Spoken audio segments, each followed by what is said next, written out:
Give me a minute, everybody. I've run into a very interesting situation where apparently "sucker for love" contains bad and naughty words. So yeah.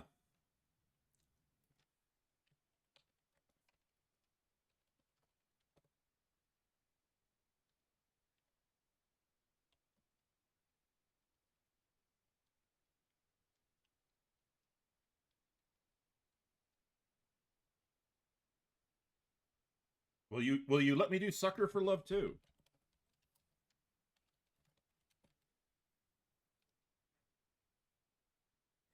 Your stream title or description contains bad words. Well, which bad word is it?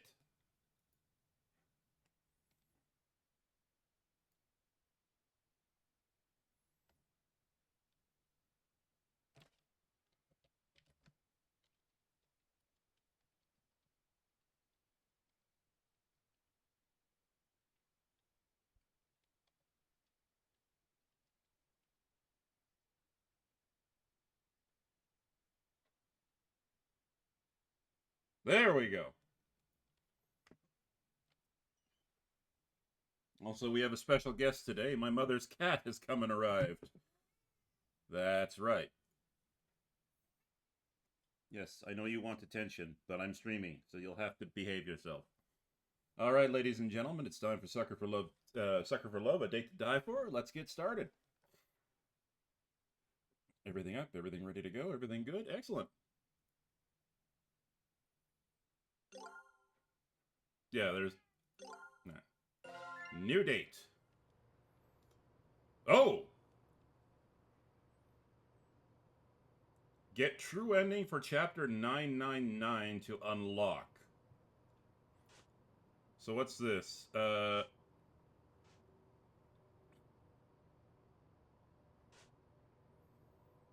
Okay. The thousand versus the one. I thought this was going to be a quick one, but we may actually have to do multiple streams.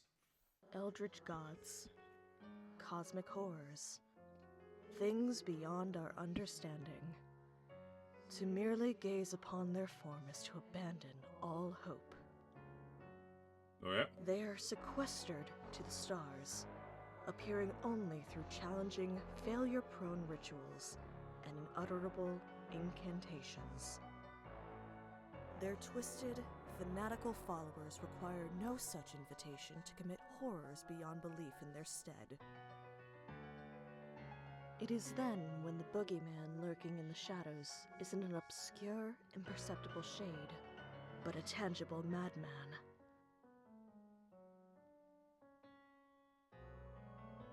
What are you doing, Furball?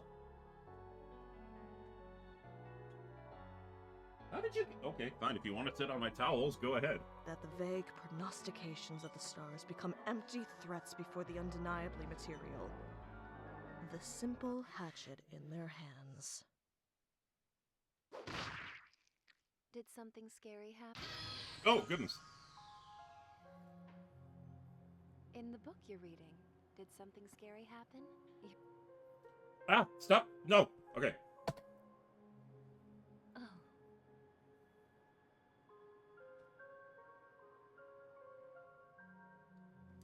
Sorry, this might sound strange, but can you tell me where I am? You're in my bookstore in Sacramento.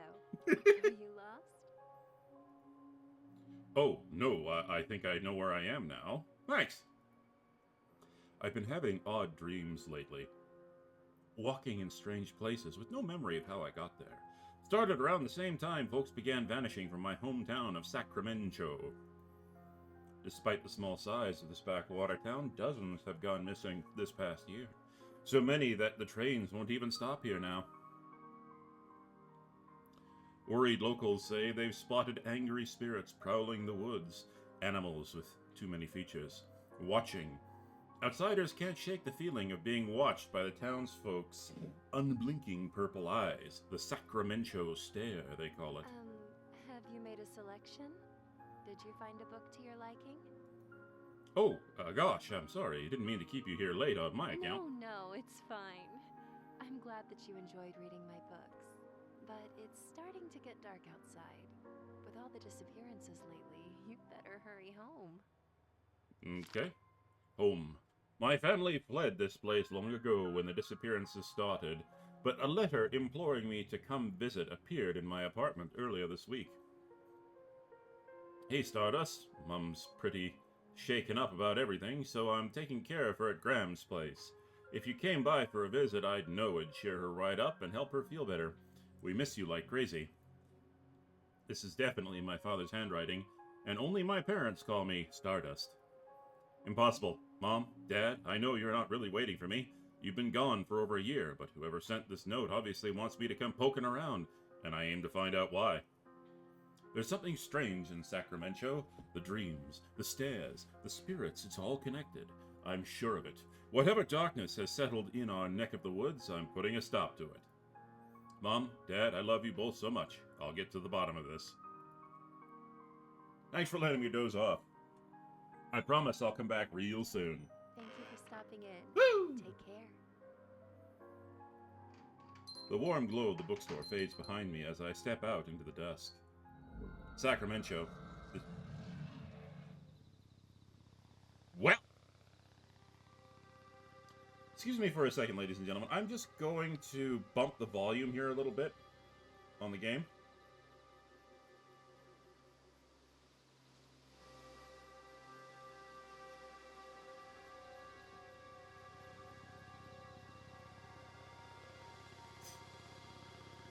Hopefully that'll make it easier to understand. Or hopefully it'll even things out a little bit more. Sacramento.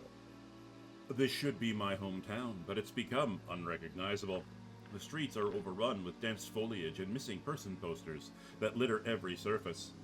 They call this Missing Person Lane now. Desperate searchers put up posters here before vanishing themselves.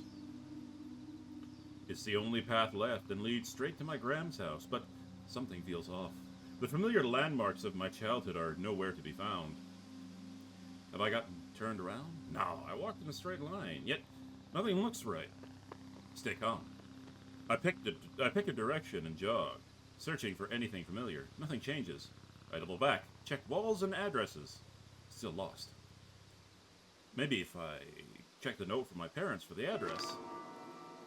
A grocery receipt? Impossible. I just had their letter. I even kept my pockets empty so I wouldn't lose it. Chicken curry, fried chicken, cheeseburger, beer, water, ketchup, soy sauce.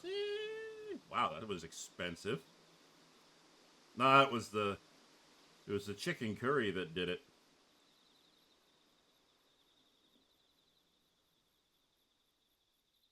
Other?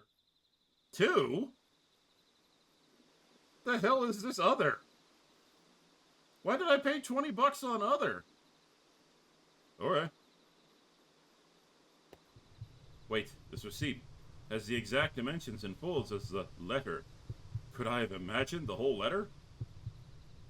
I'm thinking about a regular receipt, comparing it to a folded letter, and I'm like, damn. You must have really blown up that receipt in your mind. No, impossible. I checked the back, and then double-checked the front, but the receipt remains just that. Something is very wrong. I have to get out. I have to run. Have to... Hey! Ow! Are you, like, blind or something? Watch where you're going, Clutterama! I slammed right into somebody coming the other way. Oh, I'm sorry, are you alright? I should have been more careful. Wow, she's really pretty, but what on earth is this girl doing wandering around Sacramento at night? She's a hooker. Don't touch me. A very picky hooker. Sorry, I didn't mean to smack into you like that. I know it's not an excuse, but I was just in a rush. Oh yeah, I know. You gotta go run off and steal my boyfriend, right? Yeah, it's whatever. Totally cool. Save your breath. I already know how this goes. I think you're confused, young lady. Wait, huh? What? Your boyfriend? Yeah, you heard me. My boyfriend. Buck is mine. Who the heck is Buck? Where are all these accusations coming from? I don't know anyone named Buck. Huh? Oh! You don't know who Buck is? Yeah, no, I know exactly who he is. Of course I do. Just met him this morning. Yeah. You're not, like, from out of town, are you? No.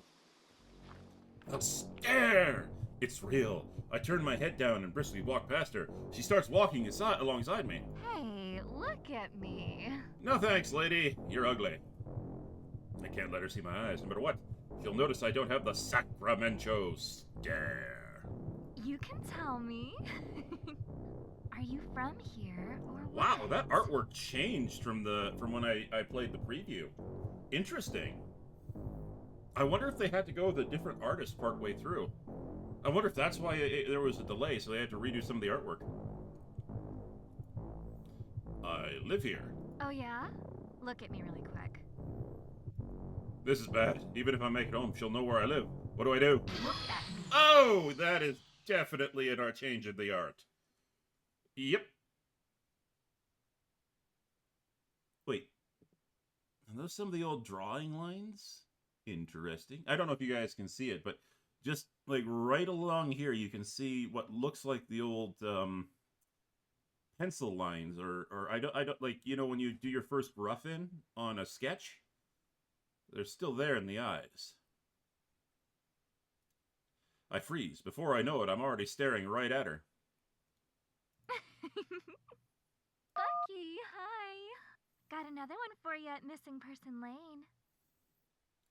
So that's Nyan Lathotep. That's from the first game. That's the King in Yellow.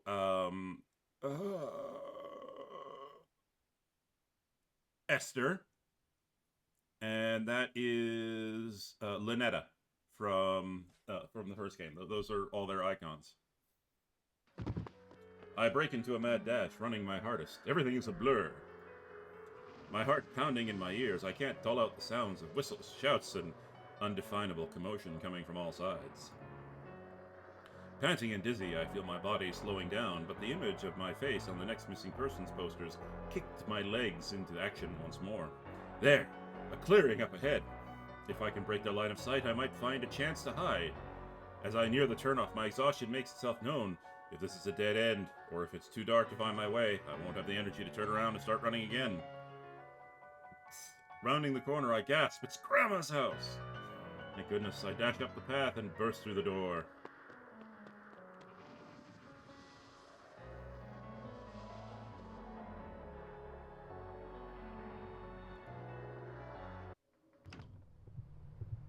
I hold the door shut for feels like whatever as my pulse slows.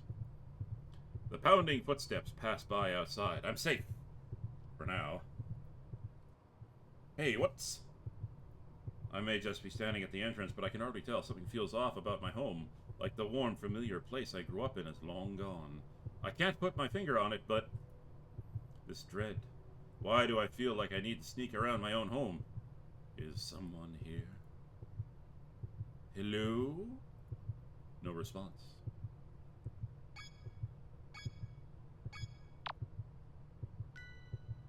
Okay. Well, first, let's do an entire sweep of the first floor. Sweep and clear. Inspect. A butterfly caught in a web. Strange, don't see a spider around. Wonder how long that poor thing's been trapped. Can I free it? Nope.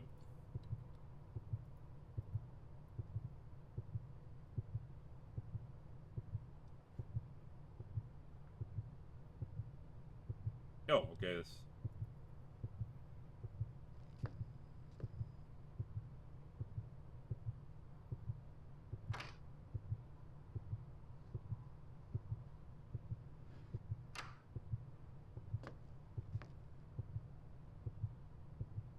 Our family photos look off. None of them have me in it, and my siblings. Their faces seem unfamiliar. What are these weird symbols doing here?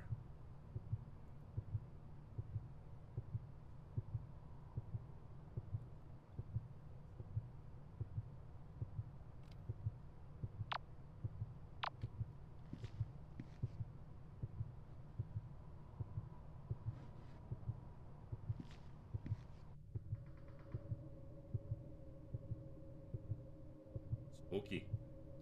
That's a lot of blood. The birdcage where my gram kept her finches. It's been destroyed from the inside. Oh my.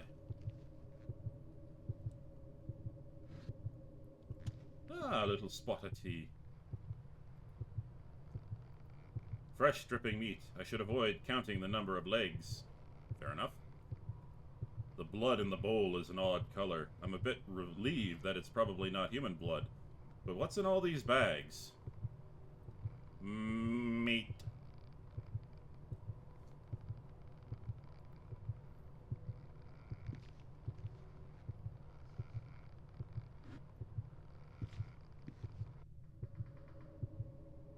Unusually pungent spices. Pepper, nutmeg, ginger, and cinnamon, to name a couple I see. The air is almost suffocatingly thick with their scent.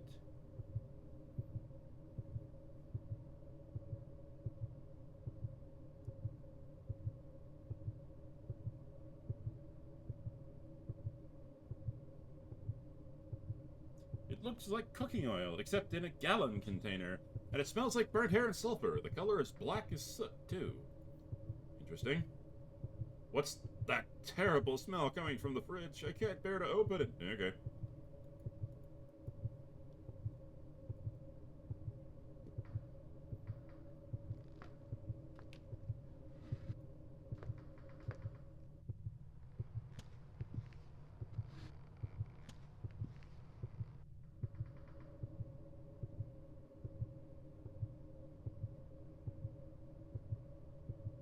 First rule of a point-and-click adventure, make sure you mouse over everything.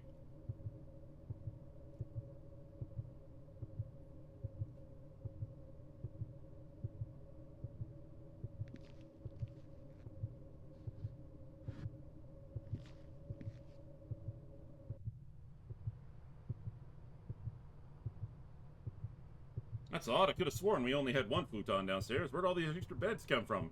Why are they all laid out like this? Don't inspect the stains. Don't inspect the stains!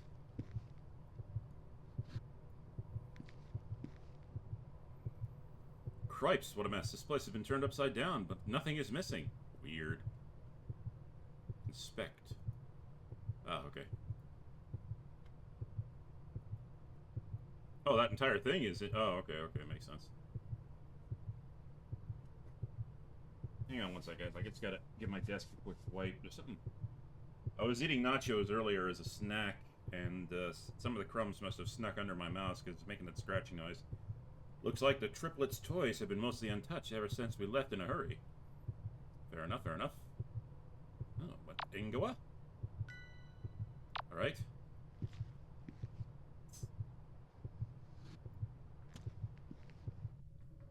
I'm going to assume that's just Japanese for hallway.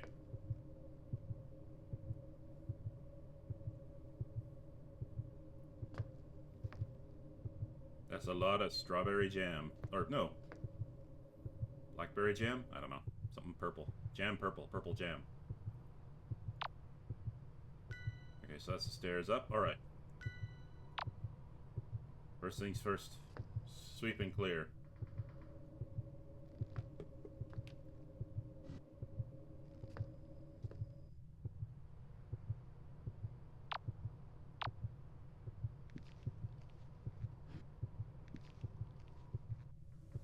Well, this room looks a little better.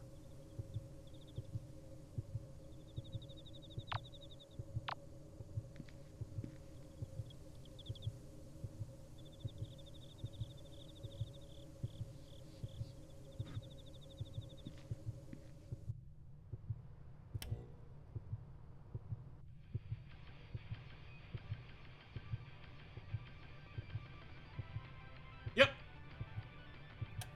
Cute.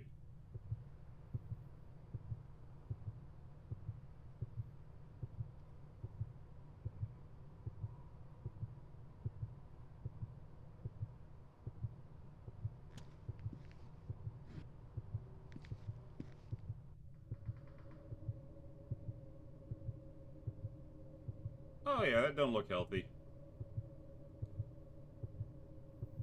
In fact, it kind of looks like there was an explosion, and yeah, Shadows on the wall.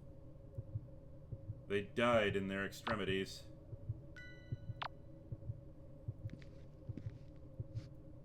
In extremis? I can't remember. The saying goes.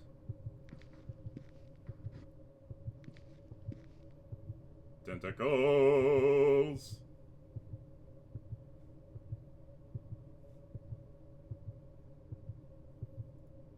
I'm definitely not going down there unless I have to. But plant tentacles!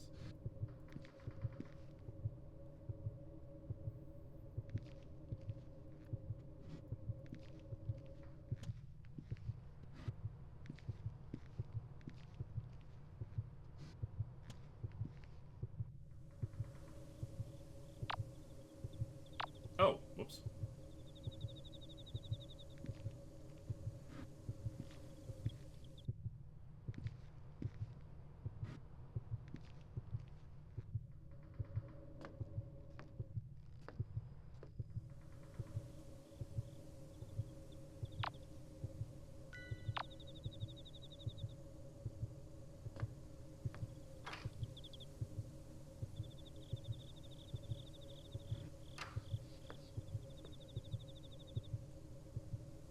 Well, this bathroom has been pretty much woo. A strange, slowly writhing plant. I feel sick from the smell. Fair enough. And that's why you clean your bathtub, ladies and gentlemen. Various beauty products left on the counter. None of these are mine. Fair enough.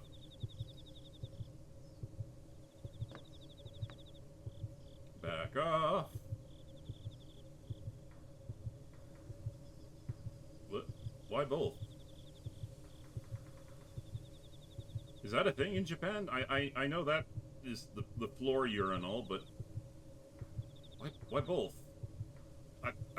Okay, whatever.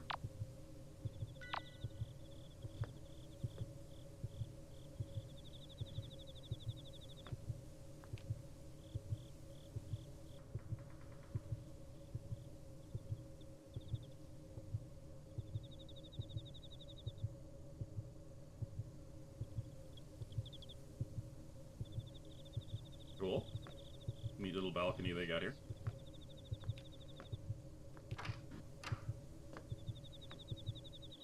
Okay, that's just metal. I do love the glowing purple. That is metal there. Oh, yeah.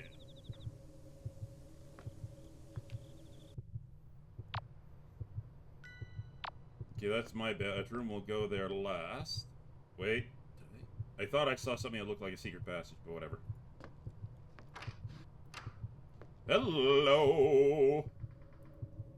Some creep plastered my little brother's room with smutty posters. How do you know it wasn't your little brother? I mean, he's a young boy. He's interested in these things. Whoever did this is getting a fist in their face.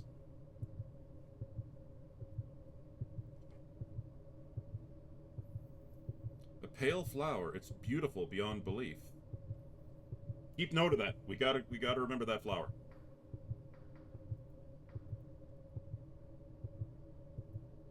Yeah, no, just nothing individual. Like sort of Shawshank Redemption sort of patunk. Oh, there's something behind the poster.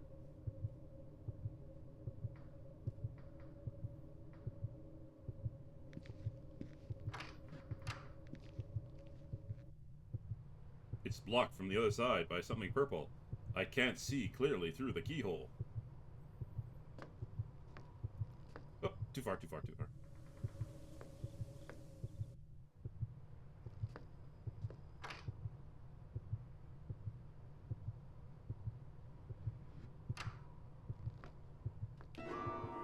My room!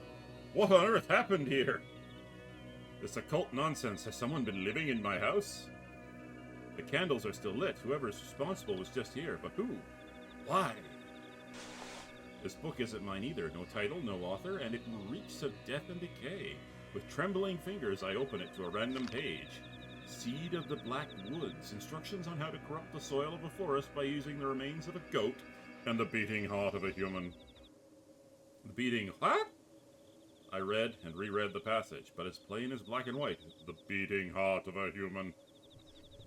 I reread again and again, and my disbelief washing away more and more each time. This isn't a joke.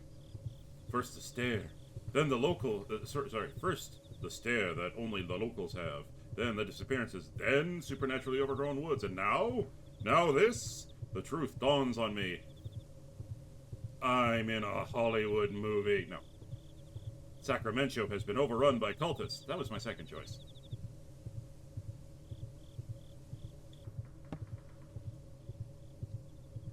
All those missing people. My parents. They have been spirited away by angry forest spirits. They've been abducted. And I'm next. There must be a way to stop us. I flipped desperately through the book's pulsating pages, searching for anything that might help. Summon the All-Mother, a ritual to force the dark deity behind this madness to physically manifest before me, binding her in a form that can't directly harm me. That's very important. This is it. My chance to end this nightmare once and for all. To put a face to the sinister goddess behind Sacramento's madness, and put a stop to her evil, whatever the cost.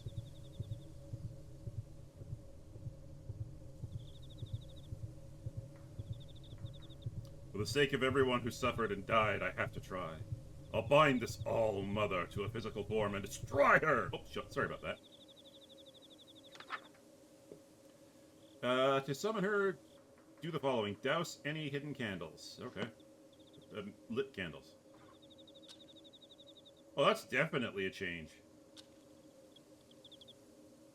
That's green? That looks like white. Oh, what? Snuff. Light. Red. Change to oh, that's black candle. Oh, okay. That's just weird. I would have hoped for a little bit more, like, just like a pixel along the edge of white, and then just black, and then just an inner core of white. That would have been a little bit easier. Green candle, okay. Pink, purple, yellow, okay, snuff the candles. Ensure that there's an idol of the black goat present somewhere in the room. It looks like an idol of a goat, only it has too many legs and too many eyes. It weighs a ton too. How the hell did this thing get upstairs? Okay, fine. Have a plant mister with you. You found the plant mister. At certain times in conversation, this icon will appear, and you can spray the speaker with water by right-clicking. This will interrupt whatever they're doing or saying. This feature was primarily included in consideration of players who dislike being hit on by older women / eldritch abominations, but it has other uses too. Okay, so in the demo of the game, I chose to spray the mister. I'm not going to do it this time. I want to see what happens when you don't spray the horny cougar. The horny eldritch god cougar. Inspect. My bass guitar. It looks like they've mostly left it alone. Cool.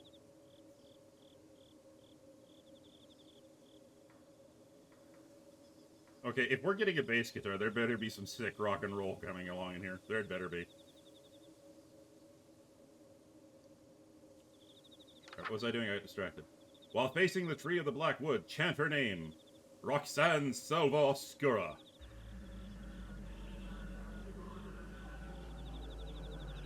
Mortal, you dare summon me again?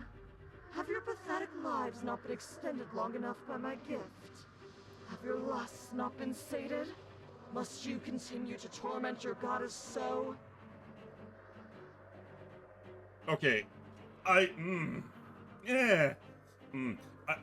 think the author actually decided to change the way the story was being done, because I remember when we summoned her in the demo, and it was definitely a lot different. So I think the author's gone with a different tone to the game. My heart pounds as an immense towering figure materializes before me. My head is splitting open. I can't think, can barely breathe, with this weight crushing down on me. Do you have any idea who I am? I'm Roxan, the Black Goat of the Woods, and you will rue this day.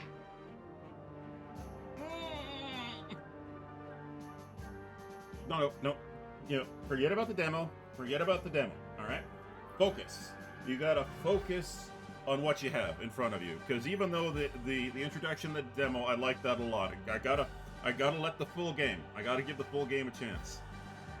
Madness given form, shredding my sanity. With each second that passes, it's evil, ancient, and endless, peering into the deepest parts of me that were never meant to be seen. Except by my proctologist. You tread on dangerous ground, little lamb. Know that each time you summon me, my wrath grows. I will make you rue each second of agony you have inflicted. Now, choose your next words carefully. What more could you possibly want of me? Speak! Alright. I have to banish her, to send her back, before there's nothing left of me. The words I need won't come. Did I really think I could face a power like this? Stupid. Stupid girl. With the last shreds of my will, I cling to the thought of why I came, why I dared this folly. I swallow the bile in terror, straighten my spine, grab a candle from the floor, and speak shakily. I'm here to stop you from hurting another soul. I'm sending you back to the darkness you crawl out of one way or another. Really? Okay. Really?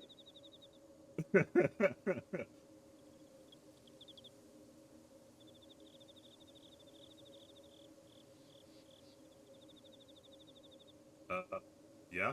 Oh, thank goodness. I thought this nightmare would never end. Aren't you supposed to be, like, trying to stop me or something? No, I'm into this. Get me out of here. Oh my.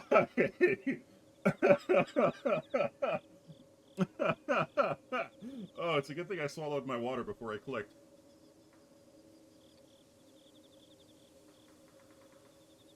Joke's on you, girl. I'm into that shit. I'm into banishment. That's my kink. I don't know if I should be proceeding with this. Maybe I'm doing the wrong thing now. Anyway. My brow furrows as I stare at her, wordlessly. Isn't she supposed to want to, spread madness and whatnot? You're confused. No shit. Well, yeah. You want to be exorcised? Banished. Yes. I'm rooted to your planet and cannot be removed without a human's aid. Okay. I don't understand. You have so many followers. Followers that just try to kill me, I might add. Can't they free you instead? Things have gotten messy with my cultists. Messy in a bad way, I mean. My followers have turned against me and are abusing me and my woods' power to kill outsiders indiscriminately. Okie dokie. Have pity on this old, tired goat and banish me so I can't trouble humanity any longer. Please. Okay. Help me. Alright. I wrote my temple. This is tricky. On one hand, I came here to banish her. This corrupted forest is devouring this town, and who knows how much farther it'll spread if nothing's done. On the other hand, I have serious reservations about helping an eldritch god do anything. All of those missing people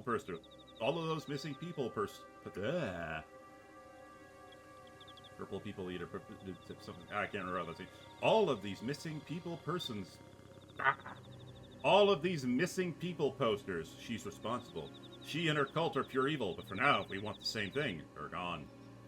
Alright, tell me how to do this. Do I just grab any old knife and... Your mortal weapons can harm me, child, but they cannot stop me. But that book you carry, it holds the key to my banishment. Perform the rituals in order until you arrive at the uprooting ritual.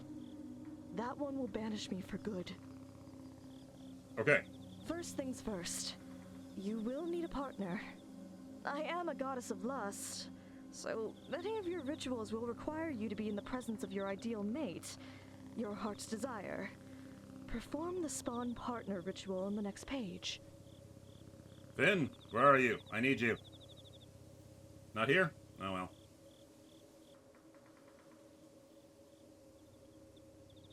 Yes, ladies and gentlemen, that is a joke. Oops. Okay. Light the ritual candles. It doesn't matter, so please choose the color you find comforting. My favorite color is black, so we'll go with that. Have your choice of an aromatic herb on your person. Pick a scent you find pleasant.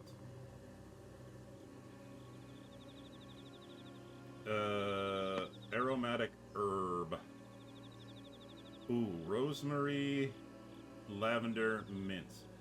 I'm going to be honest with you, ladies and gentlemen. I cook a lot with rosemary, and I love the taste. I just hate the smell. Or not the smell. I love the taste, but I haven't really noticed the smell. Mint, on the other hand, I love mint. Imagine your ideal partner. If it exists, it will appear before you in a cloud of smoke. If it does not exist, it will be created. I can't think of anything funny to say there, so let's just go with it.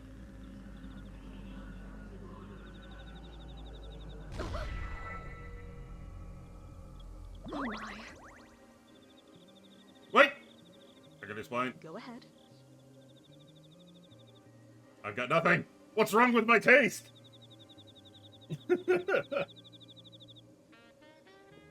Bloody sax. Yes. The slutty sax has returned. The sluttiest instrument in the band. There's no need to be bashful, especially after all that time you spent playing coy. What time? We just met! In view of the circumstances, perhaps I will allow you to be my partner. Really? And that's okay with you? Even though we just met? Well, it's sudden, and it'll be a long time before I could ever trust a human again. Well, you're in luck, because I'm barely human. I'm mostly idiot. But I'm not exactly the god of taking things slow. Besides, I already have 1,000 children. There's no harm in 1,001.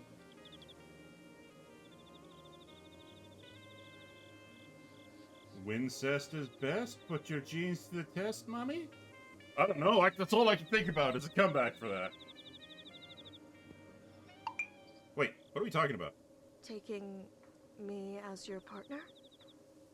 I thought you were talking about just being my girlfriend. You thought the two definitions of partners that a fertility goddess was referring to the platonic meaning? Oh god, please do that horrible joke.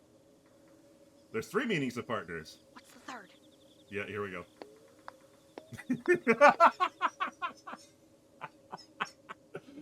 The first time I saw this when I was playing the demo, I was just so like, oh my god, really, you went there? Now that I knew it was coming, it was actually funny. Were you still joking around while standing so close to me? You should be melting with desire. Being anywhere within a mile of me should amplify your lust 1,000-fold. 1,000 times 0 is 0. Yeah, that's what happens when you have your testicle removed. Things start to get cut down a lot. Wait, are you saying what I think you're saying? Yep. So, I take it you haven't had children yet? Nope, and that's probably a good thing. And you aren't with child now? It's kind of impossible for me. I don't know about my character in the game, but yeah, I lack a womb, so... Wookie! No? You're going to die here, and there's nothing I can do to help. Okay. What? I thought we were trying to get you out of here. You're not just gonna help? You're just not going to help me because I don't have kids? It's not that I won't, it's that I can't. I am an entity of untapped cosmic potential, and I want a big family. The biggest family possible. I want every living thing on Earth to be a direct descendant of me or one of my followers. This woman has a breeding kink. Those that best serve that goal receive a fraction of my power.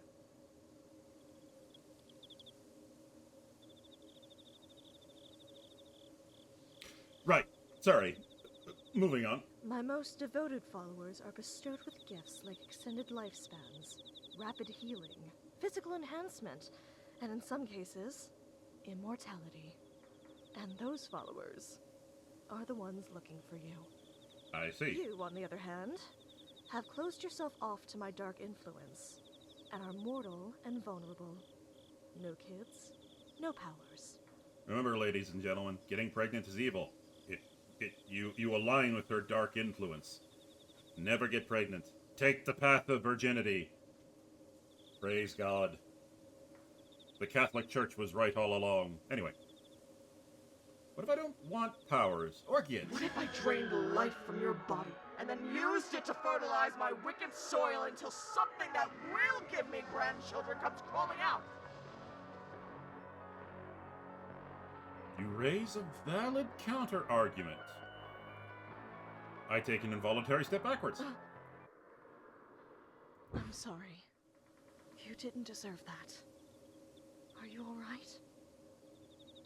I'm fine. Don't worry about me. Powers or not, let's move on to the next ritual so we can get out of here, okay? Holy mother of God, that was freaking scary. She's really taking this hard. I'd better get the stuff for the next ritual. So these followers are kind of like jealous ex-boyfriends then? You want nothing to do with them, but they won't let you leave. Actually, yes. That's precisely right. They're like my exes. And using the same metaphor, if you try to date me, then my exes will hack you to death with farm tools. I was born into a farming family, so this death would be appropriate for me. I guess that last part wasn't a metaphor. Yeah, could be worse. Maybe I should get back to the rituals then. That's probably a good idea.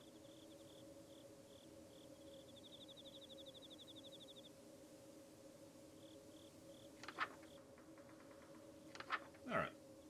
Epicurean feast. Collect the following. Meat from a living thing. Check the rack in the dining room. Milk of the black goat. Blood. They meant blood. Please use blood from now on. Red fire candles. Okay. To the kitchen! We sneak.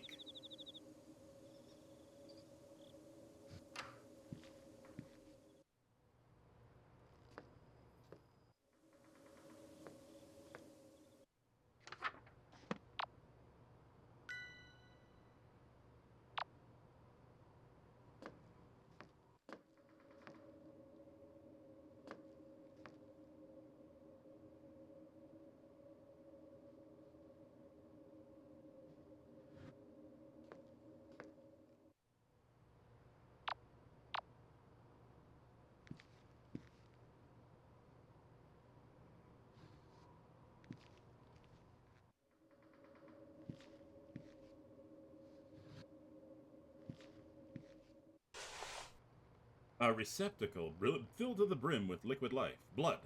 An unsettling amount of it. This is what the ritual calls for? Yes. Meat. I tear a hunk of meat from the hook. This should be what I'm looking for. It smells kind of strange. Is this beef? Pork? Whatever it came from, it was huge.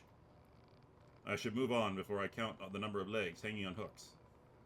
You know, the number of legs hanging on the hooks doesn't exactly give you a good idea of anything. I mean, you know what? Never mind. That's a little bit too graphic. But suffice it to say, I worked in a cold storage a cold storage warehouse for meat. So yeah, I've a little experience in these matters. It looks like cooking oil, except it's in a gallon container. It smells like... Oh yeah, that's right. I need to go to the fridge. This is milk of the black goat. It just looks like regular carton of store-bought strawberry milk with a label slapped on it. I guess the cultists would have a hard time getting the real thing from Roxan, now that their relationship is soured. No pun intended. This should be good enough. A chill just ran up my spine. Am I being watched? I have everything I need. I need to get out of here fast. Okay, whatever.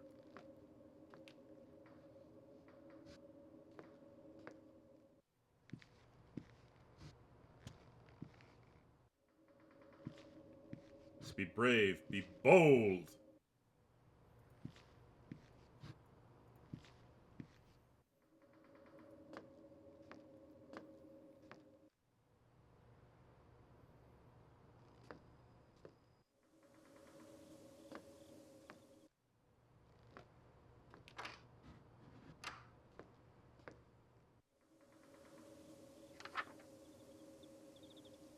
Alright, let's do it. Ah, well done. Looks like you did everything perfectly. Impressive. Excellent. Nothing to it. All of the rituals. If all the rituals are this easy, I'll have you out of here in no time. Perhaps so. I don't want to leave things as they are between us.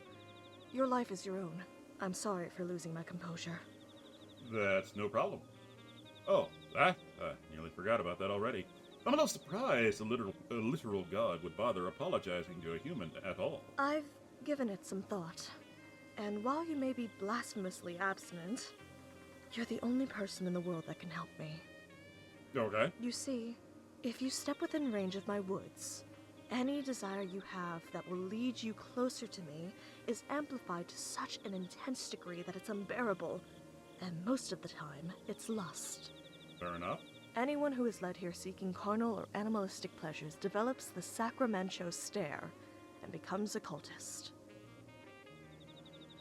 Cool. If you are brought into my woods for any other reason, you don't become one of my chosen 1,000, and your desire will make you futilely search the woods for what isn't there. Ah! You'll forget to eat and sleep, and you'll search and search until you die of exhaustion and become fertilizer for the woods to grow further. Okay. You're the only person to reach me without joining the cult or dropping dead. Thanks in no small part to the fact that you don't have lust to amplify. Cool. My only question is, if you're not here for lust, why are you here?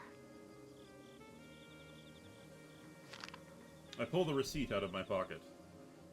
I came looking for my parents. They vanished somewhere around here a year ago.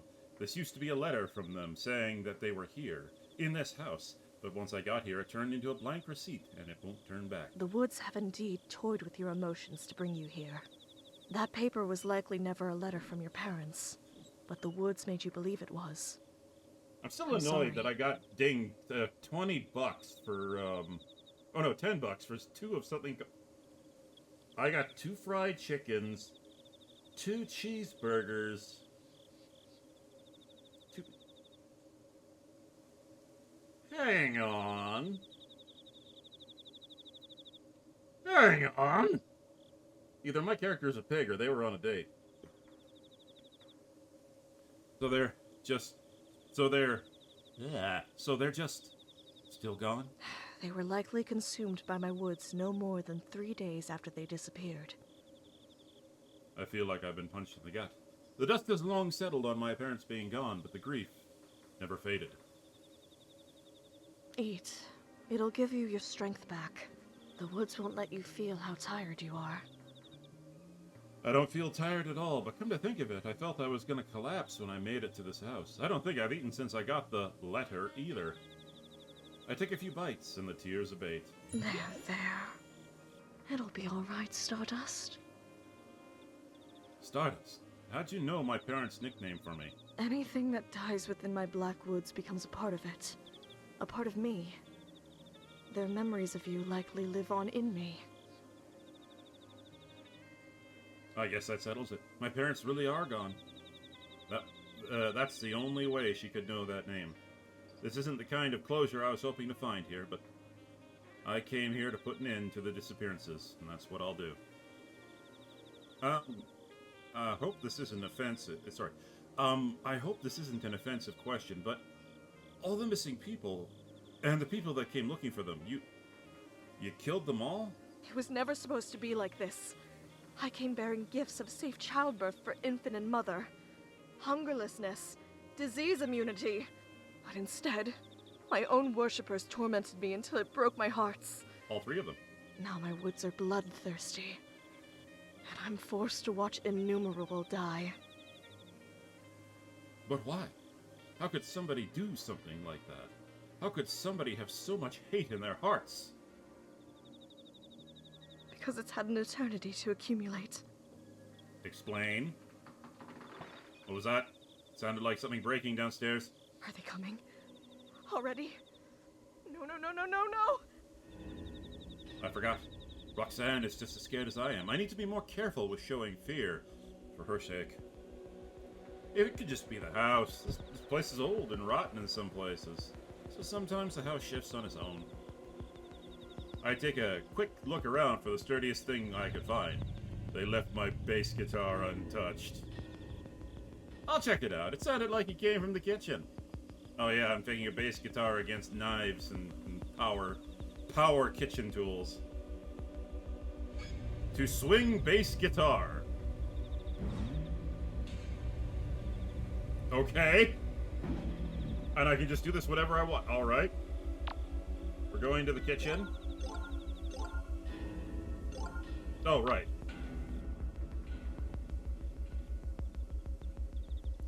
Combat tutorial time.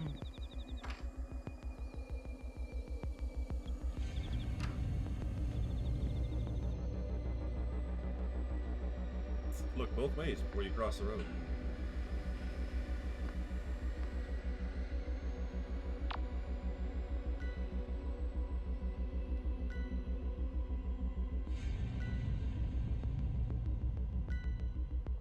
Yeah, I think I'll go in that way.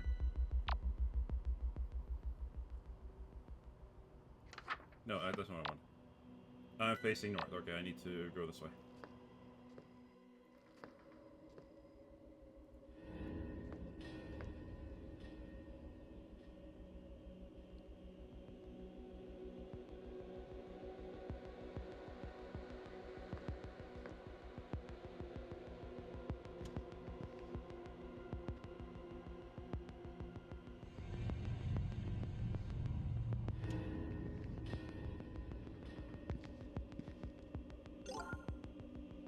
There is no save.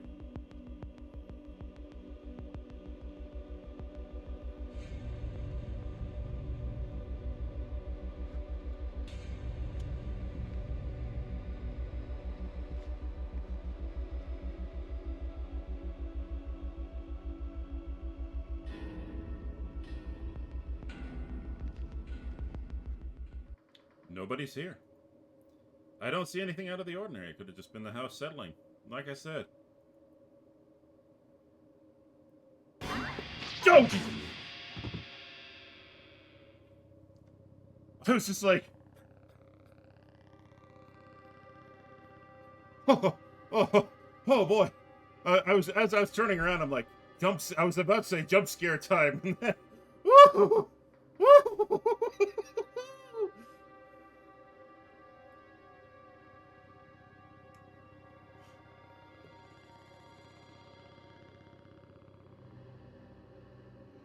I think that hit knocked them out cold.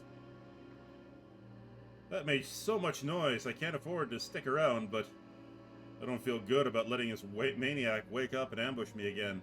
I'll tie them up somewhere so I can keep my eye on them. Why is that knife covered in blood? I can't for the life of me find a wound anywhere on my body, and I certainly don't feel pain either. I grab a hold of the scuff of the cultist's collar and drag them a short distance. They feel unusually light to carry, but my left arm can't produce any force. What's going on with... Whoa! What was that? That vision, no matter how much I focus, I can't bring it back, just like the fake letter I received. Are the woods concealing my injuries from me, so I can't tell when I'm about to drop dead? I sling my bass over my shoulder by its strap and drag the cultist with my right arm alone. I'm sure this would be torture if I could feel pain or exhaustion. Okay!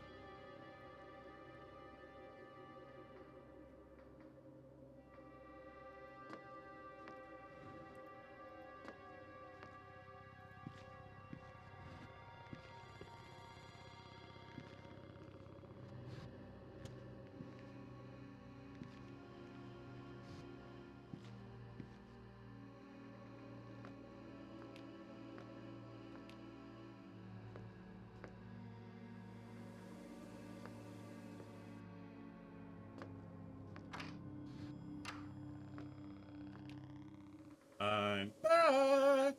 Welcome back. What is that? Bass guitar.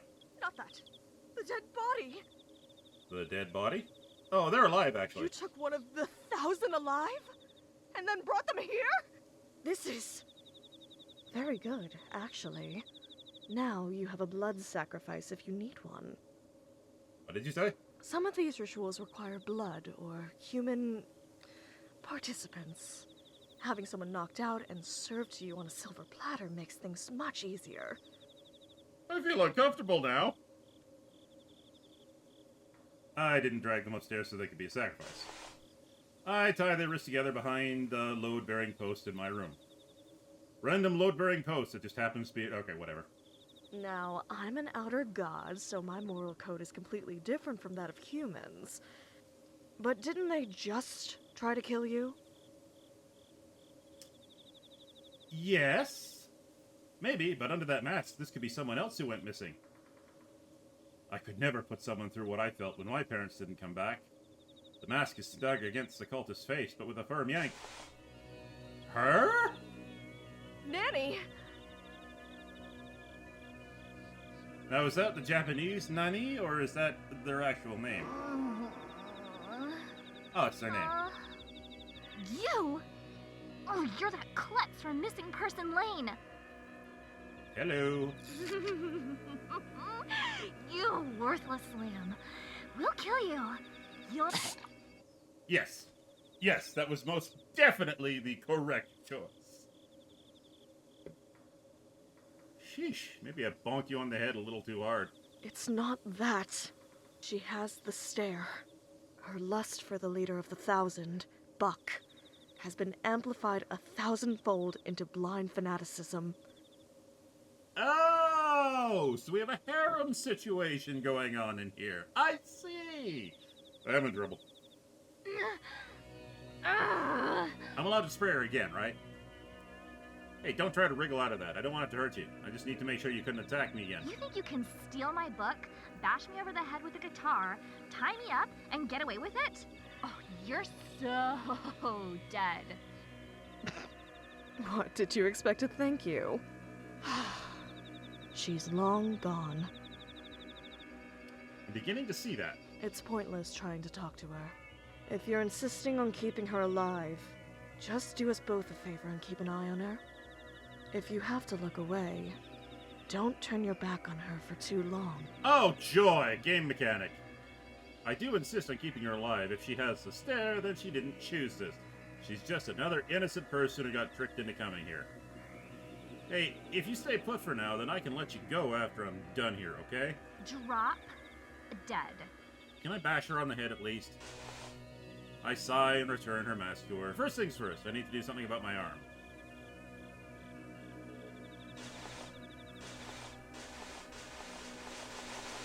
Okay, that's enough dicking around. Do something about my arm. Do something about my arm. What? But, what? No. There we go.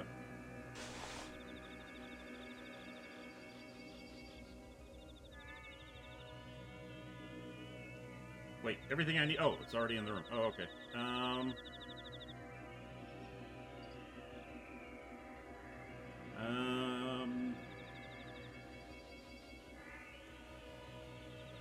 Where in the room?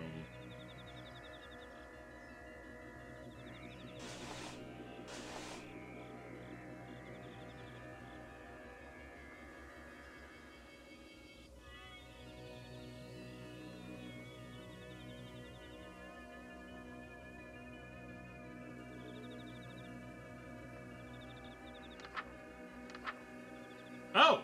Rejuvenate virility. Oh, to heal injuries, place a goat skull over your face and light green fire... Okay.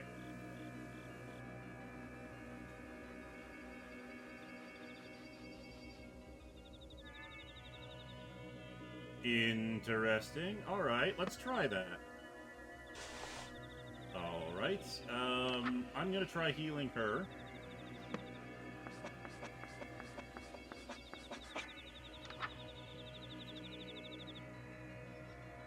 Oh, can't face the mirror.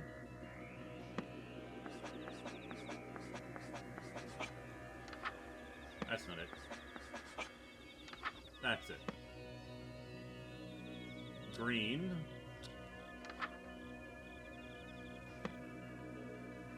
Let's experiment.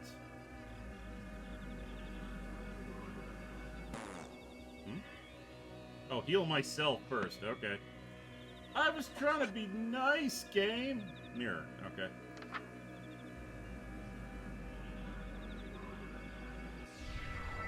Alright, that should do it. I inspect my arm, but I still can't tell whether I'm in pain or not. I can only hope I'm not still bleeding out. That about handles my injuries. Hey, What? your name is Nanny, right? I'm gonna give you your mask back so you can do the ritual too. I bet that lump What? aches, huh? The one you gave to me?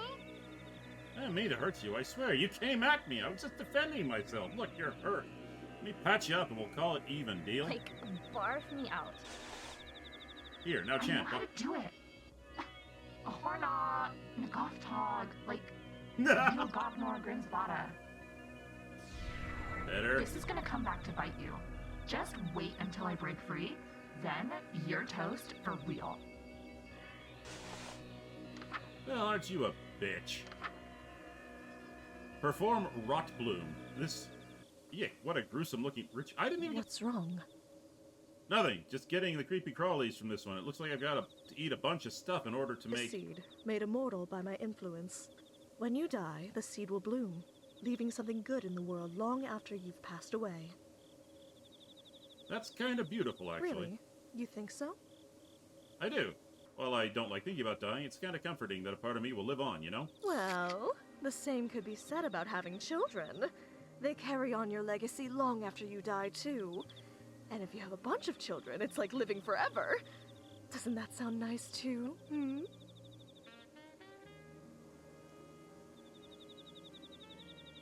All this grandkids talk. You're just like my mom. I can work with that. Oh! No! What's that? Kidding, kidding. I was only 60% serious. That's still more than half serious. But then again, living forever is something best done through offspring. Experiencing it yourself. You mean like what you did to my Bucky? He brought that upon himself. You cursed him. He was your most devout follower, and you cursed him. Wait, cursed? One of my followers, the leader of the Thousand, stole a kiss from me long ago and became immortal. No matter what happens, he will still exist. Forever. Yeah, immortality's a bitch unless you got a good plan. How's that a curse? I could use immortality right about now. Wouldn't it be nice to live forever? No. No, not unless you've got a very, very good plan. No! I mean... Immortality is certainly not living forever. The pain you feel after fatal wounds becomes permanent, lifelong agony. That's an interesting interpretation. I'm actually kind of intrigued by this. For instance, if a human drowns, they feel indescribable fear and pain for seconds, maybe minutes at worst, and then are swept away by the mercy of death. An immortal human would continue to drown, thrashing and screaming soundlessly, until help came. If it came. So, for a mortal human to be cursed with cosmic permanence, immortality is terror beyond death. Buck realized this, and is tormenting me until I take it back.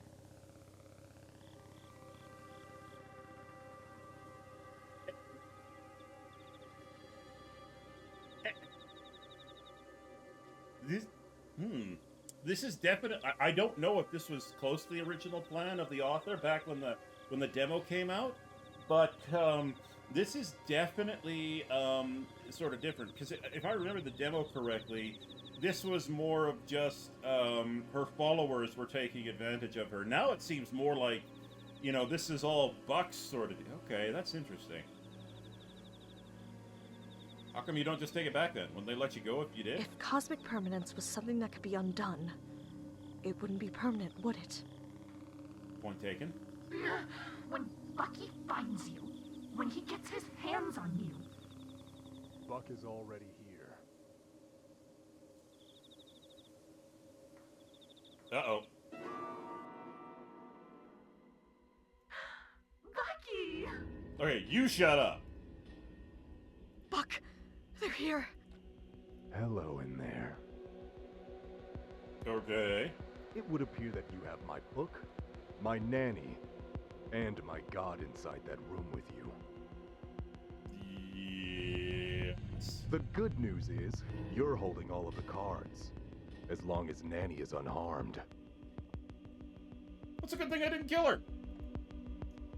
She's fine. I just tied her up. Is that so? Then it looks like we can make a deal. I got a feeling no matter what deal we make, you're gonna try and kill me. If you let us in, we'll take Nanny and go. What? No way! Once that door is open, I'm going missing for sure. Good man. I mean, good woman. I'm playing a female character. Good woman. Smart thinking. Do you realize the situation you're in? Somewhat. I'm 60% certain. We can storm in and take the book, the girl, and the god by force. And I've got a window behind me. What are you gonna do about that? Huh? And how come you haven't done it already? That's also a good point. You might get a lucky shot on one of us before you died. Like I assume you did Nanny. And if the injury was serious, we'd be stuck for the next who knows how many years with it. You're all immortal? All of that is too much risk over you. Right. And so you'll just let me waltz out of here. We get dozens of people trapped in our woods every week. It means nothing to us if you escape. Yeah, I don't trust you. Even if I go straight to the police and tell them everything, well, yeah, I doubt they're gonna believe you. The police are already here. Open the door, and you can keep Roxanne and the book. And if you don't, you know what will happen. You have 20 seconds to make your choice.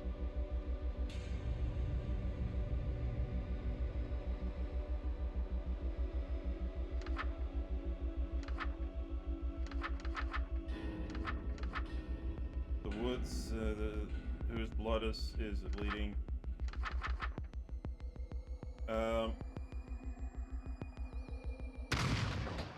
Stop! You'll hit the book. I quickly leap back from the door, awaiting the onslaught of the cultists, but instead I hear footsteps retreating. Stardust! Are you alright? I assume I've been hit by shotgun, by buckshot, so... Buck and buckshot. Cute. I pat myself down quickly. If I got hit, it wasn't enough to make me lose consciousness. That'll have to do. What gives? Why are they running away? Did I do something to scare them off? They know you have to leave this room eventually, so they're waiting to ambush you. Don't let your guard down. They could be anywhere.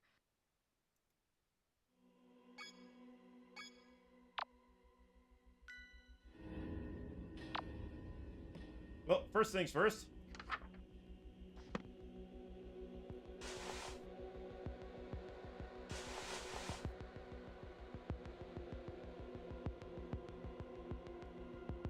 Oh god, she's bleeding.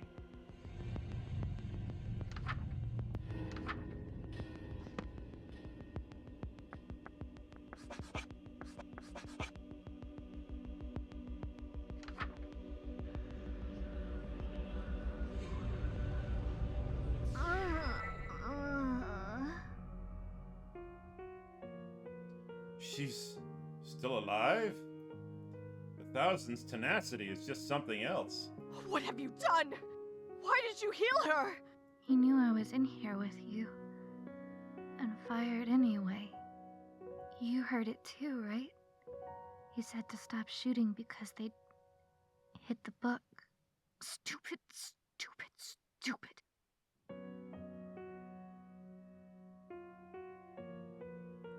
That wasn't what I was going for, but let's just assume that I was taking the altruistic choice. I just wanted to make sure my hostage didn't die. Is it just me, or is she acting different? Thanks for bringing me back. Or whatever. Huh? Thanks? Did she just say thank you? Roxanne, what's happening? Her desire for Buck was what drew her into the woods. Now that her desire for Buck is 0, there's nothing to amplify. That's all. Really? She's not one of them anymore? Hey, if I untie you, you won't attack me, right? No, Stardust. Think. Crisis of faith or not, She is still with the Thousand and just tried to kill you. She literally has your blood on her hands. I slipped the guitar strap off from around her wrists. There, how's that? I'm not gonna say thank you for releasing me, too. You're the one who tied me up in the first place. I'm leaving. Bye. Stardust, we're going to regret this. Have a little faith in me. It'll be alright. Well, I do feel a little better that she is not here with us anymore. Nanny not being around is fine by me. Ah, so you don't have a voyeurism fetish. Good to know.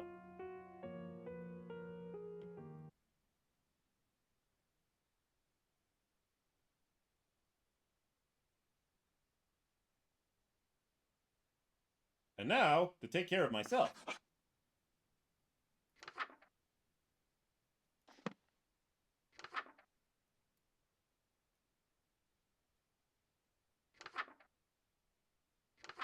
Oh.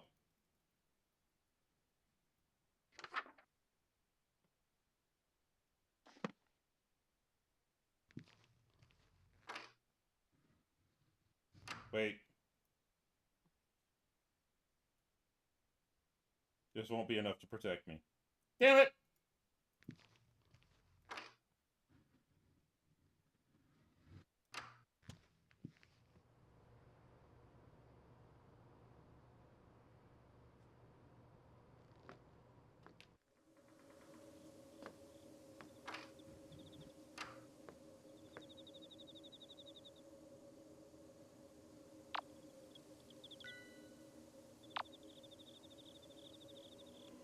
Found one. I think this thing's a plant, so it probably counts. My bath's ceramic, I think. Nothing a plant could grow on, so I can only imagine what the plants are actually growing out of under the murky water. No, don't think about it. The leathery seedling tears off with little resistance. I try to chew it, but it's as hard as a rock. Something is off about the taste, too. I managed to force it down. Whatever it was, I don't think it was poisonous, but I feel sick now. I better get a move on. Raw meat of an animal that has died within... Oh.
Yep, there's somebody in there.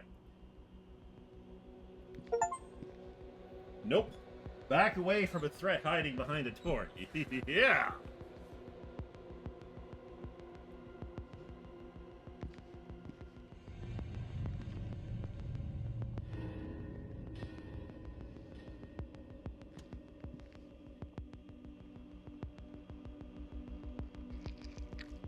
Looks like I'm supposed to eat it raw this time. Yuck.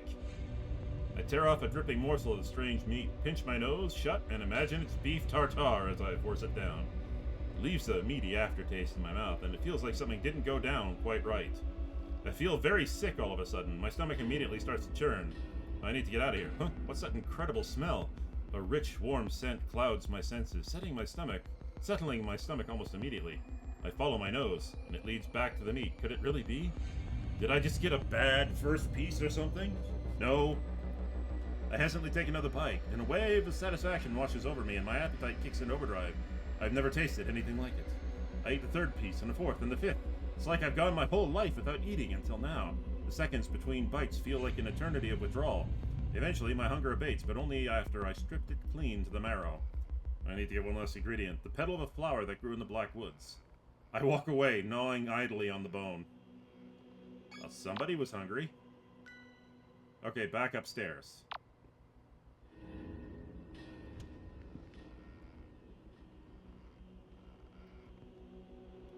Yep, somebody's in there.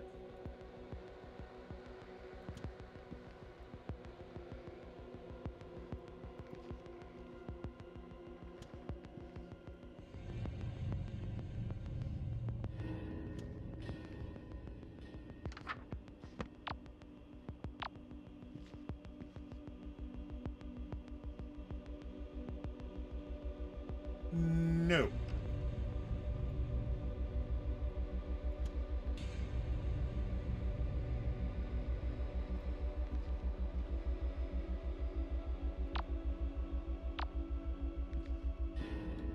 I'm going to assume that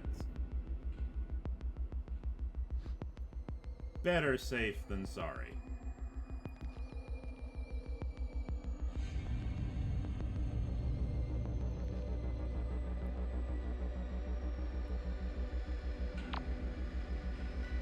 Oh, I don't have a choice. Okay, never mind.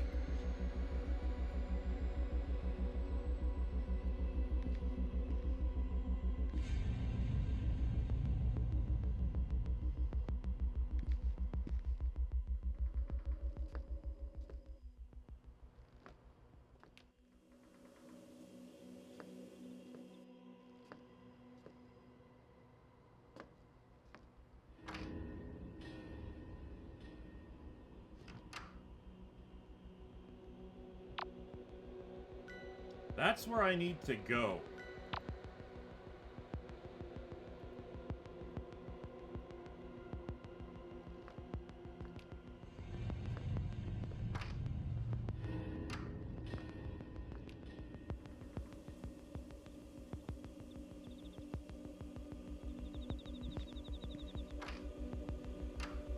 Well, if it's where I need to go, then...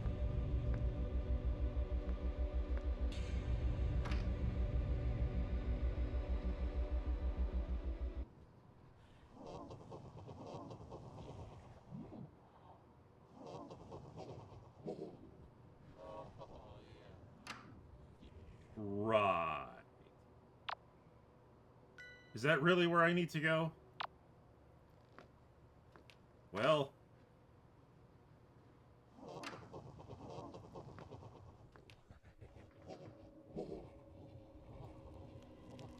There's other plants around, but none are as radiant as this one. This must be a flower grown directly from the Blackwood soil. This is the last thing I need to eat before I can complete the ritual. I pluck a petal quietly and toss it in my mouth. It tastes sweet, like honey, and it leaves a numbing, unfamiliar sensation on my tongue, as if I'm tasting the very nature of the Black Woods. Suddenly, a sharp, bitter taste seizes me and the sweetness vanishes. I try to spit out the petal, but I can't move. All I can do is look back at the flower and see how the surrounding plants all seem to be growing, all in the same direction, towards me. The horror. My heart begins beating again and my consciousness returns suddenly. I'm curled up on the ground in the corner of the room. My face is wet with tears and I feel like several hours have passed. The flower is gone. Nothing remains of it but my vague memory, an inexplicable sense of dread. Geez, Roxanne wasn't kidding about their lust being magnified for 1,000-fold. Can't believe I'm saying this, but thank the stars for smut. Well, at least now I know what I need to do. I need to carry around porny pictures. And I shall be safe. Just like chaff from an airplane, every time one of the followers comes at me, it's like, here! Nudie pics! Chase the Playboy!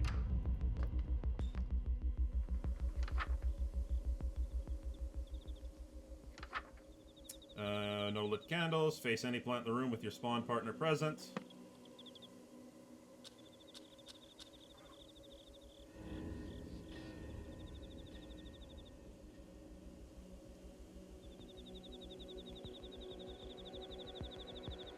I'm gonna face the black tree. Well done. We're so close I can taste it. This feeling of hope welling in my chest. So unfamiliar. I hate to disappoint you, but we're trapped in a pretty terrible situation. I'm not sure if escape is realistic at this point. I have no idea how many of them there are, and I know they're armed. I can't safely get out of this room anymore. Chances are I'm going to walk into one of their traps eventually, and even if I'm on guard every minute of every ritual left. I know what ritual is next. We may yet make it out of this. But now that Nanny is gone, I fear the worst has yet to come. Let's hope that letting her live wasn't a big mistake.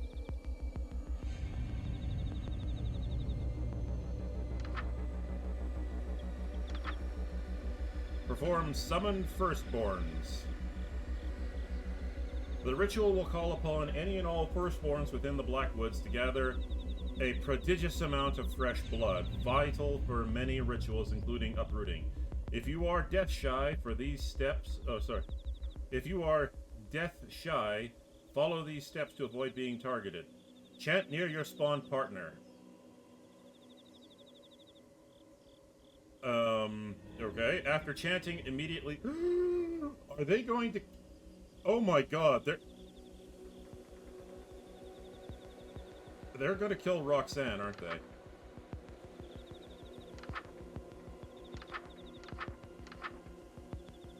I ate someone. Oh, that's cute.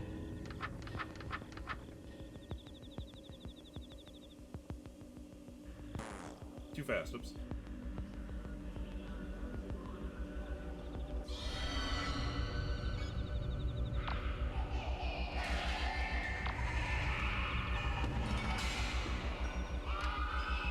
We're going down to the basement, boys and girls.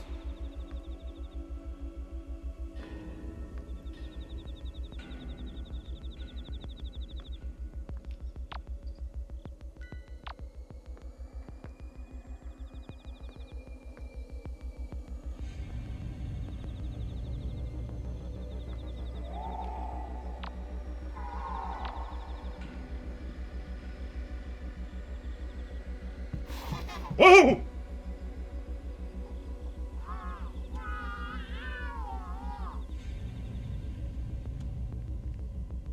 Well, that fucking terrified me.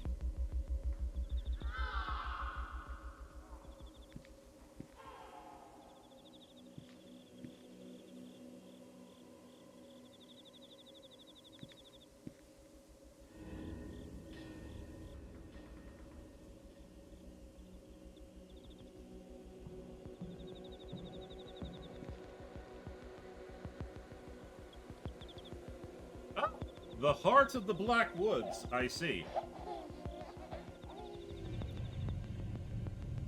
And there are 3 hearts. I see. Nowhere within the Black Woods is safe except for the heart of the woods. The hearts will hide your scent from them. To avoid firstborn on your way, avoid making eye contact. They will know if you saw them. Move quickly, but do not run. You will attract their attention. Be observant. Do not look at the next page until you have reached the hearts.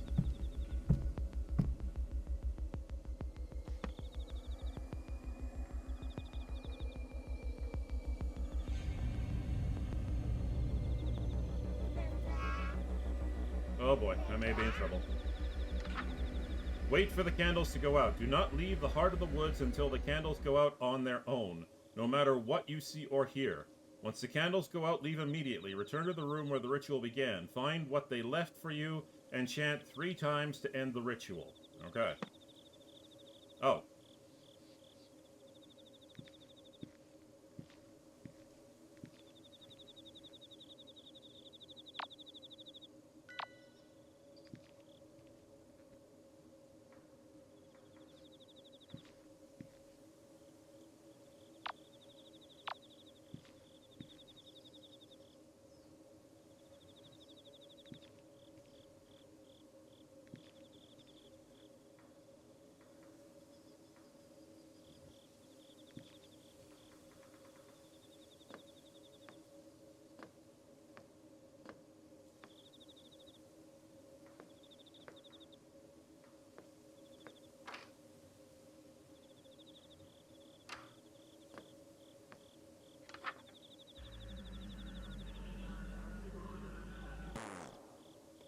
Get the gift.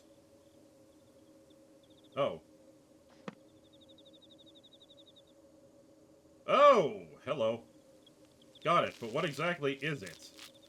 I open the sack. The contents are a dark red liquid, thickly mixed with another darker fluid. It smells kind of like fresh wine. I close the sack up, ignoring the sight of two bright red fingers floating to the top. No time to recover from all this excitement. I've got to end this ritual. You know shit. Oh god.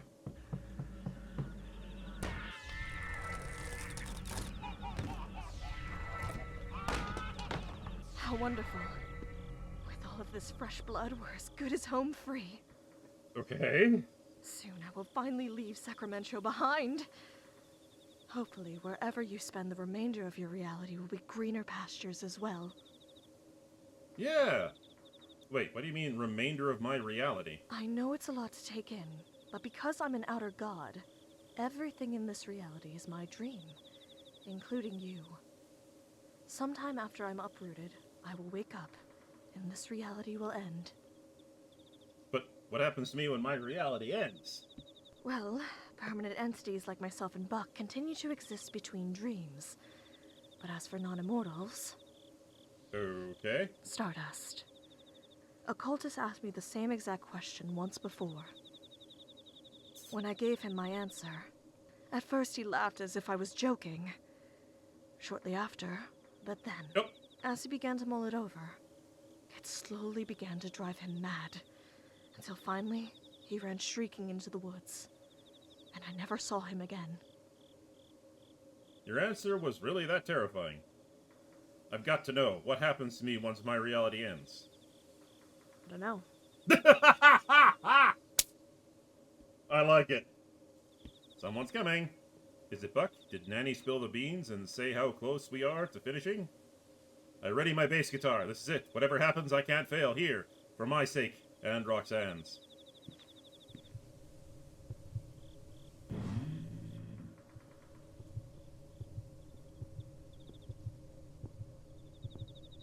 Holy boba! That's not Wolf Girl. That's Goat Mom.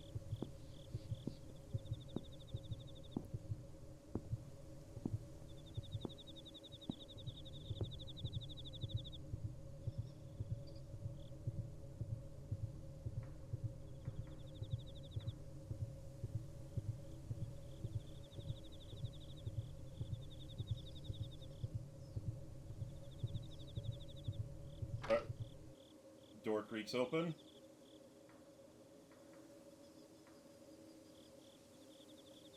Hey, I'm back. Hey, how's it going, Nanny? Trigger discipline. Resist the urge to bonk Nanny with your bass. I got good trigger discipline. Hurry, get in here! Jeez, I almost took her head off. She's back? Why? Stop being such a jealous girlfriend, Roxanne. Because I'm leaving too. And the only way I'm getting out of here is if you finish your rituals. I like it. I gotta get back to my folks. And you do too, so... Well, my parents are dead. Actually, thanks to the 1,000, that's no longer a possibility for her. Oh? Oh. Were they... you know... Did we... I take a deep breath and force a small smile. I swallowed hard, forcing the familiar lump in my throat back down. And you saved me anyways? I don't know how I could even begin to thank you. Well, to be fair, there's a very good chance that you weren't involved. There are 1,000 of you out there, but just in case, I cracked you across the head with the bass guitar already, so I think we're even at this point. Well, you can start by helping us escape. Having an ex-cultist on our side evens the odds greatly. It does? Since she has children, she has the same superhuman strength and tenacity as the rest of them. Let me guess, this is the point where she goes, wait, I have kids? Huh? What are you talking about? I do not have kids. Yeah, you do. What do you mean? You've been Buck's girlfriend all this time. Inside my aura of desire, no less! How haven't the two of you had kids yet? I feel like Roxanne is just experiencing wave after wave of disappointment. It's like, why is everybody a virgin? I'm so disappointed in humanity. Why can't you just be deviants? Why don't you tell me? You're the space goat with magic powers or whatever. How come instead of bringing me and Bucky closer, you ruined everything? Ruined everything? You two seemed pretty close before he, shot you. I mean, I guess we'd be close if I ever got to see him or have any time alone together. I mean, that was what I thought all of this was gonna be. Who say what now? He told me that the black goat of the woods was like some goddess of love or lust or whatever. So I was all like, OMG, that's totally hot. Let's summon her right now. Ah, horny teenagers caused all this shit. But like, as soon as we did, he stopped talking to me. Ah, so he left the teenage girl and went for goat mom. I see. I see. Between you and all the other girls that wander into town, it's like I'm invisible or whatever. Oh my, look. It's the consequences of my own actions come back to bite me in the fanny. Guess that explains why Nanny thought I was here for Buck when we first ran into each other. For a second back there, I thought he'd realized how much I meant to him. Back when he said you can keep the book and the god, if he just got me back. But I guess I'm, like... Hey, don't get yourself down. There's plenty of other violent cult leaders out there. I'm sure you'll find the right one for you. Not the best saying. Thanks. But I think I'm swearing off of skulls and robes for a while. After we do these rituals, that is. Here's everything you need for the next one. Saved you the trip. Sweet! Really? To think she risked returning just to help me. And so after this, reality will end eventually. Yes. Okay. And I'm part of the stream, meaning I'll probably vanish too.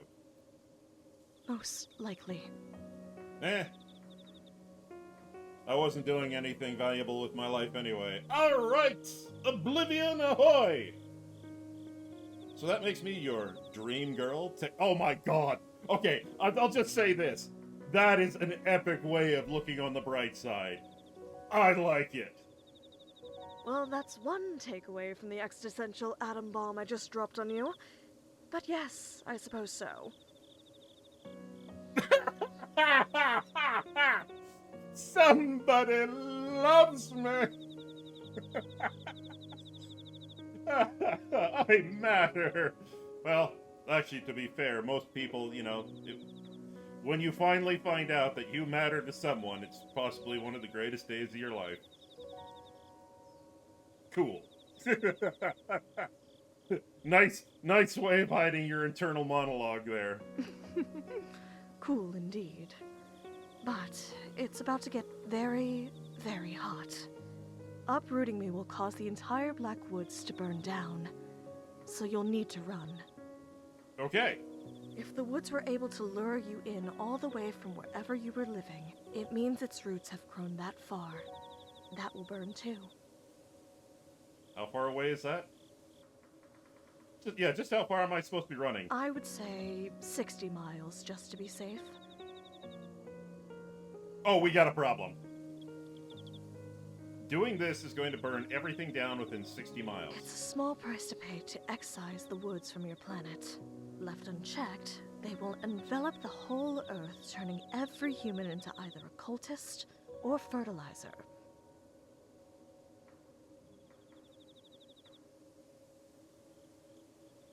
But if I uproot you and we're all gonna die anyway, because you're gonna wake up from your dream, I don't know. Just think of it like a widespread forest fire. And not even the worst one you've seen. Humanity has dealt with far larger wildfires before. Your towns will heal. Fair enough. So I just gotta run for it once the fire starts. Don't stop running, and leave the book behind to burn. If the Thousand ever recovered it, they could seed the Blackwoods again. And this will all have been for nothing. But what if they save the book before it burns to ash? You're never gonna make it out anyways. The Thousand are ready to die for Buck. They'll mob us as soon as this place starts burning. Here, if you take my old robes and mask, you can, slip right past them. I'll stay behind and make sure the book burns. What about you? Won't they kill you if they see you without your cult stuff? As if. They know my face. If they see me running away, they'll let me go. Here, try this on. I slip the robes and tuck my head into the goat skull mask. It fits snugly. It fits. Do you know what that means? No. Yeah, the disguise will work? Well, yeah, but more importantly, it means we're the same size. That's gotta be a girl thing, because that didn't occur to me at all. Can I totally raid your closet on my way out? Because, I didn't want to say this while we were trying to kill each other or anything, but I love your pastel goth look. So cute. Go right ahead. Awesome. Stardust, no! We're so close to escaping. You can't throw it all away now by trusting her. If the book doesn't burn, all of this will be for nothing. If you trust her, and then she hands the book over to the Thousand, both of us are going to pay for it. I got us this far, didn't I? We won't let you down now. But she... All right, I want this so badly. And I don't know if I have any hearts left to break. Trust me, according to this meter up here, you don't. Come on. Let's head on down to the root room and finish this. The root room? Oh.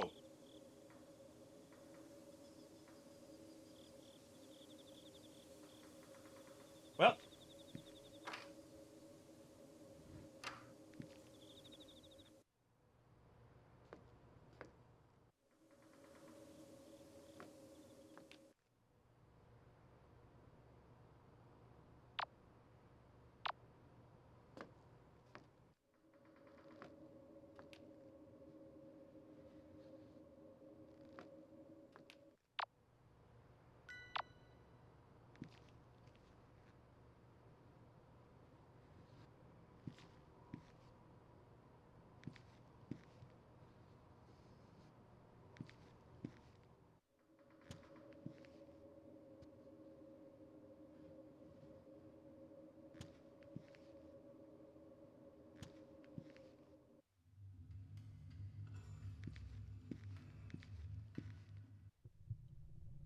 All right. If your relationship with Roxanne Selva has soured, or you no longer wish to have the earth consumed by the Blackwoods, this ritual is the only way to rid your reality of them. For now. This ritual will cause the Blackwoods to burn to ash, and the hearts will return to their dormant state. This will allow you to escape from the Blackwoods. But be warned, you can never meaningfully leave the Blackwoods once you've entered them. Have all of the following on your person. The blood of at least 10 human-sized living things, the seeds of the rot bloom within you, a common flame accelerant like flour, cinnamon, cooking oil, nail polish, rumor. Go to the heart of the woods, while facing a heart, chant.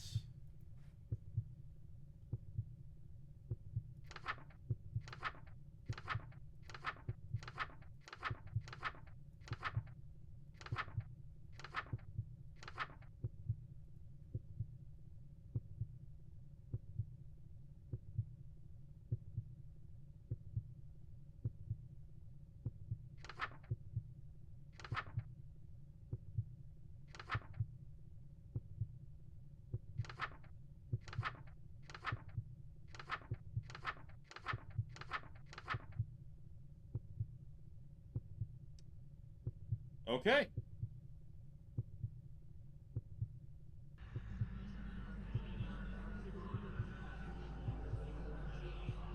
You actually did it. You really actually did it. And so the Blackwoods have been destroyed. May something green and good grow from its ashes. I am so proud of you. I can't thank you enough. It's ironic, isn't it? The day I get my wish of never having to see a human again is the same day I finally meet one worth knowing. Well, that's how the cookie crumbles. There she goes. It's like an oven in here already. I hear frantic commotion. They must be Pass coming. me the book. I look down at the purple ritual book, hearing Roxanne's worries echo one more time through my head. I know what I'm doing. Here, I didn't imagine the night ending I didn't imagine the night ending with me willingly handing over the book to you. Oh my god, right? Like, totally not what I expected at all. You know, Buck really wants this book. And now that the woods are all burning down, he'd probably give anything to have it back. True, but if you try to give it back to him... Trust me, that's not a trade you want to make. If we went back to the 1000 together, we could ask for anything. Nani! Kidding. I was just kidding. Jeez. Well, mostly. Been hearing a lot of that tonight. Hey, this is like so embarrassing to say, but I think we would have been besties if things were different or whatever. You're so cute. Thank you kindly. See ya. Her smile is really pretty. I wish we could have met somewhere else too. Time to go. Hopefully this disguise is enough to escape. Time for the boogaloo. Annie? Is that you? You got it. Shoot, I wasn't expecting to have to talk my way out. Totally. It is her! What are you still doing in here? Damn it! That outsider must have completed the uproot ritual. If we rush her, we might be able to save the book. Right! There's no way the book is burned all the way yet. I need to buy any more time. I'll totally get the book myself, or whatever. Really, Bonnie? You're amazing! You're a true believer! I can't believe you sacrificed yourself for all of us! Come on, guys! Let's get out of here! Right! Morons.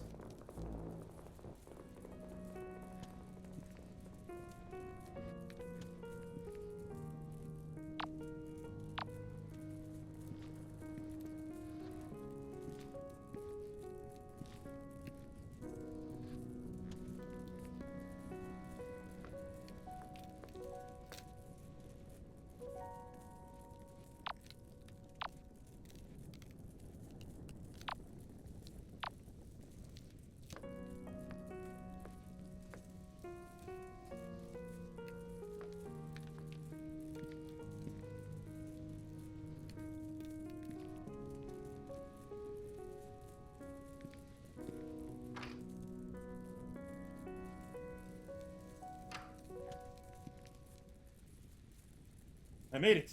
I survived the night. Shotgun blast. Oh, I've got a long way to go before I'm clear of the wildfire, but I'm ahead of it for the moment. I better be sure to ditch the robe and mask. I don't want to be mistaken for a cultist once I'm home free. I lower my mask solemnly as I watch my childhood home burn to the ground. That was a mistake. The house crackles loudly as the wood foundation splinters. Large sections of the house begin coming down in cinders, burying any cultists unfortunate enough to have been trapped underneath. This should be the end of the disappearances. Wait, what's that? Oh yeah, Buck is immortal, and he can't die, which means he's on fire right now. Sit tight. Another episode of Sucker for Love at Date to Die For is coming up. Sorry, I ended up not giving the book back after all.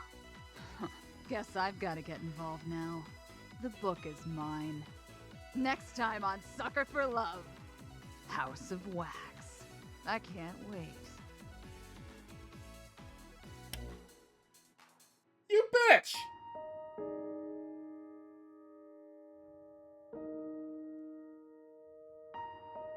Nani has left the 1000.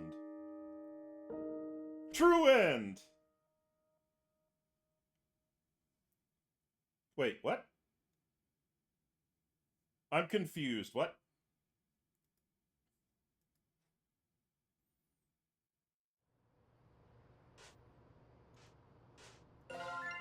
Sucker for Love, Date to die for. Okay, so Start arrived at the house, met Roxanne, spawned... Ooh, that's pretty. Spawned the partner, ate the feast, healed self. Ah!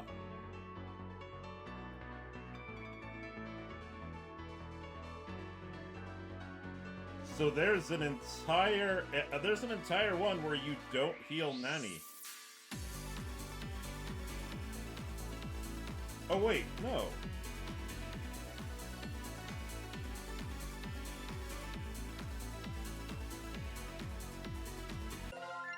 Stop! You'll hit the book.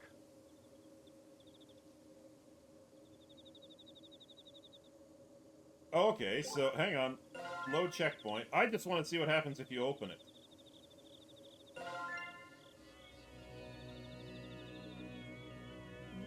What?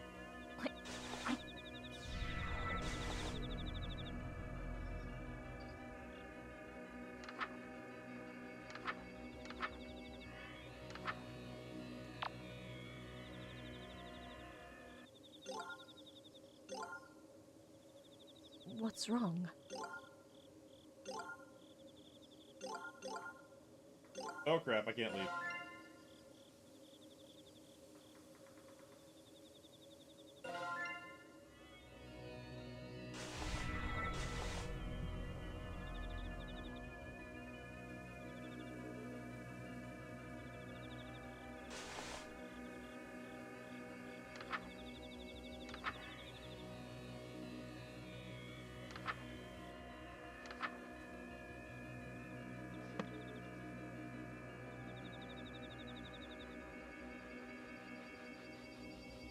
Oh, I have to heal myself. Oh, okay.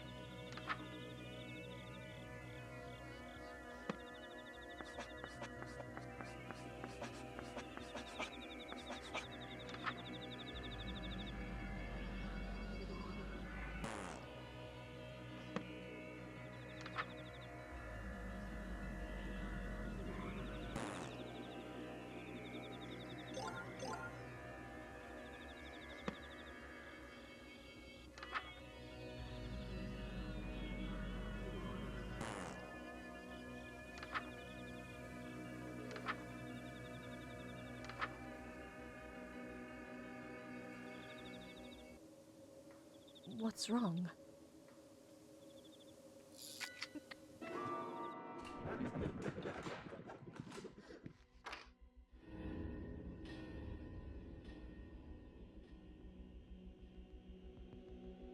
I'm just gonna do this. Yep, I got shot.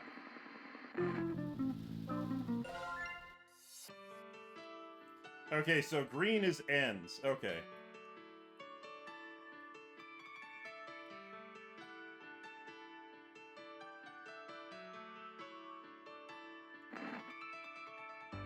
House of Wax. Okay, so far it looks like there's only 2 endings. Alright. Sucker for love. Date to die for.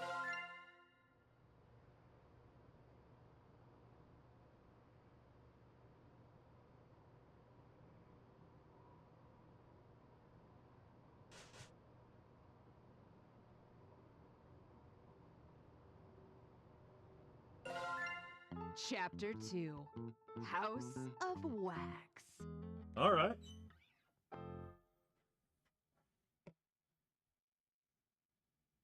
Did something scary happen? Huh? In the book you're reading, did something scary happen? You're as pale as a sheet. Oh shit, I'm back here. Oh, no, I must have nodded off and had a bad dream. What was it about?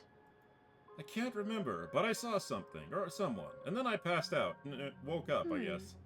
Either you were awake and passed out, and now you're dreaming, or you were dreaming and got scared awake.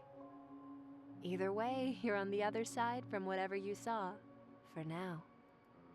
Whatever I saw? These dreams will be the end of me. I'd better find my siblings. Oh. A year ago, all 9 of my siblings vanished into the woods during a string of disappearances. They were never found. Okay. Earlier today, I received this picture in the mail. It's a photograph of all of them together at my grandmother's house here in Sacramento. It was taken recently. This photo is the whole reason I came here. But now it's making me uneasy, like there's something I'm forgetting about. If you're having trouble finding a book you're interested in, may I make a suggestion? Sure.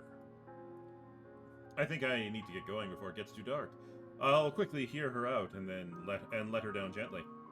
Sure. I believe you'll find this one to your liking. I see. Huh? Smells funny. This book is... Roxanne! Her name was Roxanne! Where is she? A flood of fragmented memories is rushing back to me. I'm back at the beginning of the nightmare. Am I just starting all over? No, think. Some of my memories don't line up. I remember my parents going missing, but my parents are alive and well. I just talked to them the other day. Something has changed. What's happening to me? Having trouble remembering what you dreamed about? That's perfectly normal. Humans forget 95% of their own dreams. I imagine they forget even more about the dreams of others. Don't you think? Interesting. Who are you? Shh. It's all right. You're safe here. I am Moo. I made the book you're holding. I see. Then she's the reason this whole damn mess even exists. The Blackwoods, the disappearances, all of it! You caused all of this? You blame me for the misfortune befalling the Black Goat. Because I made the book to begin with. That's a roundabout way of saying it, yes! That's fair. But I merely created a means of communication between humans and gods. Am I truly to blame if someone else uses it for evil instead? No, everybody is responsible for the choices they make unless they are making those choices under the influence of someone else. Yeah, that sounded about right. How is she just talking about the gods like it's nothing? Are you another eldritch god, or an immortal human? I am neither of those things, but I am a friend, here to aid you. Then what are you? You've regained a portion of your memories surrounding the book after looking at it, yes? That should lead you where you're trying to go. Thumbing through the book, Roxanne's face is coming back to me. If I recall correctly, I should be able to get to her through Missing Person Lane. Thanks for giving this back to me. Don't thank me. In time, I hope you'll come to forgive me. This feels familiar. I'm getting some killer deja vu right now. I've definitely been here before. But even still, this alley feels unfamiliar. Like it changed completely from the last time I was here. Yeah, last time the sky was green and it wasn't piss-pouring rain. I quickly pick a direction and break into a brisk jog. But no matter how hard I look, I can't find my turn. Backtracking, hugging the walls, nothing seems to be helping. What was my house number again? I bet it's somewhere in the photo I got in the mail. Hey! Wait! It's a fake. It's a trap, just like last time. But nobody's there. Huh? But isn't this where I was supposed to run into that girl from last time? Instead, I'm all alone. Something is wrong. Things are repeating themselves, but they're different. I won't be able to rely on what fragmented memories I have. Even stranger, I managed to arrive to my old house undetected this time. I'd better rush to my room and summon Roxanne. The Blackwoods are back.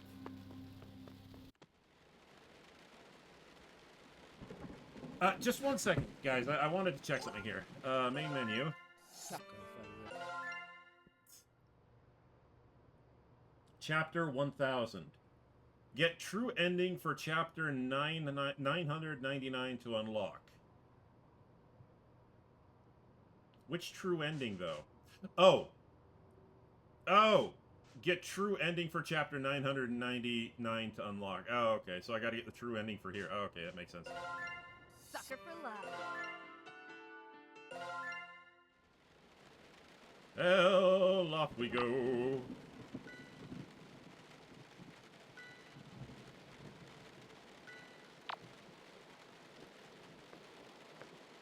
Gotcha! That's her! That's the girl fuckboy that's about!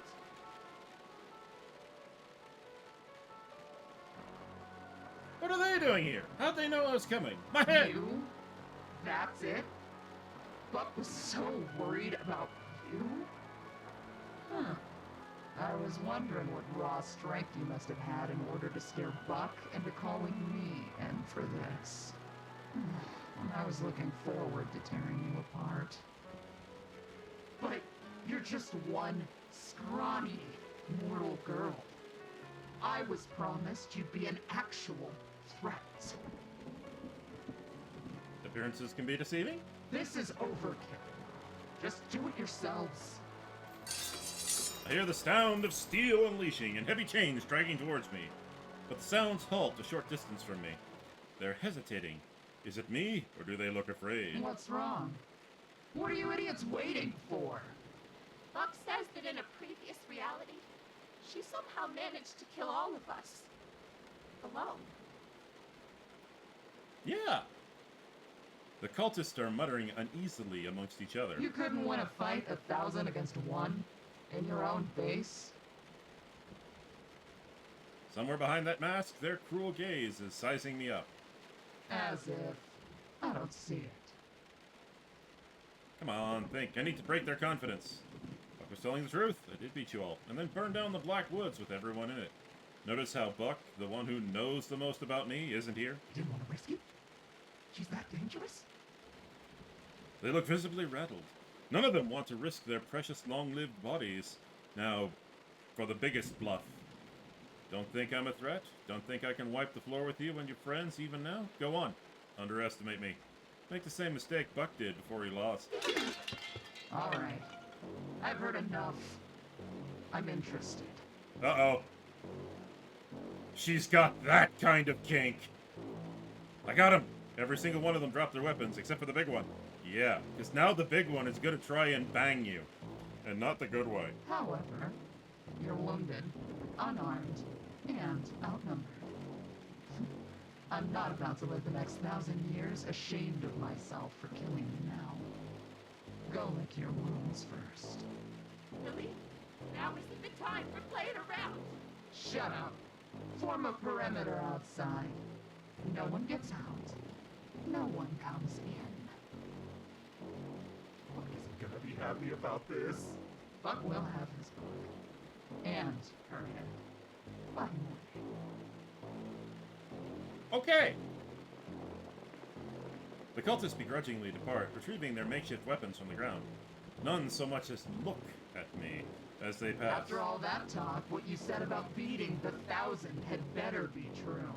Because if you can't prove your strength to me, I'll destroy you. Did they break your arm? Huh? My arm? Oh! My arm! It really is broken. How am I gonna make it out of this I now? won't let an unfair advantage hollow my victory.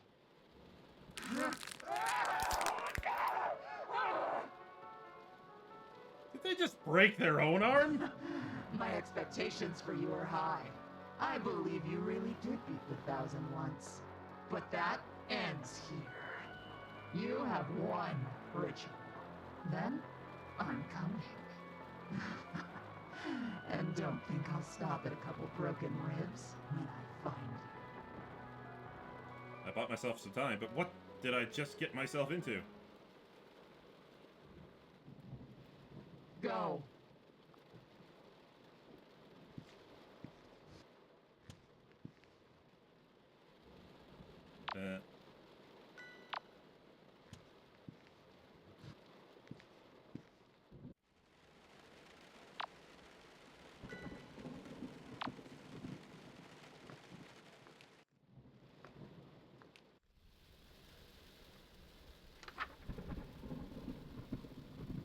Don't keep her waiting, she misses you.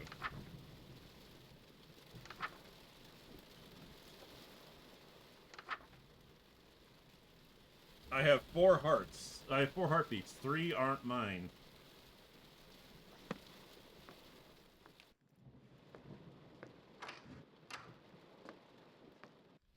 Well.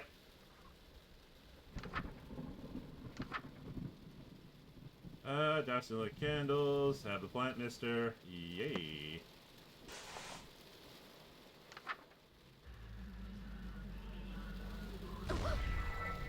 Hey, Roxanne! I'm back! Hey! Wow, we're going a long way for that smooch. Stardust, Hey, honey, I'm home. it really is you. I can't believe this. It's me, Roxanne, the Black Goat of the Woods. Don't worry, I remember. Really? You do? Yes, I do. When I saw the book, I remembered everything. Well, 5% of everything. Most important parts. I remember her all right. What happened to the standoffishness? I don't have any memories of being so close. Stardust. My Stardust. It's been so long. Hello, Goat Mommy. So long, it feels like I just saw you. This is so different. She's completely lost her composure over me. For me, it's as if hundreds of years have passed. Not that you would have noticed your reality beginning anew. Only cosmic entities still exist in the space between dreams. Wait, us meeting? That happened in a completely different reality? This is terrible! I know it's a lot to take in, but... You mean I wore the same thing 2 dates in a row? Somebody's got Riz. Somebody's got Riz and has their priorities straight. That's not the part I thought you'd get stuck on. You're completely unfazed by the fact you haven't existed for millennia. Yeah, what do I care? I didn't experience any of it. Now I'm here, and now it's time for nookie. Or smoochies, whichever ones come first. You know, whatever you're comfortable with. I'm easy. Horny, but easy. Kinda. What were you doing all that time? Trying to avoid falling asleep again. To keep from creating new nightmares. But now that it has begun again... Huh. Interesting. You've been trying to avoid falling asleep. Woman? I can understand that, but trust me, sleep comes in the end. I'm so happy that I'm dreaming about you too. Yeah, I'm happy you're dreaming about me as well. She's brushing my hair with her hand, like a mother, coddling the... Aww. I was hoping it would be something better. It's nice, but I just realized something terrible. What has Buck been doing all this time? Floating in the space between dreams, strategizing against you likely. After all, he had nothing to do but reflect on how you beat him. Okay. Shoot. I'm going up against someone who knows all of my moves from a parallel reality? That explains how I got ambushed. He knew I was coming. I should hurry. I want to hold on to this moment for a bit longer. We might actually have the time for it. Only one cultist is after us this time. Really? Yeah. She's big, she's ugly, and she has a massive bat and scares the shit out of me. Because her arms are bigger than my friggin' head. But hey, there's only one of her. Who? I think the other said her name was Billy. Billy? Oh, Stardust. Ah, crap, that can't be good. What, is that bad? Very bad. Oh, this is a nightmare. I couldn't bear to watch if Billy catches you. Wake up, wake up, wake up. He didn't seem so... he didn't seem so bad. She. And the fact that you met her and lived is a miracle. Huh, I don't know, she seemed different from the others. The rest of the 1,000 or act like mindless zombies, but it's like she was fully conscious. Well, I suppose it's possible that even with her bloodthirst multiplied 1,000 times over, that she still has a desire stronger than that. She was one of your tormentors, right? Do you have any guesses about what that desire might be? She has a very odd honor code that she follows to the letter. Her strict adherence to that code is probably the only thing strong enough to overpower my influence. Okay. From what I gather, it's essentially the law of the jungle. Big fish eats small fish. Might makes right. Okay. She take orders from Buck. There's no way Buck is mightier than Billy. Have you seen her? She probably considers Buck stronger than her because he's immortal. That's a fair assessment. Fair enough. So even though Buck is physically weaker than Billy, she still listens to him because he's essentially undefeatable. I can use that to save all three of us. All 3 of us? Ugh, Stardust. You got one of the 1,000 to have a change of heart and join your side. But Billy isn't like the rest of them. The only way to get through to her at all is to speak her language. I'm counting on that. I just have to think of something. I suppose I could beat her by finishing the rituals while she's hunting me, but I doubt that she'll just let me go if I succeed. The house is surrounded. There must be some other way to convince her that I'm stronger than her.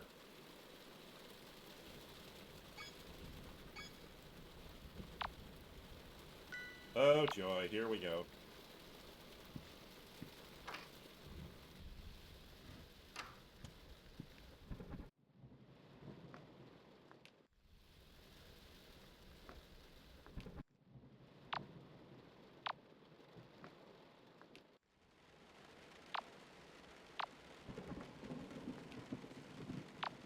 I went the wrong way.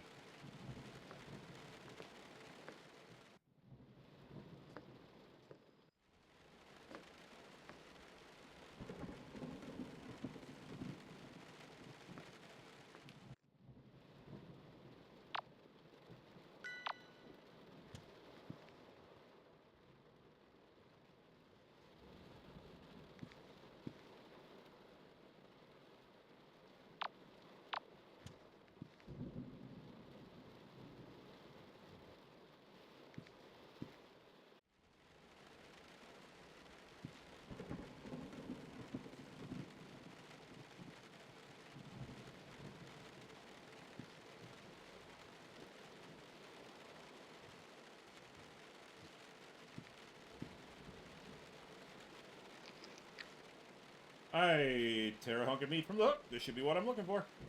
I don't remember being this spoiled for choice last time. All this meat, the 1,000 were really out for blood this time around. Speaking of blood, I'm not sure which is making me more uneasy, the volume of blood or the fact that this feels familiar. Eh.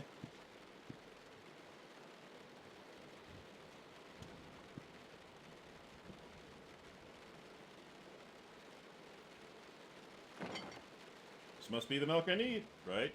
Better grab this and go before Billy hears me.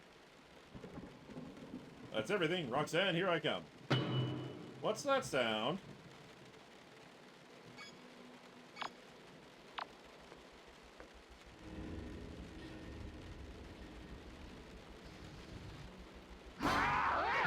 Ow, that hurt.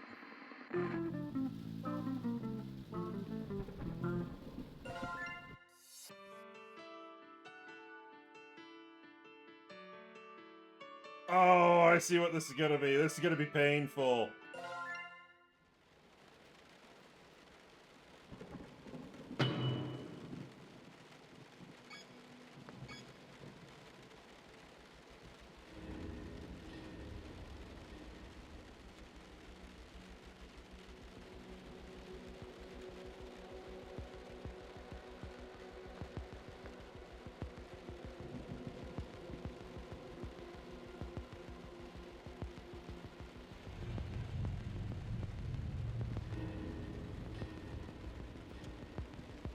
I don't know the mechanic on this.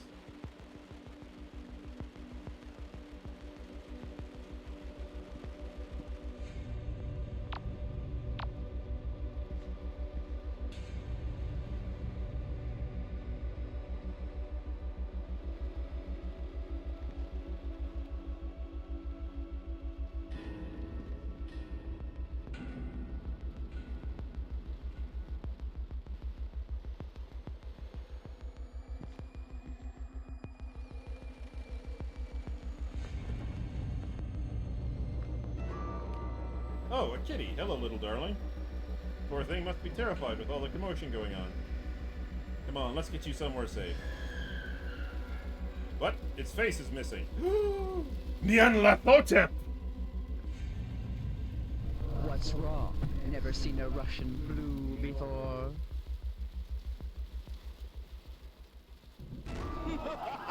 Yes! Kitty! Oh, hello, mommy. Roxanne only gave me lightheadedness, but this, my sanity is slipping through my fingers like grains of sand. Pardon my intrusion, but when my niece didn't awaken, wailing and clutching at her sheets, I knew something was amiss. I had to see the source of her pleasant dreams for myself. I've heard much about you. The way my niece spoke of you. Why, you'd think she'd learned nothing from her eternal torment at human hands. Your niece, Roxanne? You're her aunt? Many call me Aunt. Others call me the Crying Chaos, the Haunter of the Dark, the Mind Eater, the Unknown that pushes back. Okay. I've earned many ominous titles and aliases that I don't much care for. But you may call me by one I do quite like, Auntie Nyan Nyan. I'm being driven over the edge, my very sanity thrashing towards its watery tomb amidst the unimaginable, thalassophobic void. Oh, having trouble there? Where's that indomitable human spirit that I've heard so much about? Oh yeah? Where's your second fucking eye? Pathetic. If Roxanne could see the state of you now, she'd know she was wrong about humans. Oh no. Please don't tell me you're Billy. Foolishly believing that humans and gods could be anything more than livestock and butcher. That admirable, worthwhile traits, like kindness and perseverance, are just in human nature. I know how I'm gonna convince Billy to join me. I'll beat you! That silly goat. So old, and yet still so naive. Alas, I was once her age, and she has yet to be my age. Her torment will help her grow up. Dare you! She's suffering. I've seen how much damage this has done to her, and I'm not even halfway through healing any of it. Is this some kind of joke to you? This is gravely serious. That's why it's so damn funny. I find it hard to disagree. Sometimes serious things can be funny. Come now. The very same humans that she lent her power to use it for the sole purpose of inflicting as much suffering upon her as possible. Classic comedy. She's not wrong. That is a Greek comedy. Ah, the cosmos is always laughing and never smiling. But then you had to come along and muddle the lesson I'm trying to teach her. You will pay dearly for that. Wait. You're the one who did this? Did you come here to... Kill you? You're not immortal, so death means nothing to you. You aren't around to see it, and in the next reality, you won't even know it happened. All my creativity would go to waste. Besides, I never feel so threatened by a human to step in personally. Liar! I'm here for, what is the human expression? A victory lap? I'm here to watch you die when the Thousand takes back the book and Roxanne gets what she deserves for consorting with humans. I won't let you say something so awful about your own family in front of me, like it's nothing. You won't let me? Touch Fluffy Tail. That'll make her stop. Yeah! Spray bottle on the kitty. You must have completely lost your mind, schoolgirl. I'd revert back to my suppressed form to spare your sanity, but that rebellious glint in your eye is really pissing me off. You see this mark? I'm etching a permanent tally, counting the number of times that you've been made humble at the bloody hands of the Thousand. This one's a given. This will help you keep perspective. The next time that you think there is any hope at all, take a good look. Enjoy resting your head on Roxanne's shoulders while you can. These are tally marks that Auntie Nyan Nyan have been leaving for me. She's adding one for every time I've lost. Doesn't really prove as much as is. Oh, crap! I made it. So there was one that's already there. There was the one time that I actually chose to die because I chose the bad end. And then there was the one time that, oh wow. Okay, so this is keeping track of all the realities in which, oh god, that sucks. You suck, woman.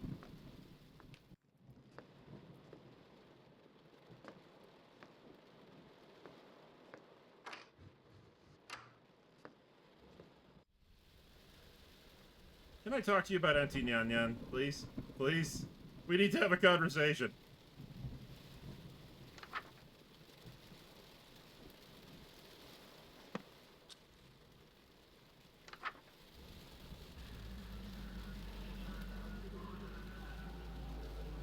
Ah, that smells wonderful. You're such a good follower of mine. But is it ready? It may not be hot enough. Yet. Oh, such decadent, indulgent food can be so messy, too. If only we had something to eat off of. You know what? I'm all for this. You can use me, if you'd like. Yes! Oh, I'm sure there's some place. Oh, come on! Always ready for anything, aren't you? Well, I wasn't prepared to meet your aunt. Yes! My aunt? Auntie Nyan Nyan? You saw her? What is she doing here? She laid one finger on you, so help me! Oh no, I'm fine. She just said she was here to spectate. Spectate? What a sick old witch. I'll give her something to spectate. You know what would really make her angry? What if we made out right now? Wouldn't that be funny? It'd be so funny, trust me. I am all for this. My mouth. Damn it! Stardust! You're cock blocking me here! Oh, can I have a taste? Yes!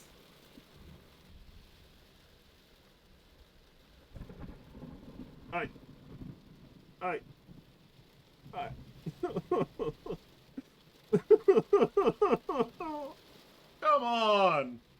Kidding. I was only 90% serious. I was 100% committed. I was balls deep in that. Sorry, that was a bad way of saying it.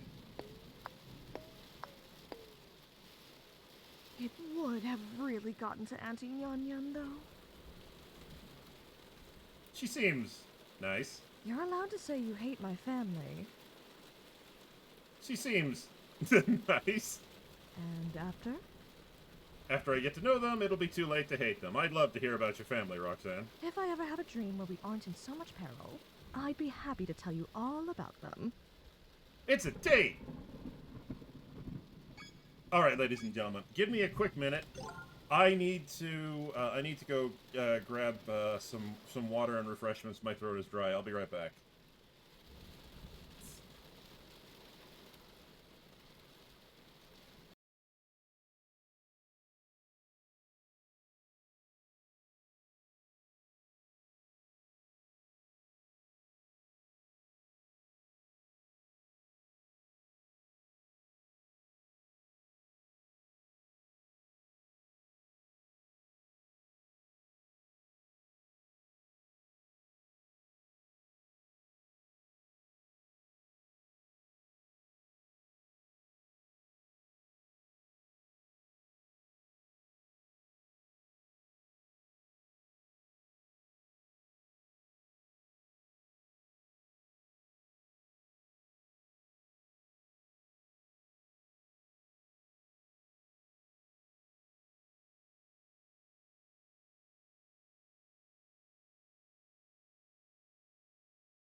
Alright, let's keep going.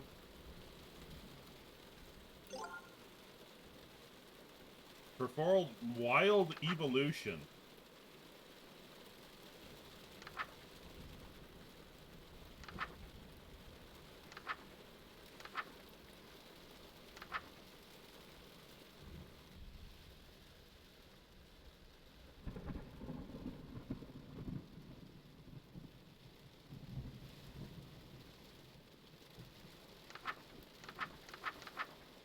Where's the healing spell? I kind of need that one. I've got a busted arm.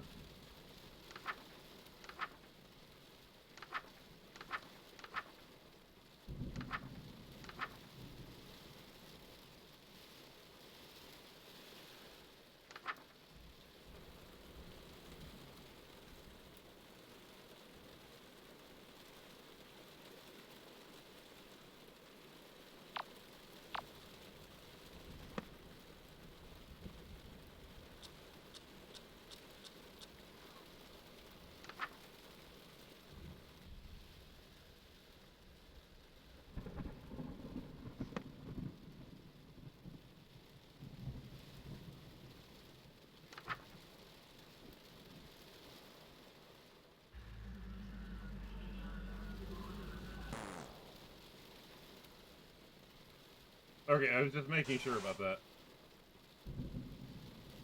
Wait, what? Why do I have a... Oh, I'm gonna get my heart ripped out, aren't I?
Oh, okay, I get it.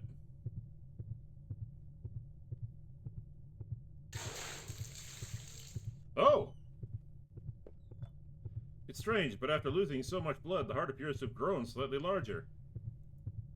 I feel a little funny, but it looks like I did it right.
Oh, face the statue.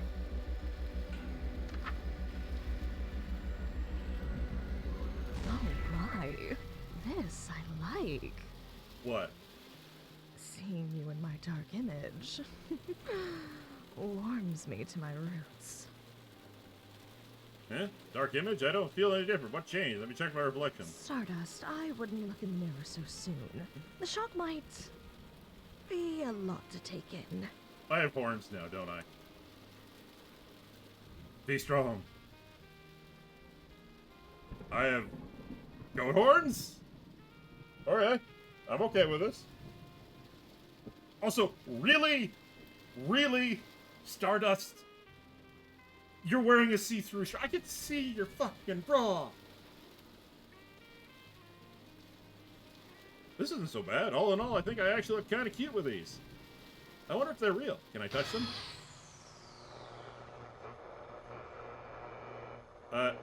Oh. I see. Was that me? And was that my voice just now?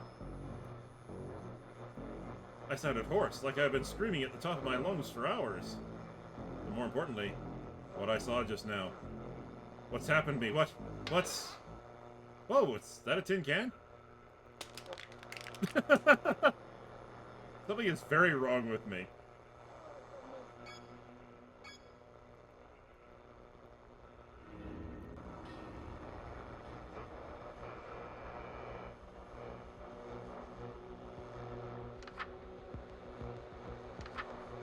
Face towards a device capable of producing sound from a radio signal. Ensure that it is on.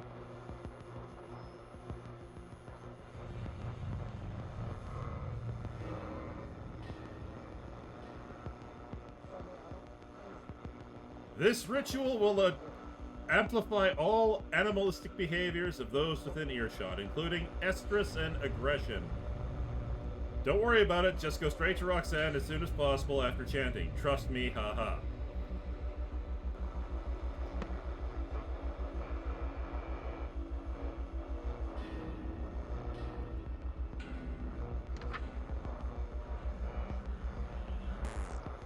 Oh, go to the TV room. Well, damn it.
I'm back!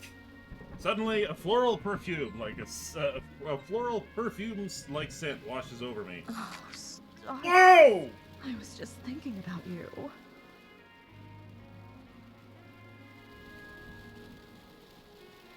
You know what? I'm gonna hit that.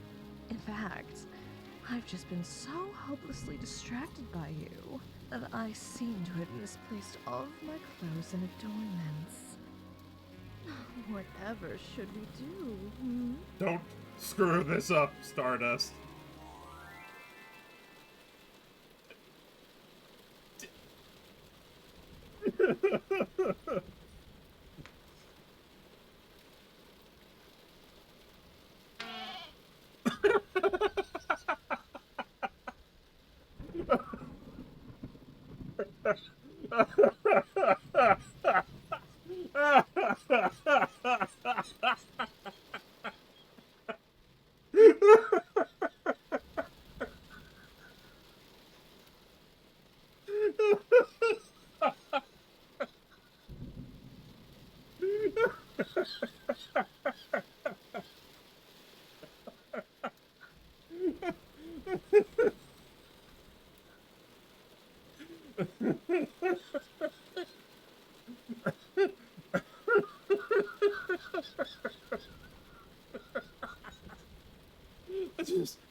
god, it hurts!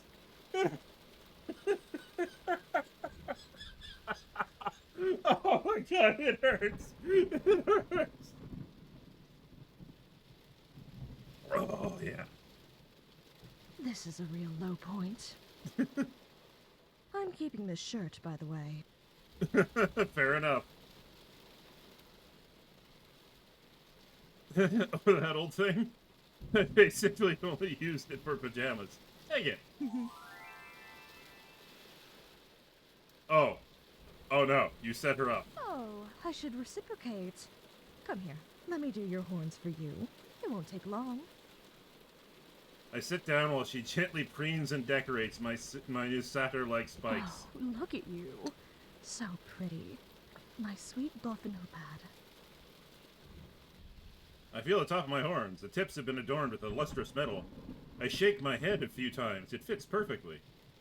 Yeah, it looks great. I like it.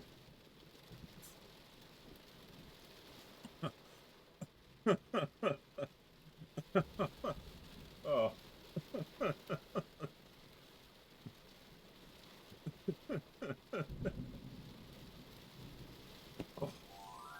Wow. Was that Billy? It sounded like her bat. That was fun. I'd better get back to the rituals.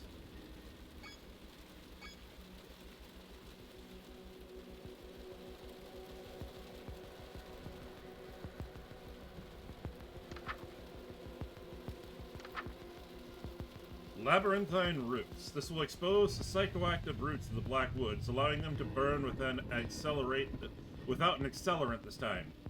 Cast outside, like on a porch or a balcony, but face away from the woods. Do not look at the woods in any way until the second phase of the ritual is complete.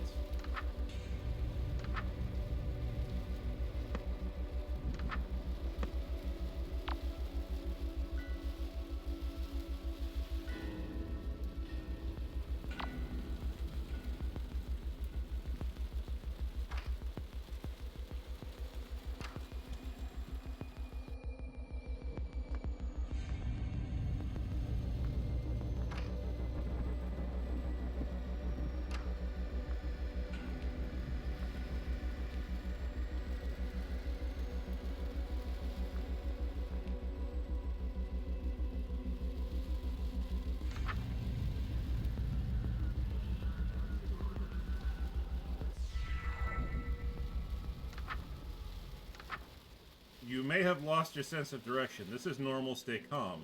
Do not directly view the woods in any way. Windows and doors included until this ritual is concluded.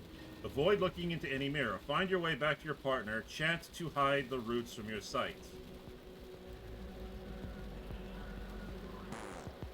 Go to the bedroom. Okay.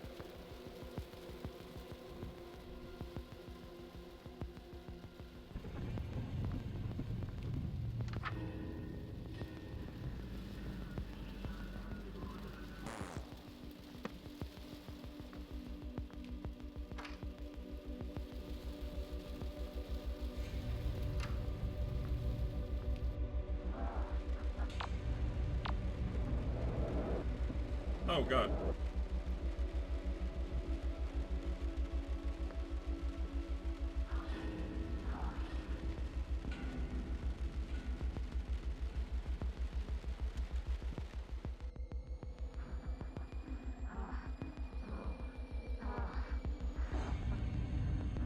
Oh, that ain't good.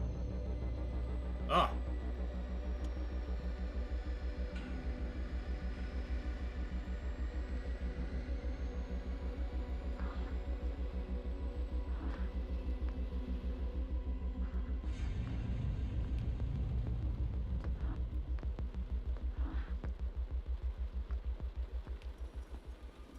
Nope.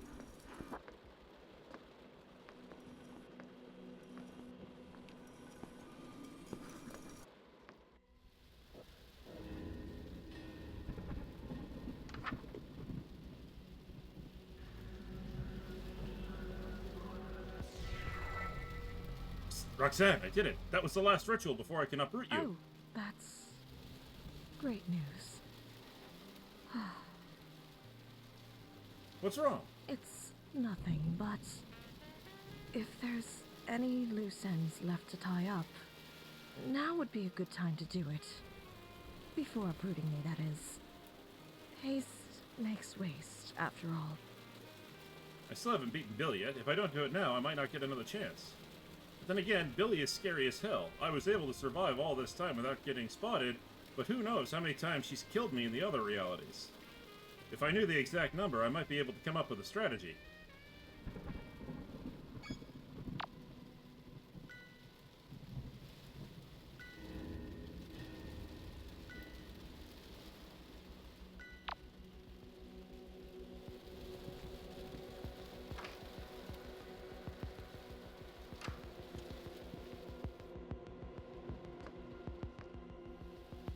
These tally marks Auntie Nyan Nyan has been leaving for me. She's been adding one for every time I've lost. Doesn't really prove much as is.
I mean, I know Billy has killed me once.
Okay, there's something significant about that. In that I...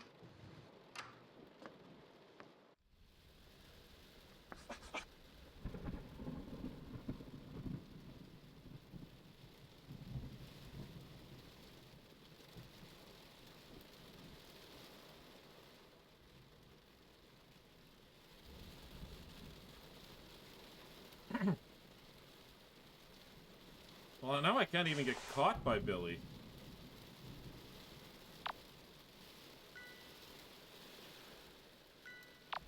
Unless the Oh, wait, let's go check the TV. That's the one thing I didn't check.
I mean, actually, there's one thing. There's still one thing that I haven't done. I haven't gone straight outside. So let's do that first.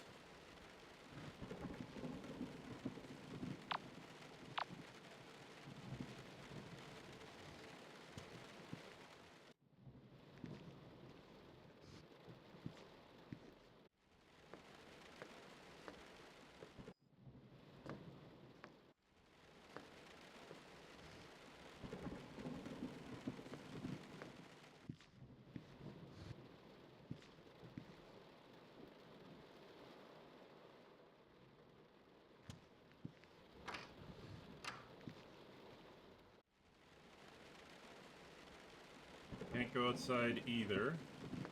Okay. Well, I've done everything that I could, so unless I had to face her earlier in the game...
are you talking about? I'm not ready to leave yet.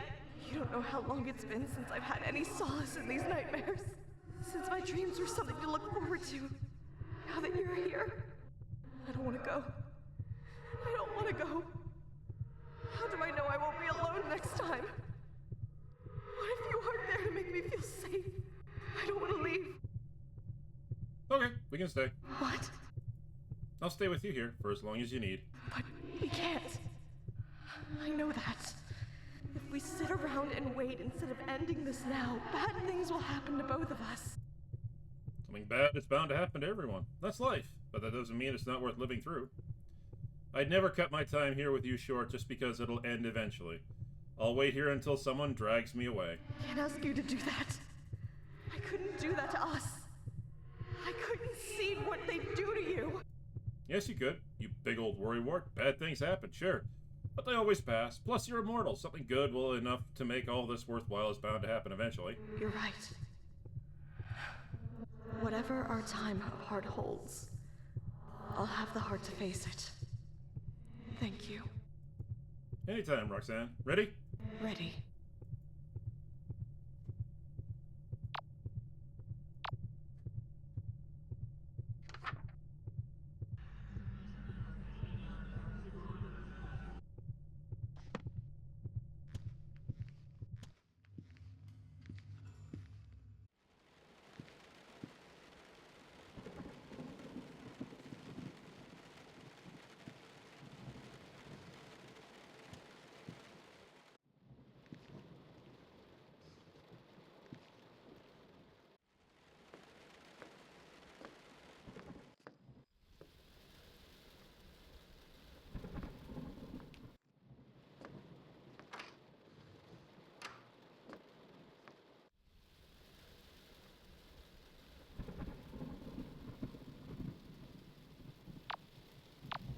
Well, I don't know. I did everything that I could, but she's not banging away. Unless I've gotten very, very lucky. She hasn't banged around at all and done anything like that, so, okay. Is this game... Yeah, it's finished. It's been finished.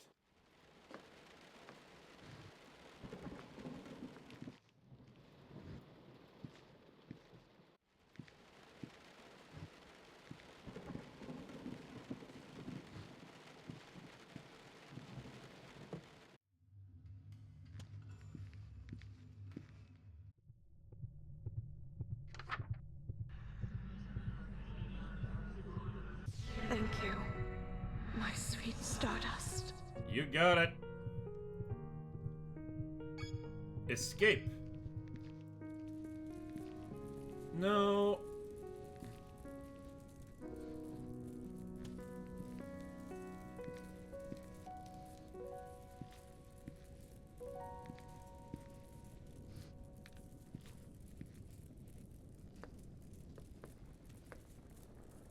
The house is burning down. No way I'm going upstairs. Okay.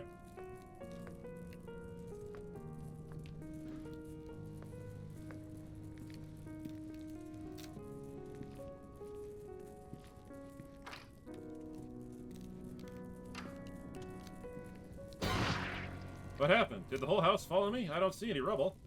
The book. I've got to take it in. You can't see your body, but I can. You'll suffer if you try to move. You're finished. No, I'm so close. I reached for the book, but my wrist is kick aside. Already. You're already dead. Even if you can't feel it yet. I'll be taking this to Buck. Huh? Let go. Let go. You can't put up a fair fight anymore. There's no glory in prying this book out of your hands now. If you're going to dishonor me by not conceding, I'll have to take this by force. There's a loud tearing noise. A pain beyond belief rips through my body. You ripped out a page as I pulled the book away. Why? You're too wounded to speak. You won't be able to cast anything to save yourself. That doesn't matter now. I know I'm beyond saving. This is me at my... This me, at least. But if what everyone's saying about new realities is true, and there'll be another Stardust another time, then I'll happily pass the baton. But I won't let Roxanne suffer in the Seed meantime. the Blackwoods.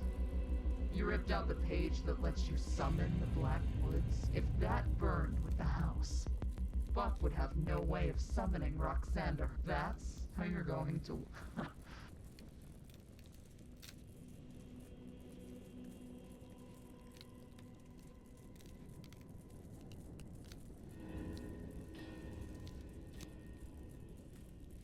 Page still in hand. Let it burn.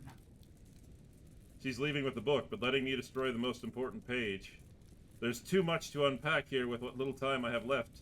So instead, I watch the page in my hand burn to ash as everything goes dark. Roxanne, in this dream, the one about me, you're safe. Stay tuned. Another episode of Sucker for Love, Date to Die For? Oh god, another one. Huh. Even though Stardust lost the battle, looks like she's winning the war, isn't she? Hey, why are we counting on me all of a sudden? Can't you find somebody less famous to get their hands dirty? Oh lordy, what Next the time hell? on Sucker for Love, the lonely devil arrives. Now who wants an autograph? Oh my god, is that darling? 1 second, I gotta see if I got the true end.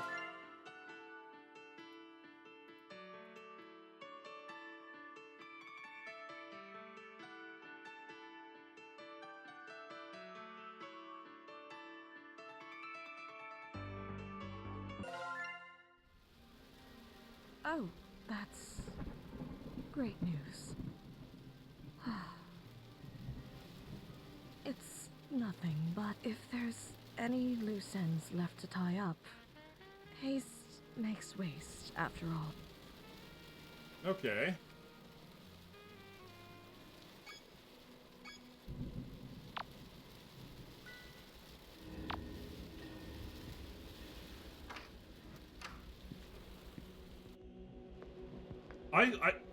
Oh my god, what the hell?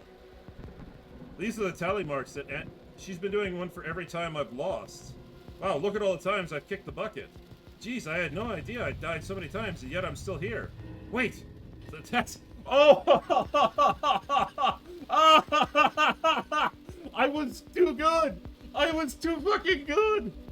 I was too goddamn... I actually had to let her kill me over and over and over and over again. Okay.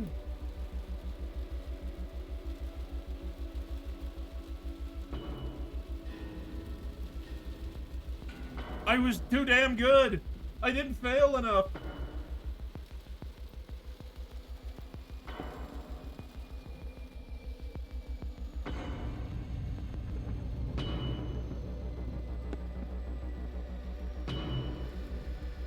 Are you coming?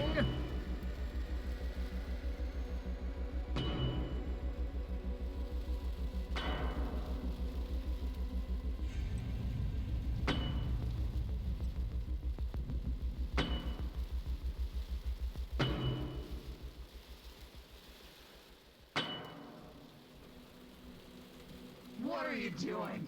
Don't tell me you've given up. I was clear what would happen if I caught you. Actually, I can prove I'm stronger than you right here, right now, without throwing a single punch. Take a look. You're bluffing. Is this some kind of a trap you set for me? Not a trap. The scoreboard. Scoreboard? A 12-foot-tall cat girl in high heels from outer space carved these notches into the wall. Alright, go on. Really? I haven't already lost to you? That makes sense to you so far? I work for a cult that worships a four-eyed goat tree from outer space. Your story really isn't outside the realm of believability. Go on. She made these notches because she wanted to discourage me. She makes a permanent tally... Oops. Sorry. She makes a permanent tally every time, basically, I get killed. She left this to prove I'll only lose against you, but actually, it's the only way I could ever have proven I've won. So, I've beaten you to death countless times? That's your point? My point is that my tenacity is infinite. All these times I've lost, and you're not any closer to defeating me. You see, right? This may be the number of times I've fallen, but it's also the number of times I come back. You're telling the truth, aren't you? Oh yeah. However, all you've proven is that we're in a stalemate. If you really believed I'd spare you because we're tied at the moment, I'm sorry to say, you still have to die. Your personal honor code means you only listen to someone that's stronger than you, right? And you listen to Buck, that means that he's stronger than you because he's immortal. Even if I manage to break him in... Oh, sorry.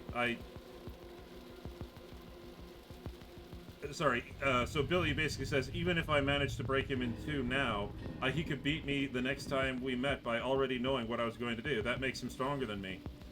But he'd be worse for wear, right? He keeps mental and physical trauma from all of your previous attempts to kill him. And I don't. I come back good as new every time without even remembering how I got my head handed to me. If Buck and I fought, I would eventually win because his injuries would accumulate, and mine wouldn't.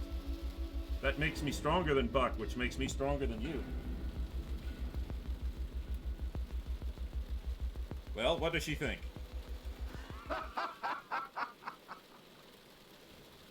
Oh, proving you're stronger than me without throwing a single punch. I see your strength.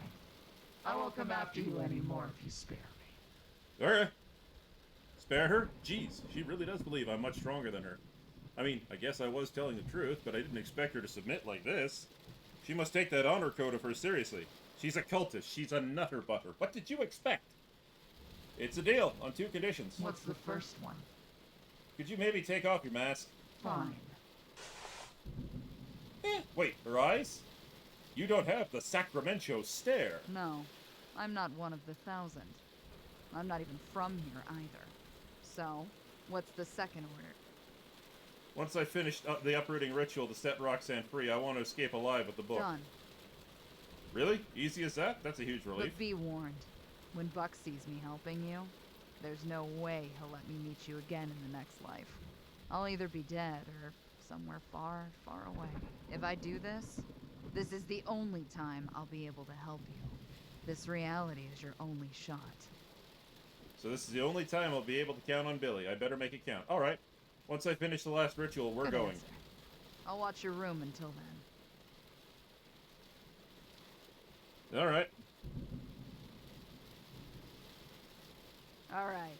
Be on guard. Wait. Shit! I didn't mean to click down there.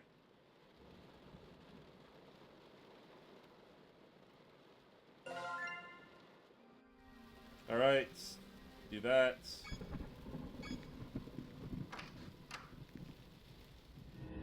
Sorry about that.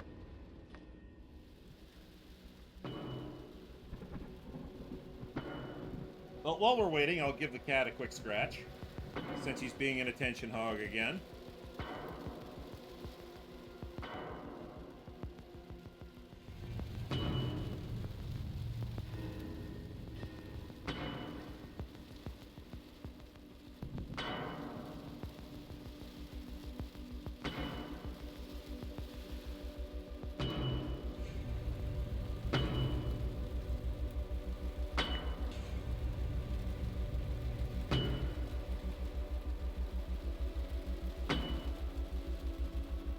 What are you doing? Quickly zip through it. Hallway.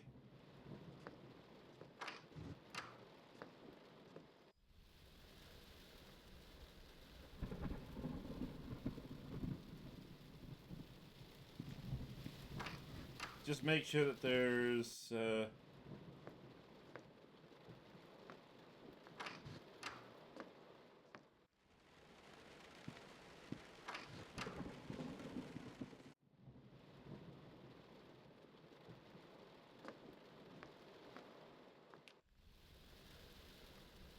I was wondering, what exactly is How your long honor do you code? have? We're surrounded by 1,000 people that want me dead. I'll give you the short version then. I only listen to people stronger than me. For example, I don't follow any law written by somebody who benches less than 415. Isn't that basically all of them, though? Yeah. If some dusty old fart couldn't force me to return my shopping carts in person, why do I have to do it because of a law they wrote while wearing a dress? It's not illegal not to return your shopping carts. Really? It's not? Nope. It's just rude. It's kind of weird that you don't anyways. If you can't move a shopping cart from one end of the parking lot to the other, I owe you nothing. She's a weird girl. Let's head down. Be on guard.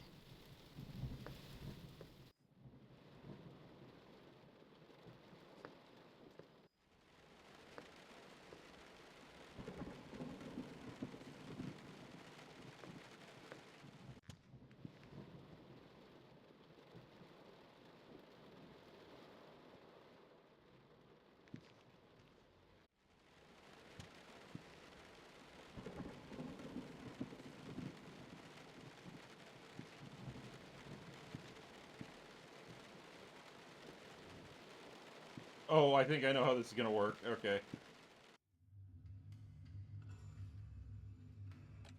What's up, Fuzzy Butt?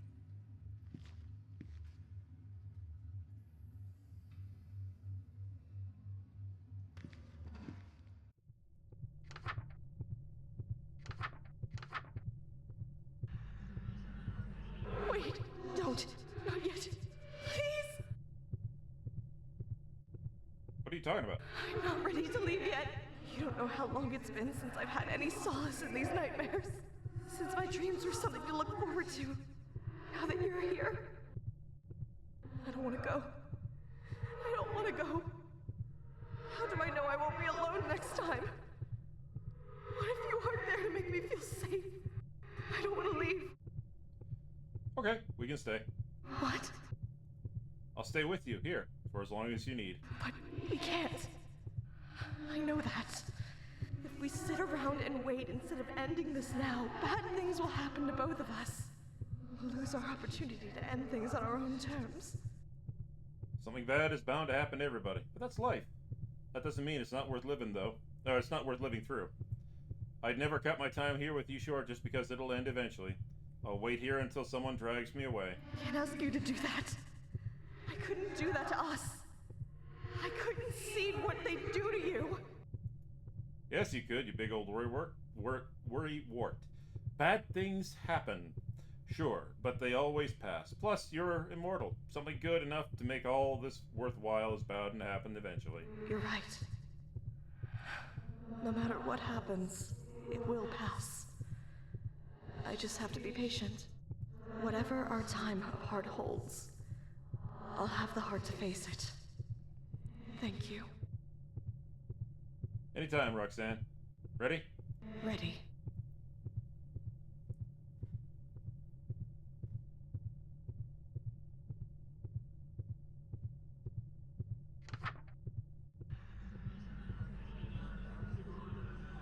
Thank you, my sweet Stardust. All done here. The Black Woods are burning. Buck probably knows now. This is our one shot.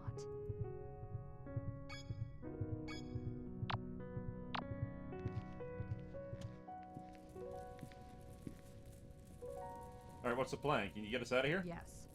Remember that the Thousand formed a perimeter around the house. If we run out blindly, we're finished. The burning roots are invisible too, so to stay safe, keep your feet on something that doesn't burn, like cement or water. I saw a pond on the foot...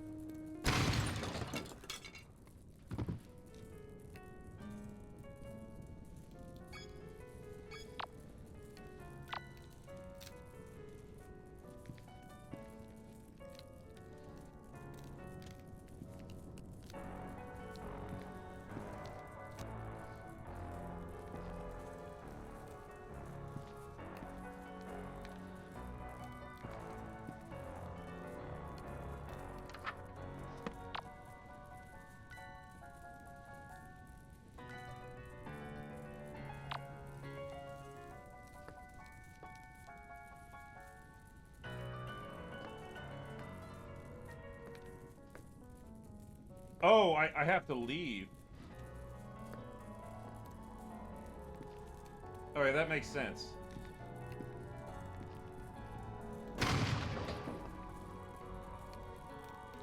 Thank God that missed.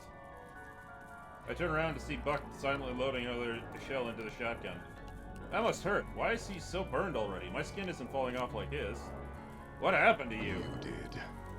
Nanny happened too. Nanny, hearing that name, that was someone who helped me escape.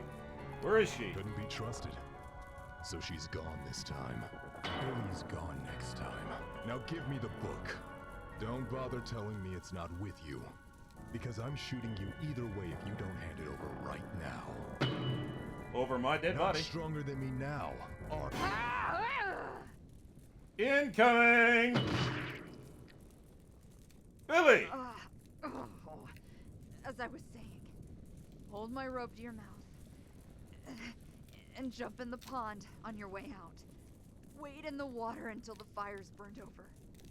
What about you? Go! Okay.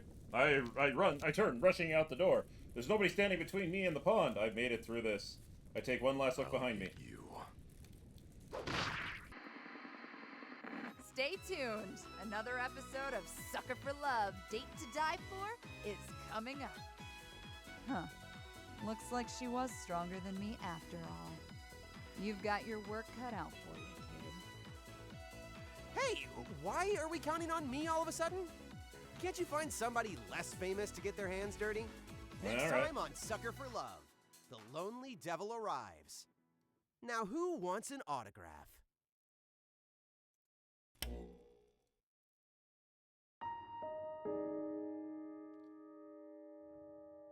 Billy has left the Thousand. Perfection!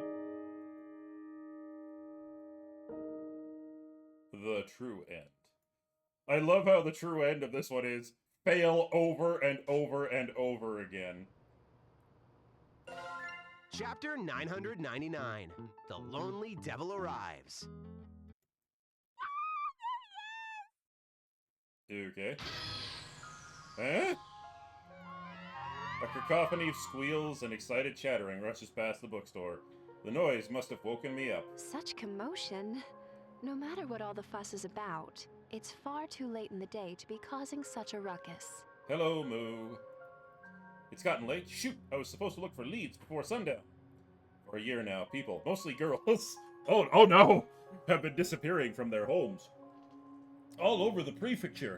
At first, everyone thought they'd just run off together, but as more girls vanished without a trace, panic started to spread. They are last seen on the bus to Sacramento. Having grown up here, I can't just stand by while so many people go missing in my backyard.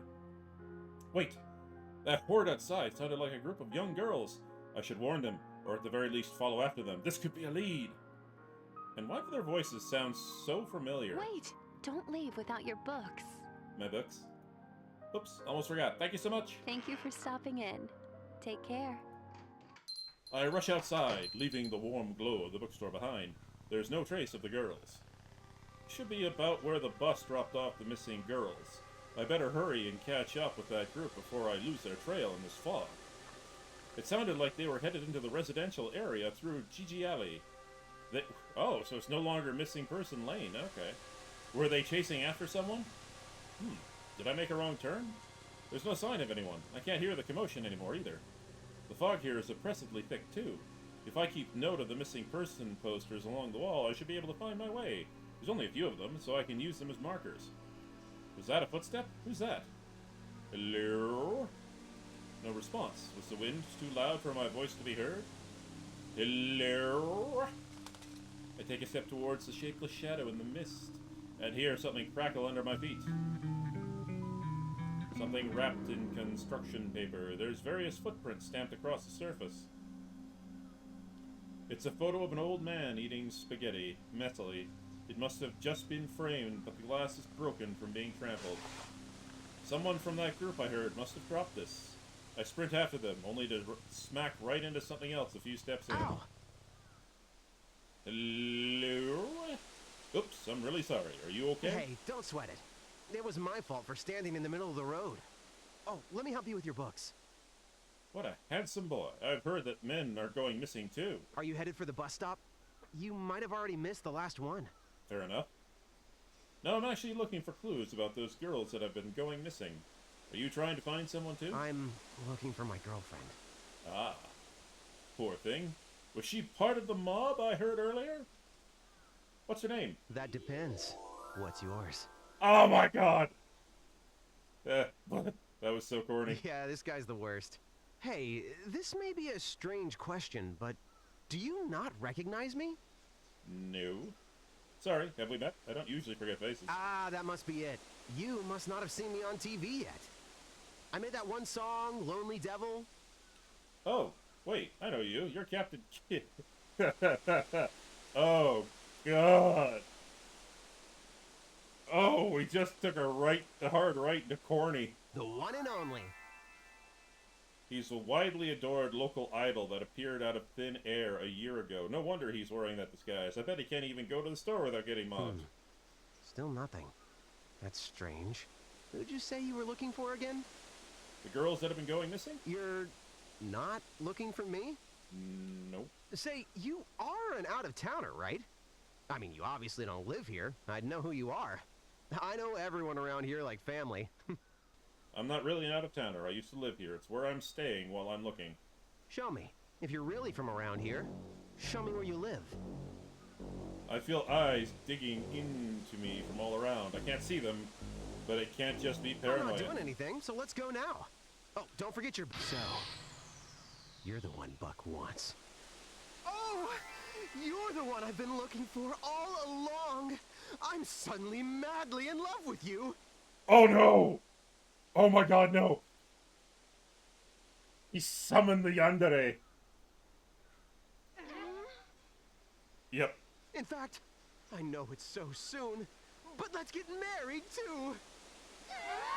Oh, I'm so screwed. After all, so long as you're alive, I'll never have eyes for anyone else. Never. Fuck you, bastard. I just heard a chainsaw. Killer girls. Unseen hands desperately grab at me from all around, but I manage to shake off their grip with surprising ease and make a mad dash forward. Behind me are dozens of footsteps. What's going on? Why am I being chased? Who the hell is Buck? Before I knew it, I am arrived at my ancestral home, sitting ominously alone in the fog. Honestly, what was in my bag that all made them want to make... Wow, there's flowers everywhere. What's this book? Here we go. The nightmare started over again. And it seems I got lured into the Blackwoods trap yet again. Which means... I get to see Roxan again. Score! Why are there flowers everywhere?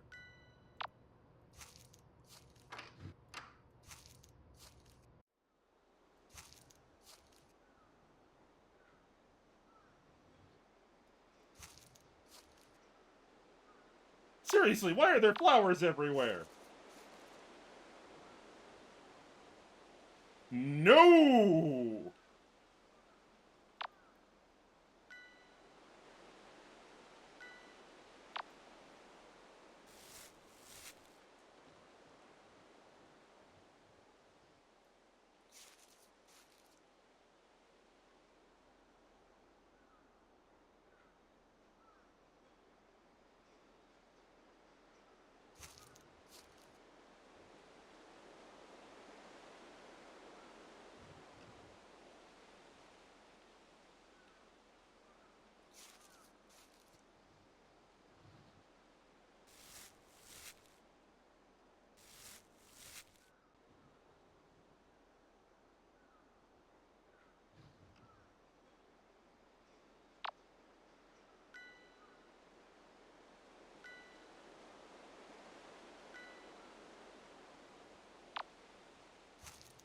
Oh, well, I've already died plenty of times. Off we go.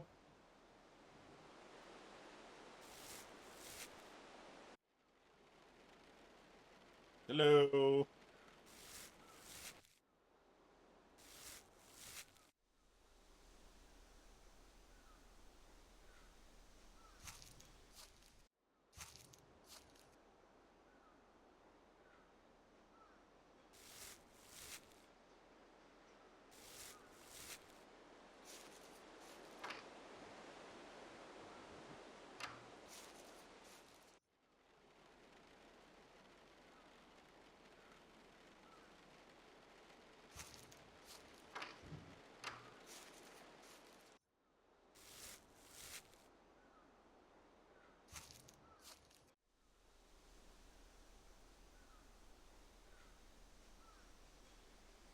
Wait, where's my base?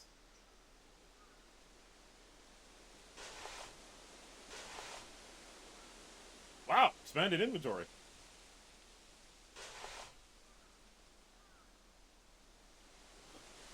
Well, considering that I have an expanded inventory, I should probably go around and just look shit up. I mean, as, you know, before I do the Summon the All-Mother ritual, so... Bear with me, ladies and gentlemen. Let's see if there aren't any collectibles around for me to get before the Yandere break in and start hunting the shit out of me.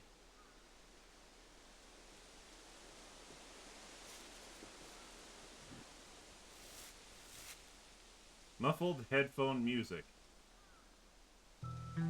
Huh. Looks like someone left their CD player here. It's covered in punk stickers. Through the headphones, I can hear an acoustic song playing. Sounds homemade. I really hope whoever recorded this is okay. This sure is an odd spot to just drop something.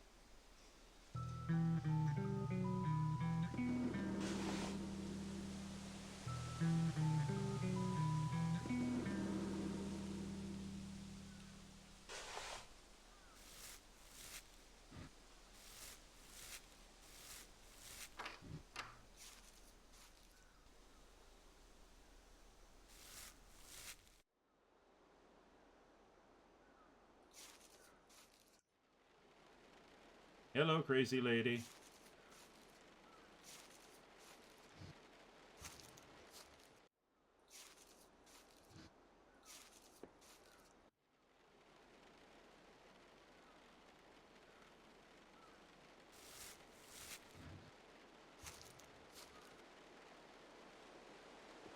Well, there's no meat, so...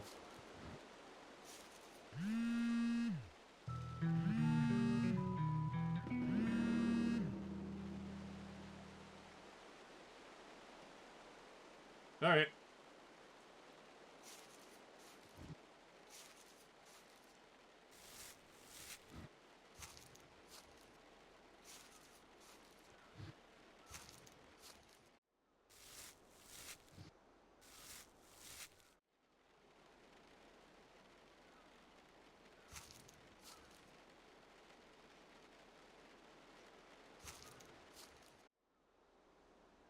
Can't wait to see what damage I got going this time.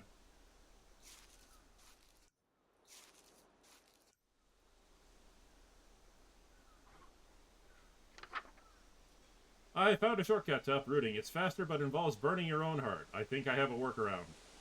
Summon Roxan as usual, Dowson. You know, have the plant mister with you.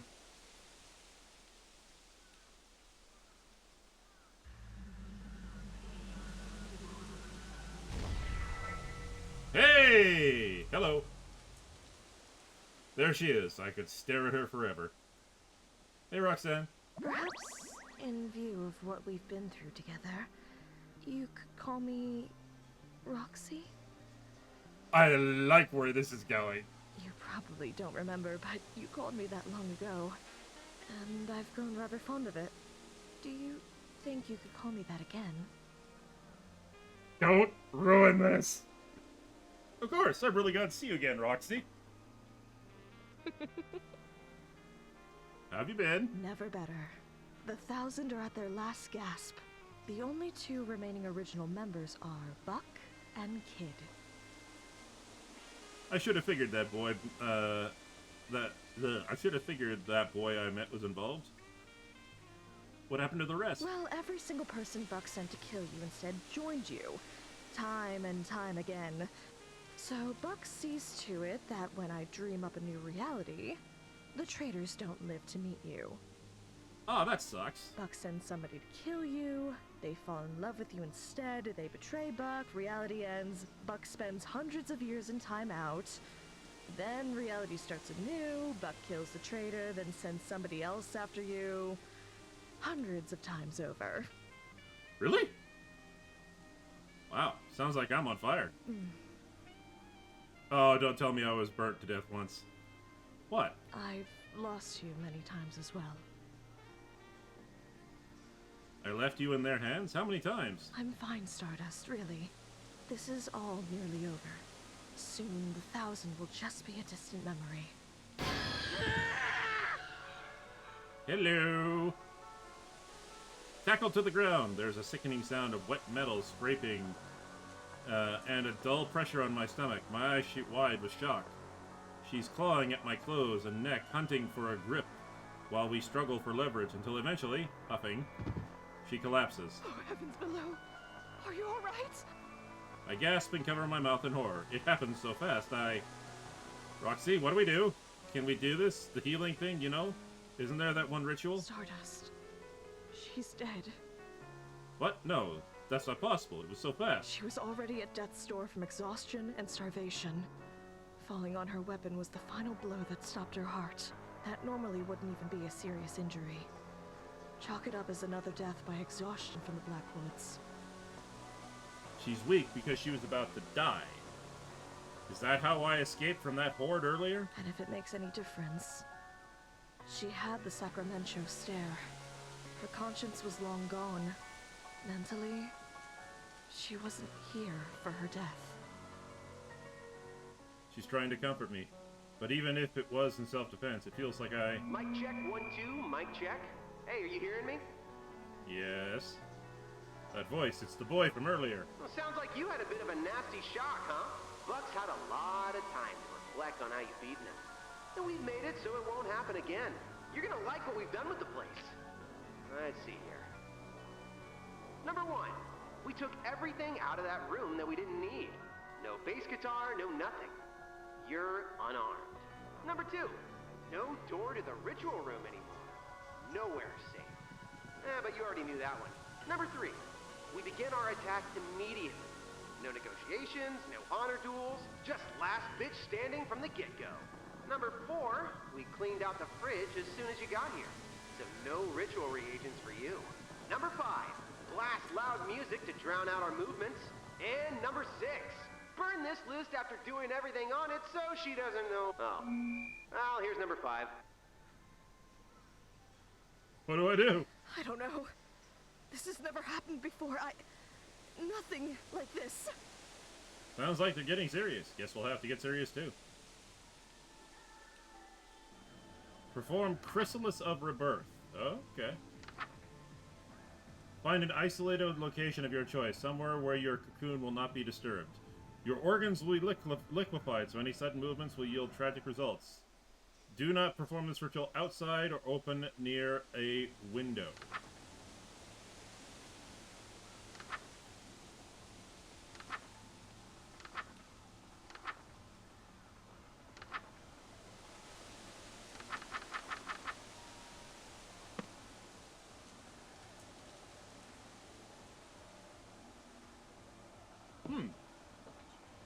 Okay. Alright. The knife comes free with a sickening sucking sound. I can't bring myself to use it against those poor souls, but I might need it for these rituals. I wipe the blade on my skirt. Yes. The emaciated body of the girl that attacked me. She looks even skinnier up close, poor thing.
hello.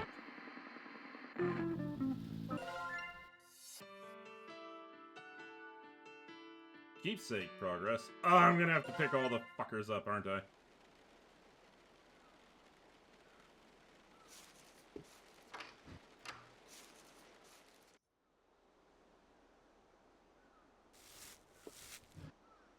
Alright, this one ain't gonna be that easy.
I have no clue if this is a good idea, but we're gonna go with it. Ah, shit.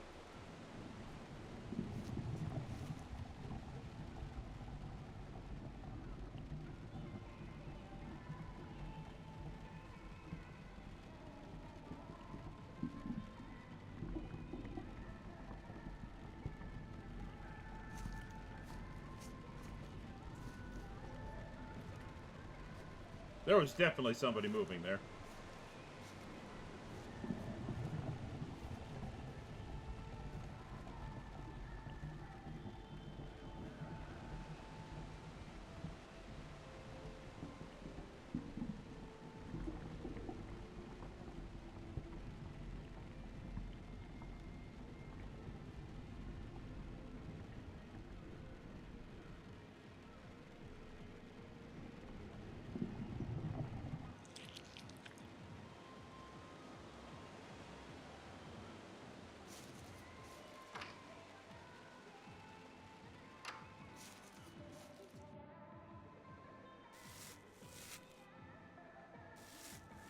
Such a troubled look. Are you alright, my sweet? I'm still really shook up by the one that rushed me. The one that, you know. Yes. Death can be an upsetting thing to see for the death shy. It's not that. She's not wearing robes or a mask. She just had the stare, and she was so frail, so unlike the Thousand. You've already figured it out on your own, haven't you? I didn't want you to find out. But your attackers are not members of the Thousand. They're using innocent people as your assailants this time. This is a concerning bit of leverage they've created. Experience has taught them they can use your humanity against you. This feels so different from what little I can remember. How am I supposed to save any of them, Roxy? At this point, I know nothing I can say will stop you from trying to befriend the people actively trying to kill you. If they're under my curse of thousands, then their admiration for Kid has been magnified to the point of fanatical idolatry. The only way to break their obsession is either by finding something else that they love even more, or by removing the object of their obsession. But I don't know anything about these people. Where would I even start? Hope I think of something. Black Eye.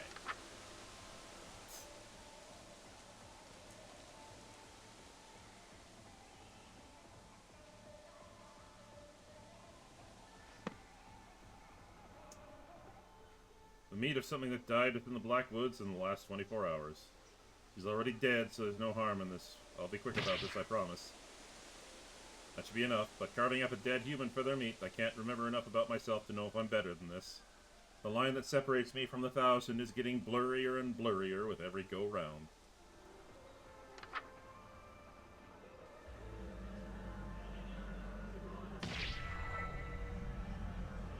Excellent work.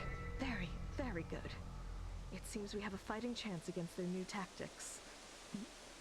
What's this? A portrait of your grandfather? Oh, that's not mine. I found it while I was coming here. I figured one of the people who went missing dropped it. Wait, if somebody went out of their way to frame this, they probably care deeply about who's ever in the photo. What if it's one of the people chasing me around?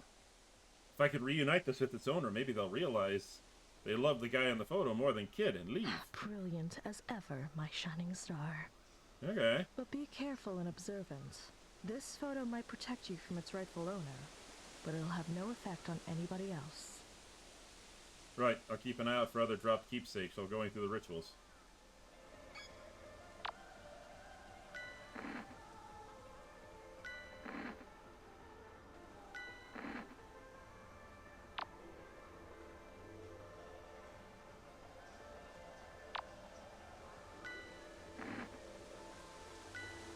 I have fucking radar!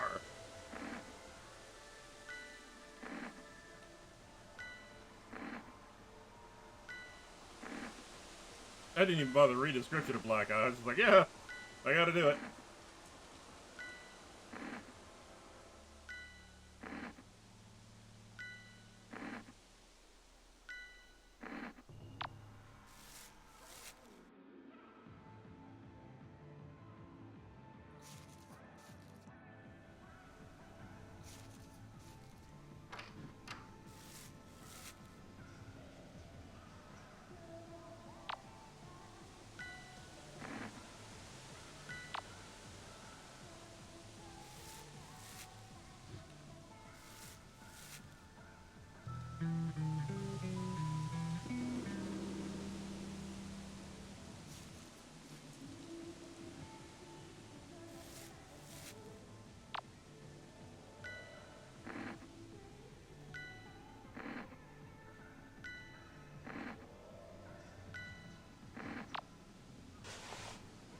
Oh, wow, there's 5 people tracking me down throughout this house. Okay.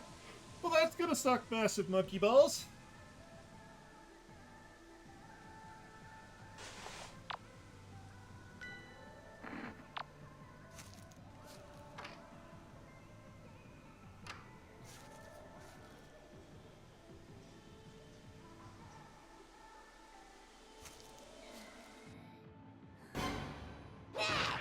Ah!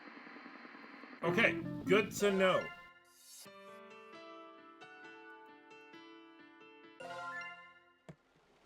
Oh god, I gotta go through all of that again. Alright.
Oh, I could be in trouble.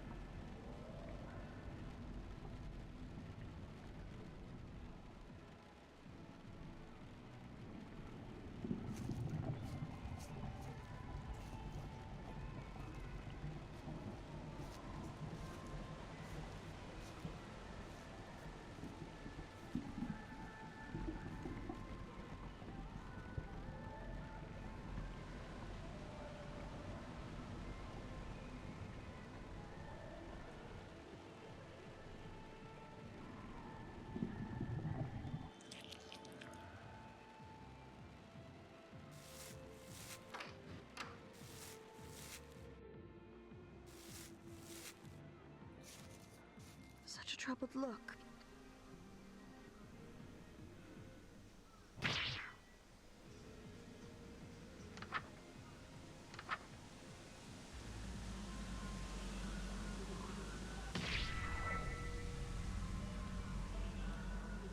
Excellent roll.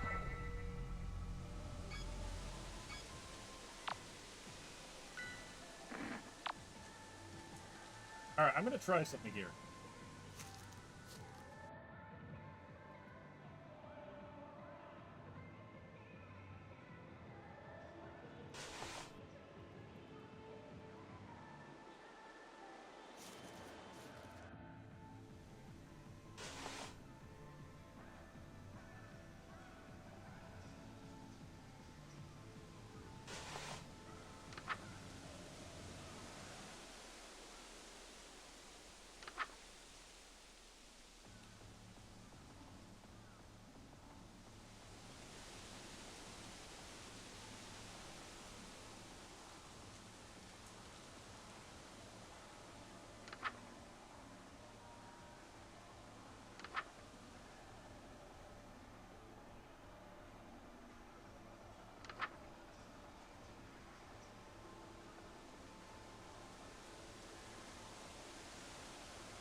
Huh. Actually, you know what? This is a good place to stop.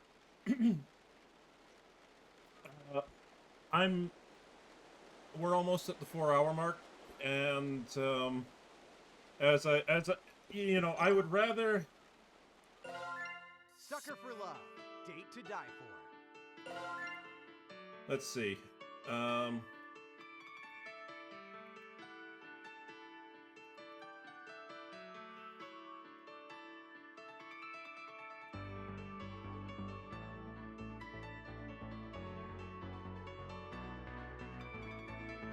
Okay, that I can do.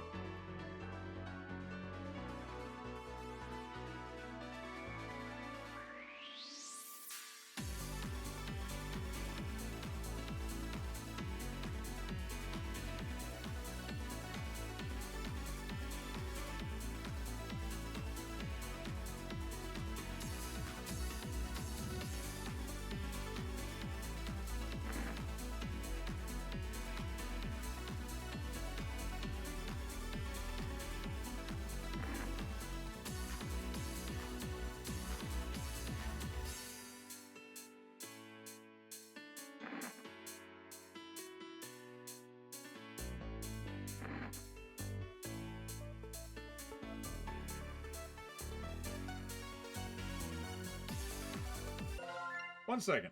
Give me a sec here.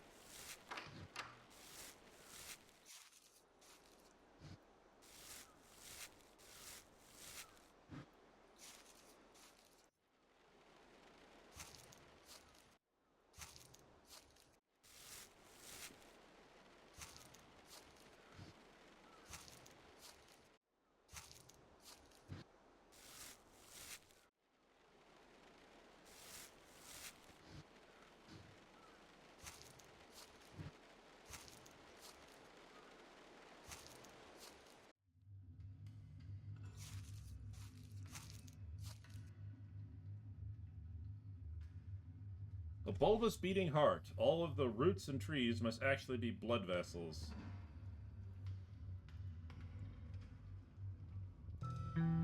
Oh, a wallet. The ID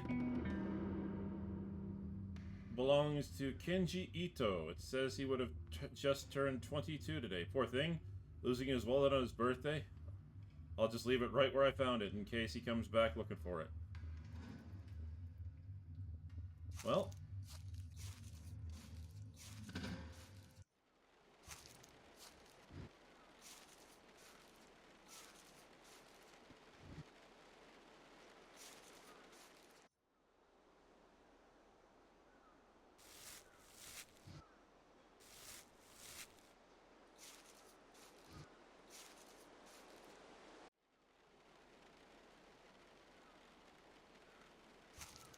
I'm not crazy. You guys saw that old woman too, didn't you?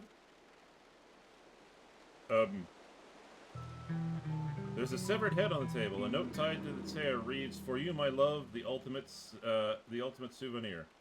The head belongs to one of the half of the pop duo on the TV. She blinks at me, eyes filled with sorrow as I stumble back.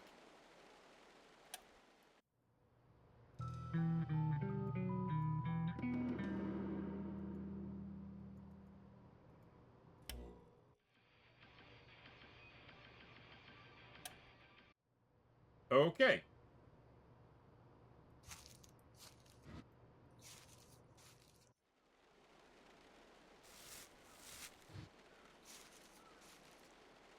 Well, now I'm off looking for that old woman.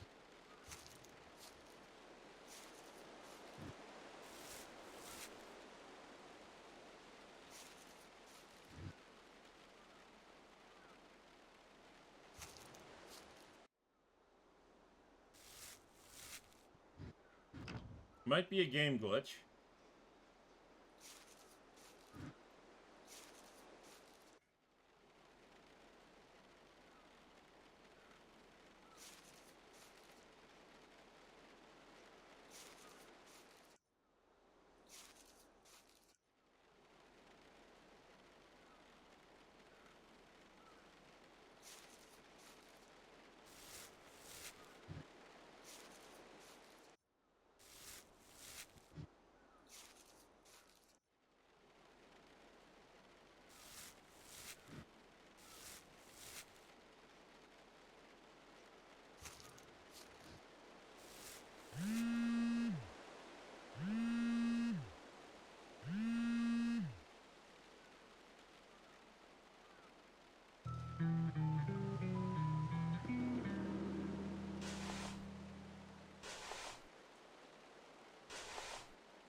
Okay, I think I get it. I think I get it. So, all right. So it looks like there's two keepsakes.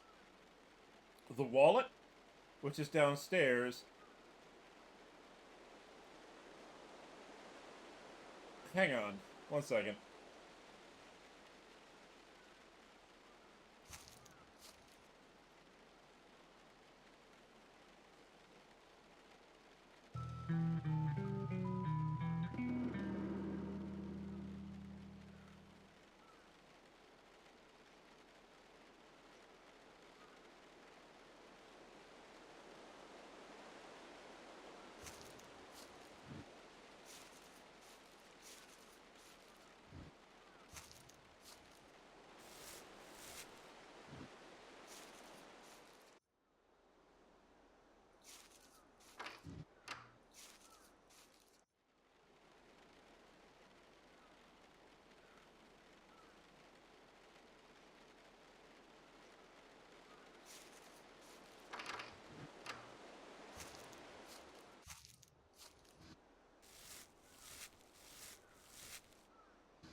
Alright, I'm just gonna quickly do something here and see what happens.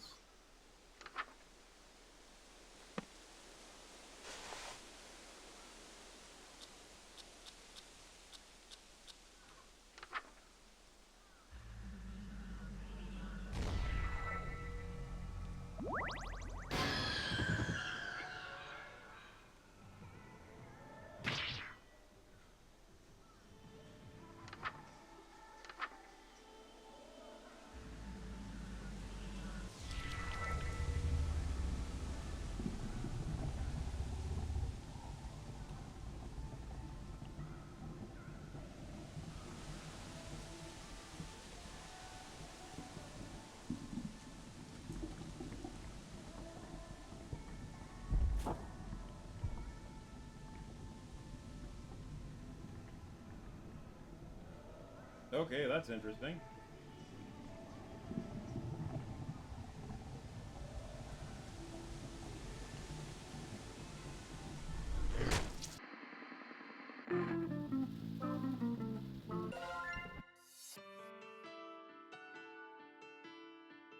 So what is this question mark?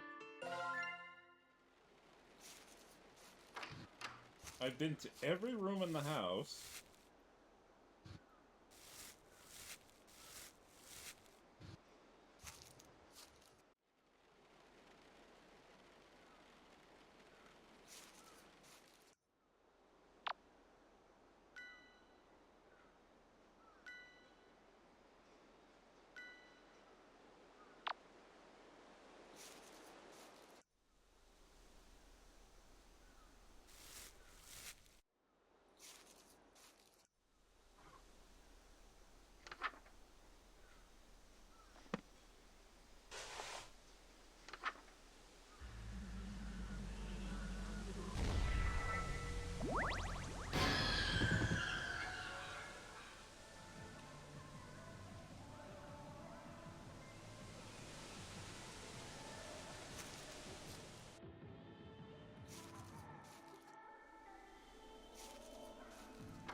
Let's try this outside.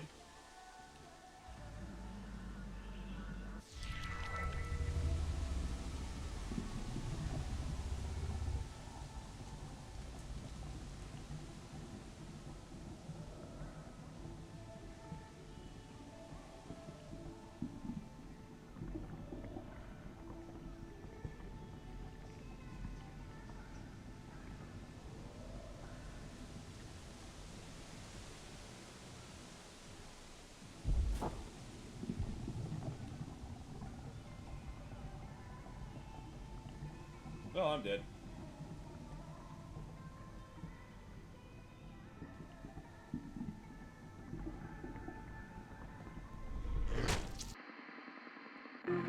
Okay.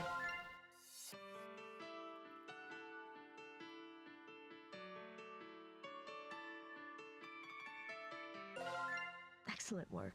Very.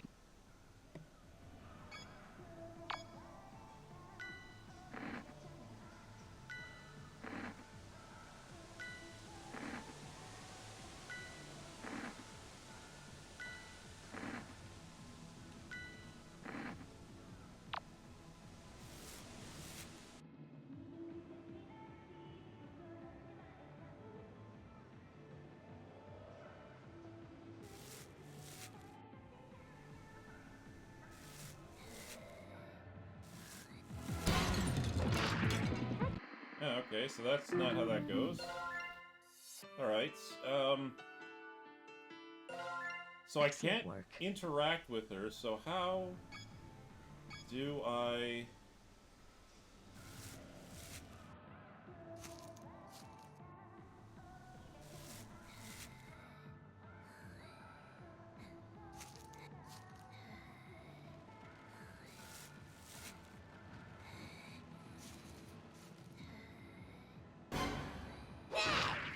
Okay, so she... Oh, okay, so she follows me, alright. That makes sense. Oops. Such a troubled look.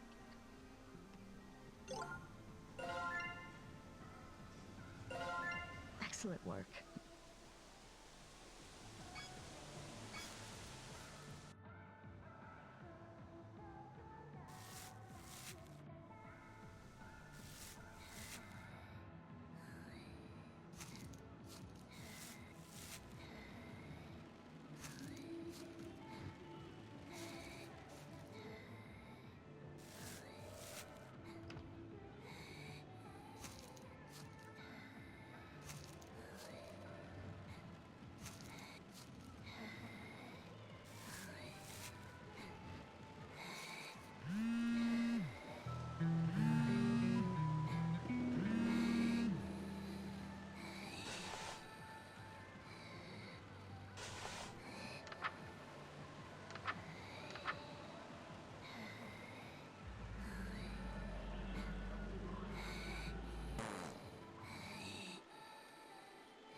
There you are.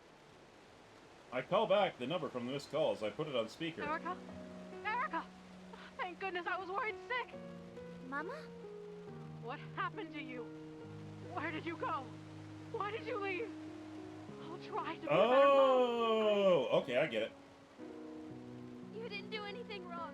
I'm so sorry. Please don't be mad at me. Sweetie, please come home. I'm coming, Mom. Thank you. Eat something first, young lady. You're starving to death.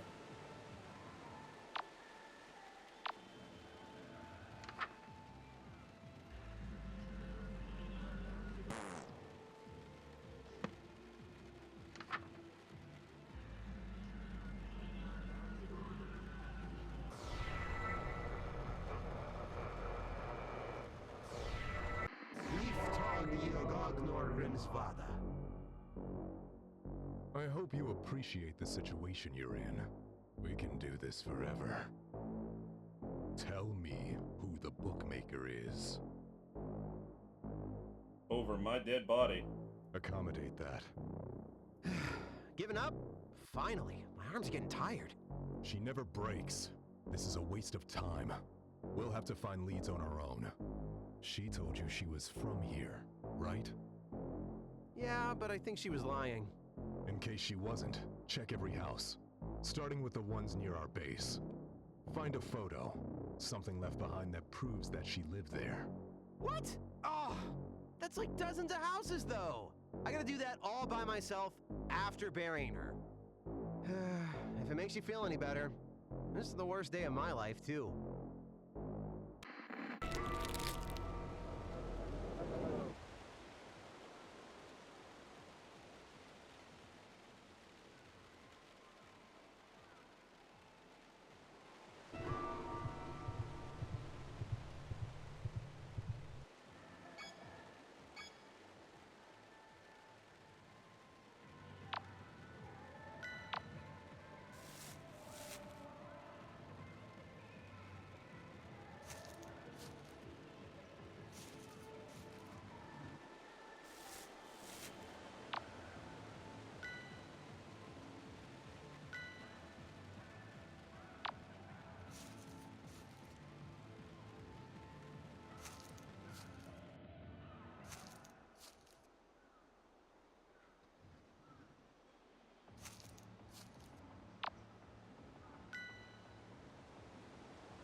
Please, come here. Let me kill you. I stand a safe distance away and pull out the cracked portrait I found earlier. Oh, what have you got there, dearie? So handsome. Is that my Angus? Oh, that's my Angus. Oh, thank you.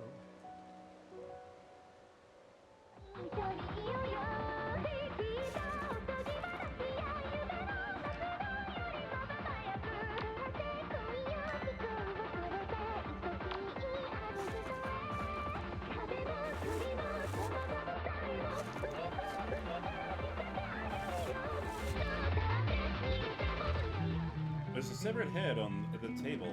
A note tied to its hair reads, "For you, my love, the ultimate souvenir." The head belongs to one half of that pop duo on TV.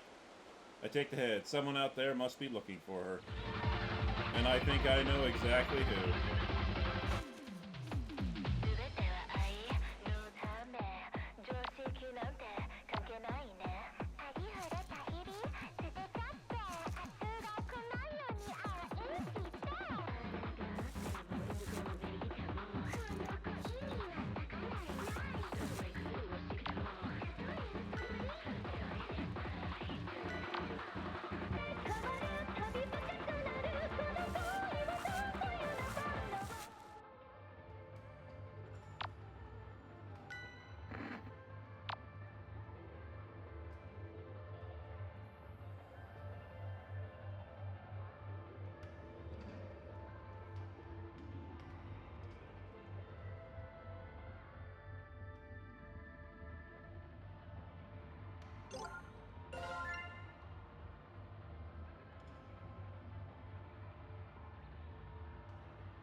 I found her.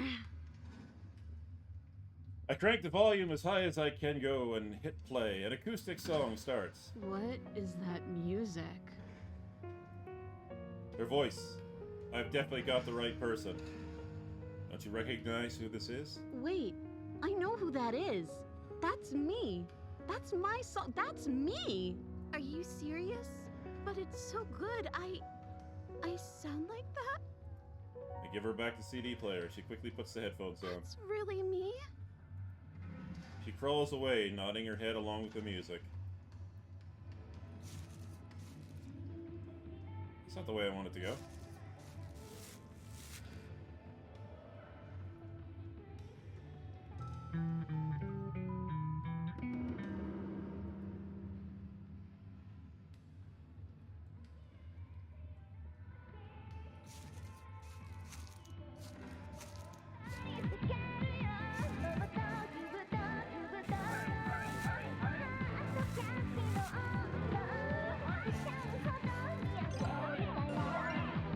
Well, I got them all.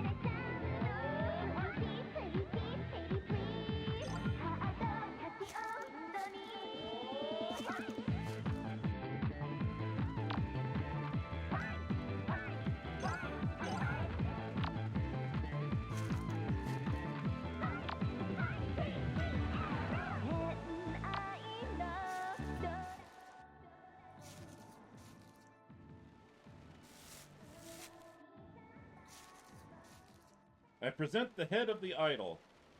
I saw you two on TV. Any chance for a reunion tour?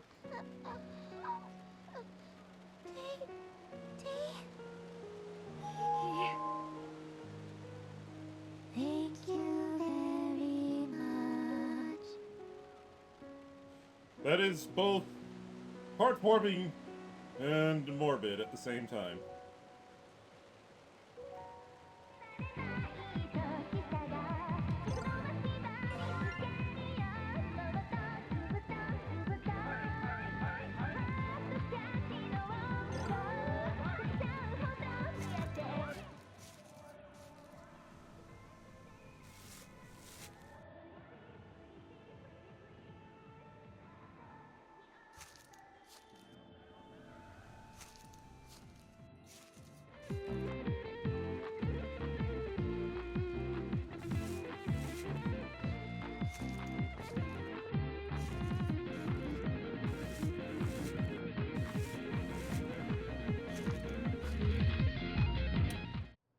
Number 7.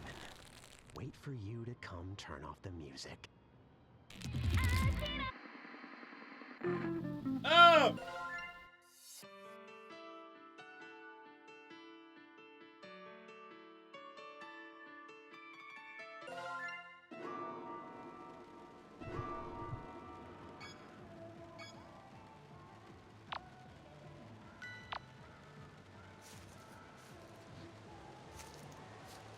I figured that would do something, so I just wanted to see if it would, but...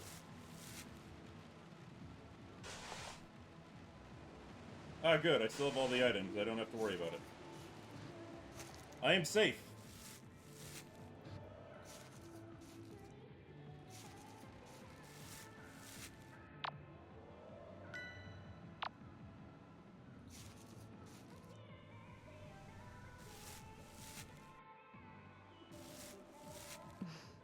You're doing so well despite the circumstances. I'm proud of you. Thank you. Thanks, Roxy, but... But what? What's troubling you, my shooting star? I just saw all the flowers I've left. Each one pulled... Oh my god, each one of these is where I died. I wouldn't advise seeing any more echoes of past realities.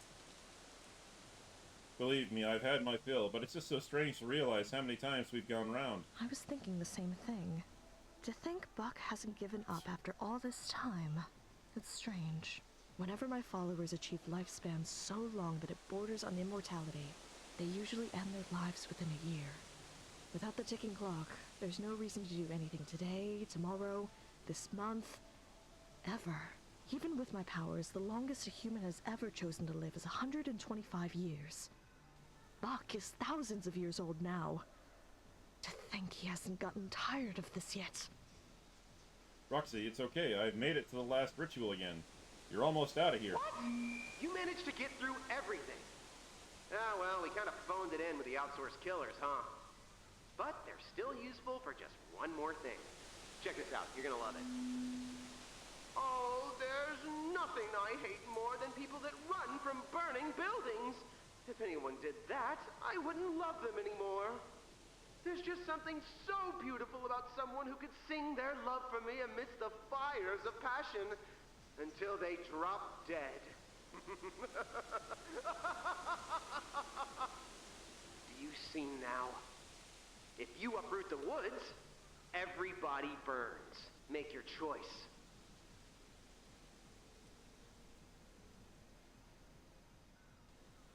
Remember, there is a third option. If you uproot me and then kill Kid, his followers will flee, the object of their lust, dead. Die, let die, or kill. I know these are impossible choices for you especially, But whatever choice you make, I'm behind you 100%, my starlight.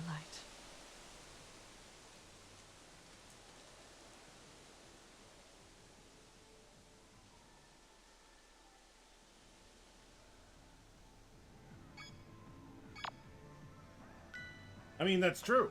I did. I found almost all... Like, I just have one more person to find. I just gotta wander around the house until I figure out where the hell he is.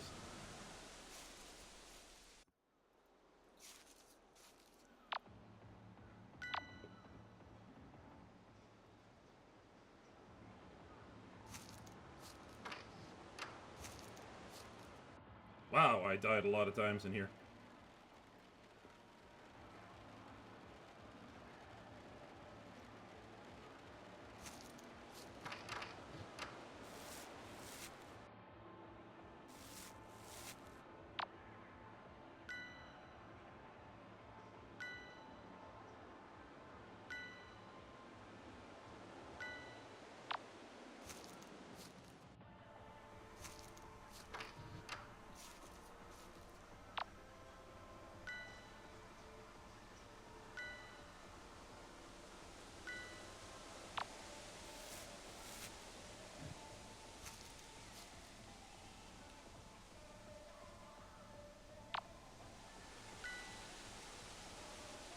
Could he be down? Okay, let's go try down there.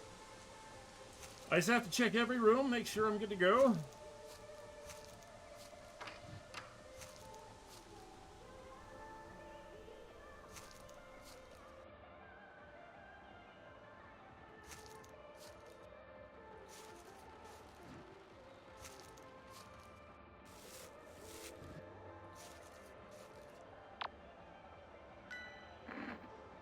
There he is. Gotcha. Happy birthday, Kenji. What?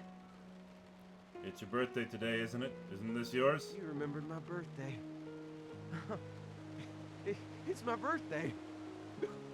Someone remembered my birthday. He stumbles off, wiping away his flowering tears. Hey, don't forget your wallet. I'll drop it off at the police station later.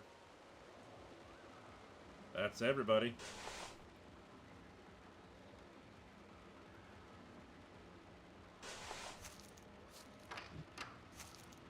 I got a funny feeling that Auntie Nyan Nyan might still be around, though.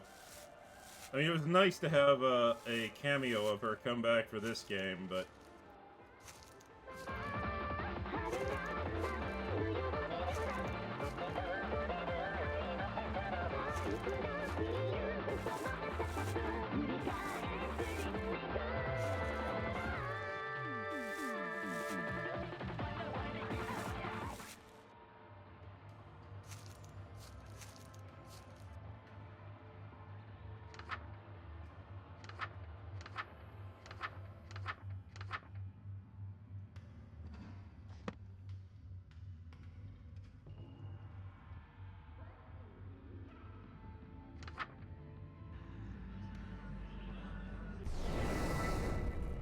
And so, my black woods burn to ash once more. Looks like I really am leaving again. These dreams with you, so long and so short, and never dull. We will meet again, yes? I've started to grow fond of Sacramento.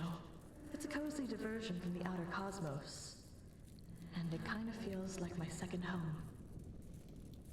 I nod absently. My thoughts are preoccupied with what's to come. Did I make the right choice? You told me once, nothing is worth regret. Memories and lessons are all worthwhile. Your story is still being written. Even if this chapter ends differently than you'd hoped. I thought that was an insightful thing of you to say.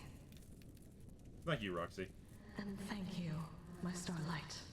Take care, and be good.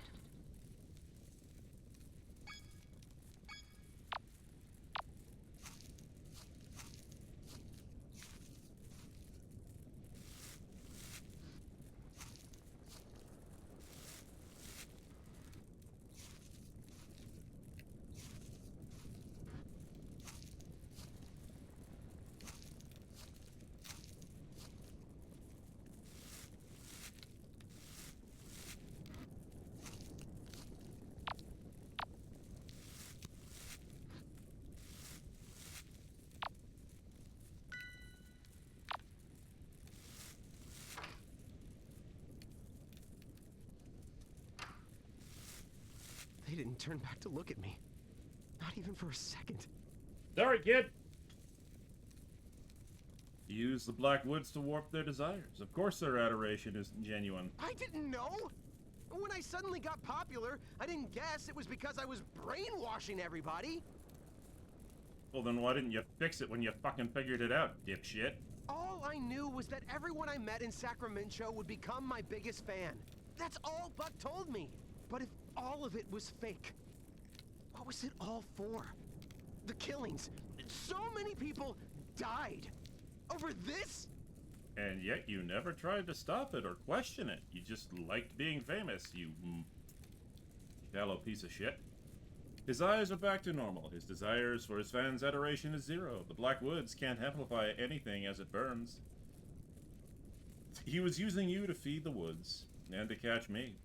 And you only fell for it because you were brainwashed too. You should go. You think I'd save everyone else but you? Come on, let's go. And go where? If the police didn't know I'm connected to every disappearance over the last year, they know now that we let a dozen witnesses go, and now that the woods are burning, I've got nowhere to hide. My life's over. They're not gonna buy a four-eyed goat from outer space made me do it. Everything I was working so hard for. It all vanished the second I set foot in this awful town. If I had any idea. You know, I heard your song on the radio before the disappearances started. Lonely Devil? It's pretty good. Good grief. At least I still have that. I'm turning myself in. I'll take whatever sentence I get quietly. And then, if... He leaves, disappearing into the fog like his fans before him. I follow shortly after, bidding farewell to my home yet another time. I walk into the house, becomes a small flicker in the distance. Strange, I don't usually make it this far, right? Did I do it? Am I finally free of the night? No. Wait, what's that? Oh! God!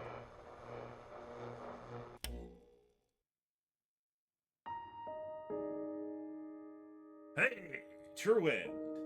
Kid has left the 1,000. And then there was one.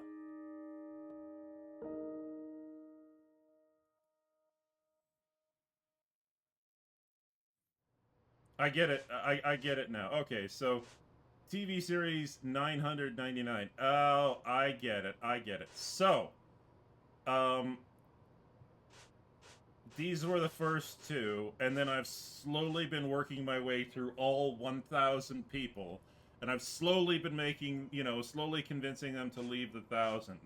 So this is the final chapter.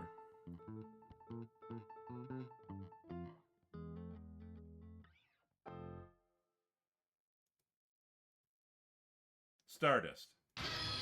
Hey, I'm back. Something is very wrong. Did I doze off while reading? My daydreaming always turns into regular dreaming when I do. Is this what I was reading? Dun, dun, dun, dun. I've got to get home. I'm sorry for falling asleep in your store, but I gotta get...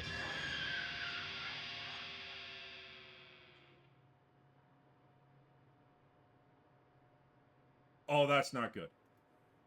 Someone hung themselves right next to me while I was sleeping. Is that Moo? Did Buck get to her? I feel sick. So sick. The floor slips under my feet and I fall back, hard, loudly knocking books to the ground. I assume they're books. I can't see anything. Everything goes black. What an awful dream. Hey! Hey! No! Wake up, you!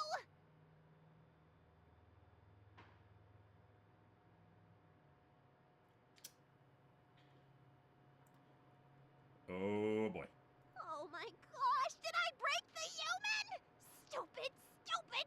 Stupid! Are you an alien? No, that's a shoggoth. No, I'm a mysterious, sexy librarian type. Look past my aloof and distant nature and fall in love with me ironically. No, sorry, all I can see is a shoggoth. An alien is playing with a corpse in front of me. An alien is playing with a corpse in front of me. This can't be real. I must be dreaming still. It's not a dead body, promise. It's just a all I use to interact with humans. Sorry to scare you. I was just hanging it up to dry, see? Also, hey! I'm not an alien! Shoggoths are from Earth too, you know! Shoggoths. Plural. There's more of you just walking around? We live where all the undiscovered nightmare fuel hangs out. Bottom of the Pacific Ocean. Not my fault you guys went to space before 100%ing your own planet. We're like 100 miles from the ocean. What are you even doing all the way in the countryside? Well, one day, I grew tired of the darkness beneath the waves, and upon tentacle and maw, I skulked upon your shores for one reason. I gotta hear this. You can't write smut underwater.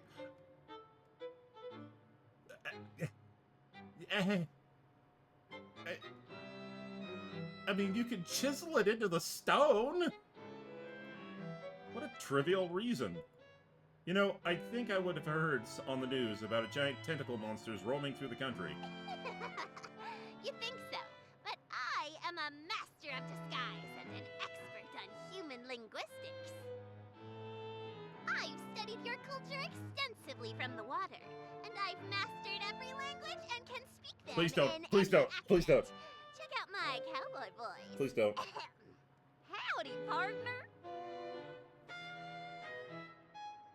It's like you're a real cat. Don't encourage her! Thank you, thank you. Though, to be honest, I only learned to read, speak, and write your languages so I could read your human books. They're far superior to cosmic scriptures. Don't get me started on the localizations. Okay. But that seems like a lot of effort. My complex motives are far beyond mortal comprehension. You were bored and horny. That's pretty much the only thing I can come up with. I thumb idly along the spines of books written in English. They have suggestive titles. You learned every human language just so you could consume all of our smut. Called it! Maybe they weren't as complex as I thought. You also make lifelike human models and learned every language that humans speak. I have a thing for humans, okay? Fair enough. Looking around the store, a lot of these books are eldritch curios and lore, but some of these books...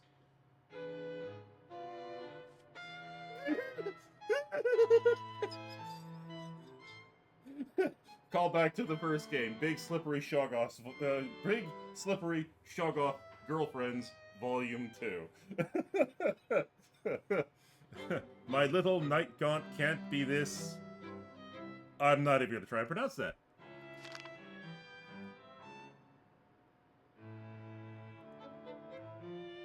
No. No. Just no. There are explicit stories about love between humans and eldritch entities. I don't know these kinds of books even existed. Did she make all of these? And aren't you the one who's been writing my ultra-dangerous reality-bending ritual books? Nah. Well, I mean, yeah, but I mainly just write smutty doujins and such. Sorry, I'm just having trouble wrapping my mind around that. They seem like two completely dissonant skills. Yeah, those two hobbies are completely unrelated. Right. I raise an inquisitive eyebrow. Wait a minute. What? So you make smut books fantasizing about humans and eldritch gods meeting, and then also make spell books that would allow humans and eldritch gods to meet in real life. Oh my god, she's been spying on us. Wait, I know what it sounds like, but I can explain. Oh, please do. Go ahead. I've got nothing. I'm a disaster for human eldritch love. You indirectly summoned reality-ending gods to our realm just so you could watch them date humans? I'd say I pretty directly summoned them, actually. Also, why the heck did you make the ritual so freaking scary? They're rituals for an outer god. They're all scary, all the time. Well, if you're supposed to be helping me, why put the most important ritual at the very end? What? The uprooting ritual? Eldritch rituals are serious business. Do Doing them out of order could cause who knows what. And it's not like I've been asleep at the wheel here. I've been changing the books each time I find a potentially quicker, safer path to uprooting.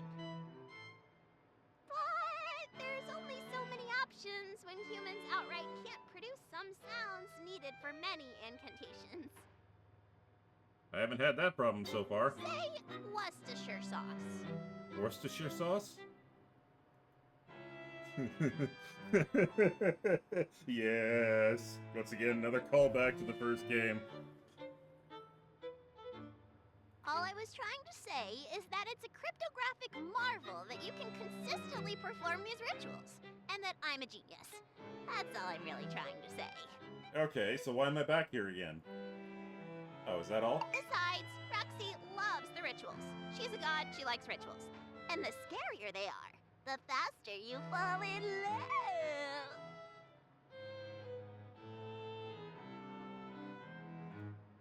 That's not how that works at all. It totally worked. Roxy likes you. Like, she likes you. Oh, she's got it bad. Really? Oh, yeah. I'm writing fanfics of the two of you right now. This stuff is hot. I don't know how I feel about this. Let's see. Tax. Pining, slow burn, one-sided. Okay, that's enough. It's not one-sided. It's not? Wait, I mean, oh, she's really gorgeous and... I ship it. I ship it. Wait, no. Size difference, age difference, mommy, monster girl. Wait, is Roxy a monster girl or a furry? I'll add them both and let the algorithm work its magic.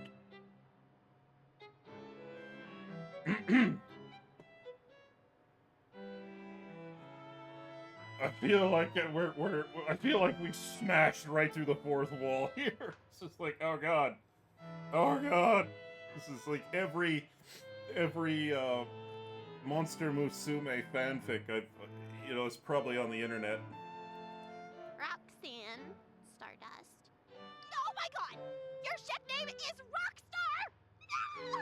Or Starzan!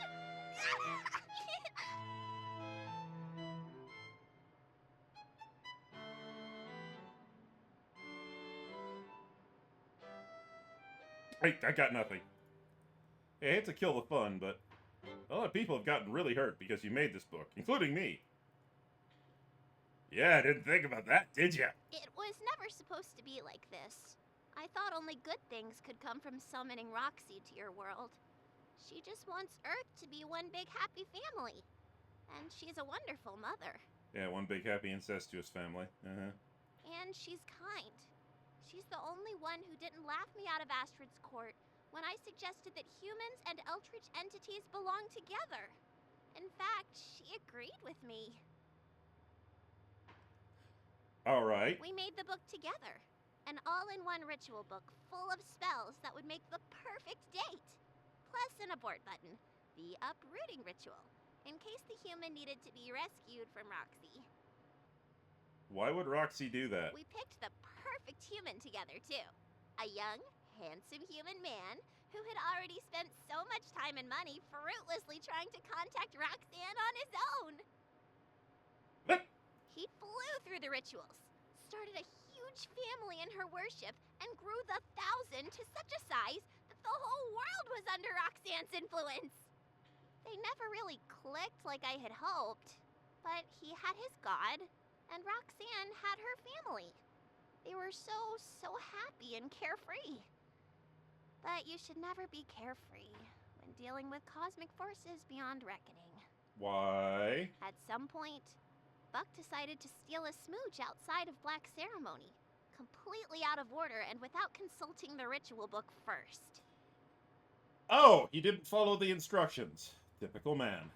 Instead of causing some obscure ritual to fail disastrously, something far worse happened. He accidentally performed a certain ritual perfectly, by pure bad luck. The Kiss of Immortality ritual. It was sealed with the smooch he stole. He tried everything to reverse his immortality. When nothing worked, he changed. So many people, so many humans that Roxanne considered her children. All these realities later, He's still tormenting her. I don't know if it's revenge or if he's got some other plan in mind, but he's never going away. I mean, he might, and this is just a thought, he might be trying to use his immortality to push himself so far into some sort of weird state that he actually somehow rises up and ascends to become an eldritch god himself. What a big fat screw up this was.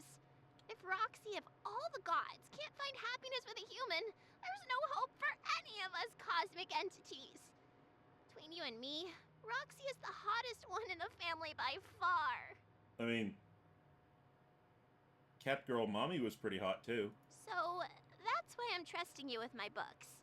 I hope it's not too weird to say, but I think after seeing you time and time again, that I should have given you the book to begin with.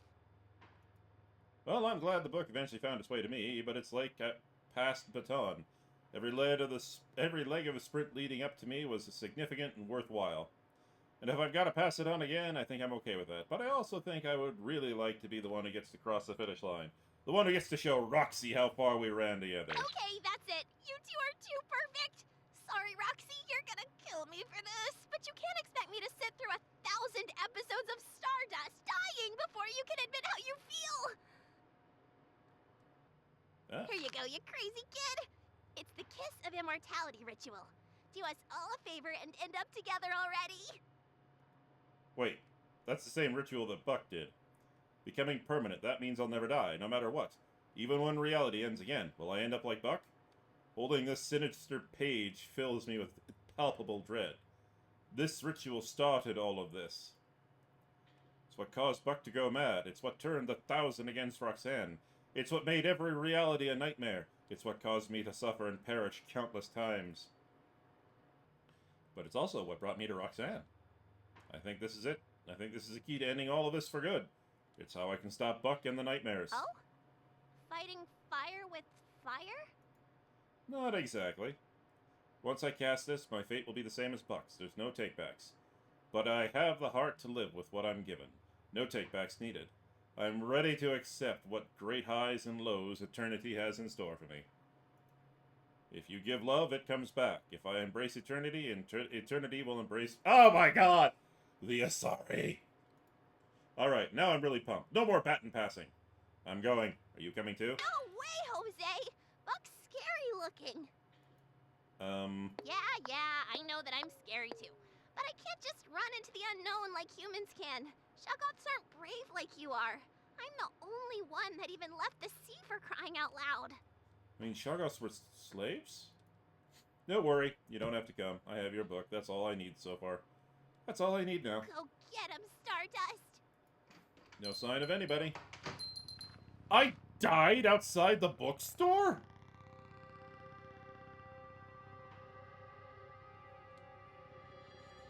This could be the end of my life as a mortal, couldn't it? All in all, I have to say it's been a blast, and whatever's ahead, I know there'll be something to love.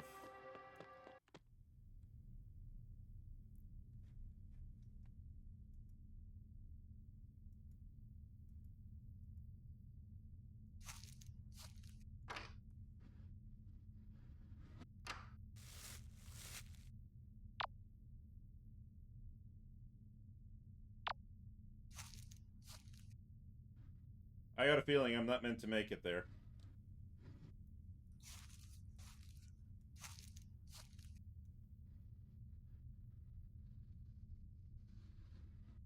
We're in outer space.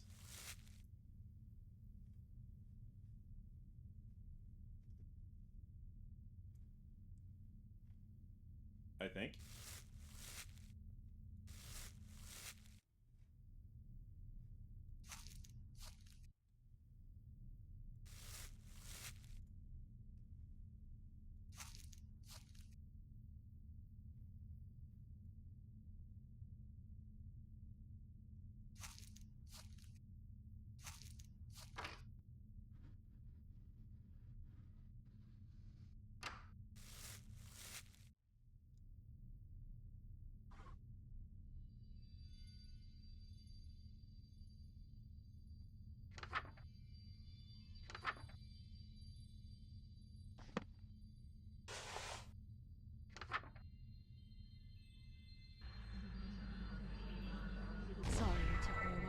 dreaming this time.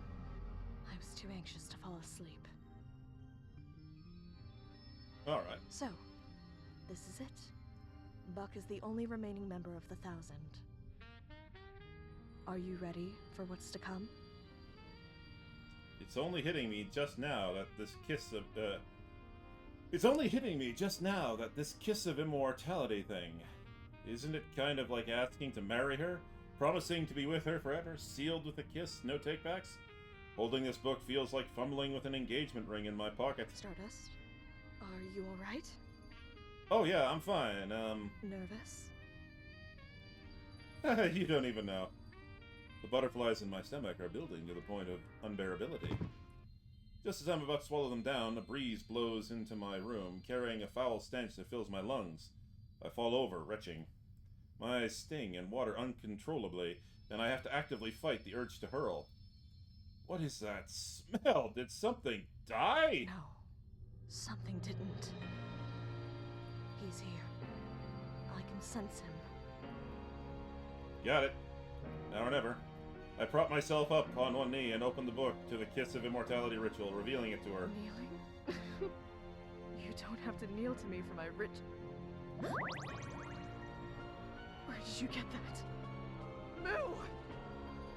I thought I had something to say planned, but my mind is completely blank with nerves. Say something, anything. Roxy, I only exist because you dream about me. Without you, there'd be no me. And when I look back on my life and all the things that I got to see and do, it'd take me forever to say thank you, so I will. Buck's inside the house. I've got to get going. Think about it, okay? I'm gonna get started on it, but I won't finish it if you don't say yes, okay?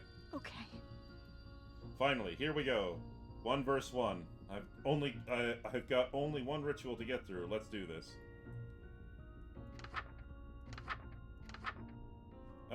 From the Kiss of Immortality, simply kiss Roxan, Selva Obscura, in the presence of a greater rot bloom. If there's no greater rot bloom present, stand in the room with Roxanne and at least 1,000 rot bloom flowers. Okay.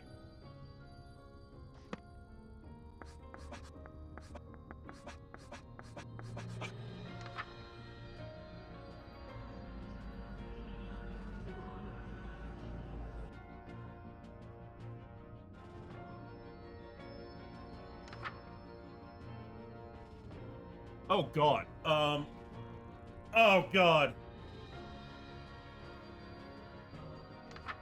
This section of the book has been compiled from the deaths of your past lives in order to ensure your current incarnation survives as long as possible.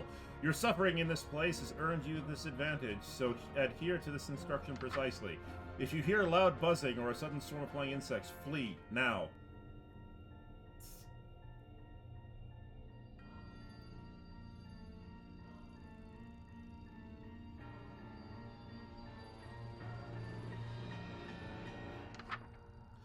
Check windows frequently. In the event of seeing a flock of crow-like creatures outside, immediately flee to an interior room without a window, open or closed. They are not crows. Their arrival will be silent, but their numbers will be great. Once you hear the loud flapping of wings, they have stopped circling. It is safe to come out. If all the sound has been stolen, panic loudly. Loud noises are your only salvation. Keep running. Keep a running clock in your head at least once every 15 seconds. Create a loud noise. It does not matter what it is, only that it is loud. Do this for a loud minute.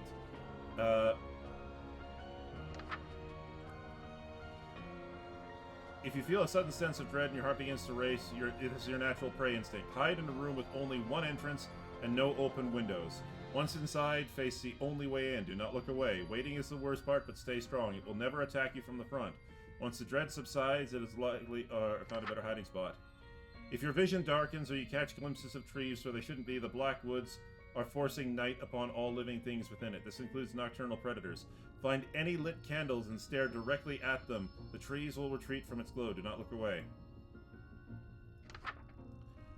Oh my god! Listen carefully for the direction of knocking. Move slowly towards the sound.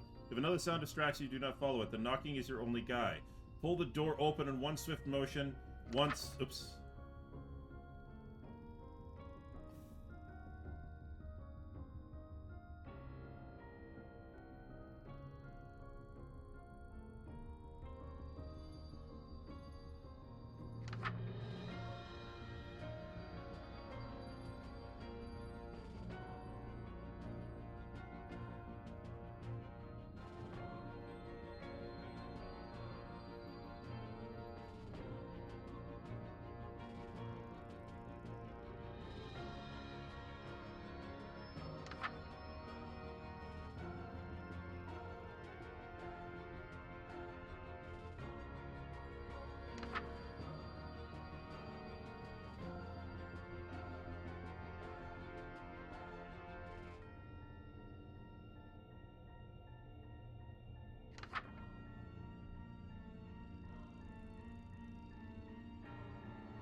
Oh my god.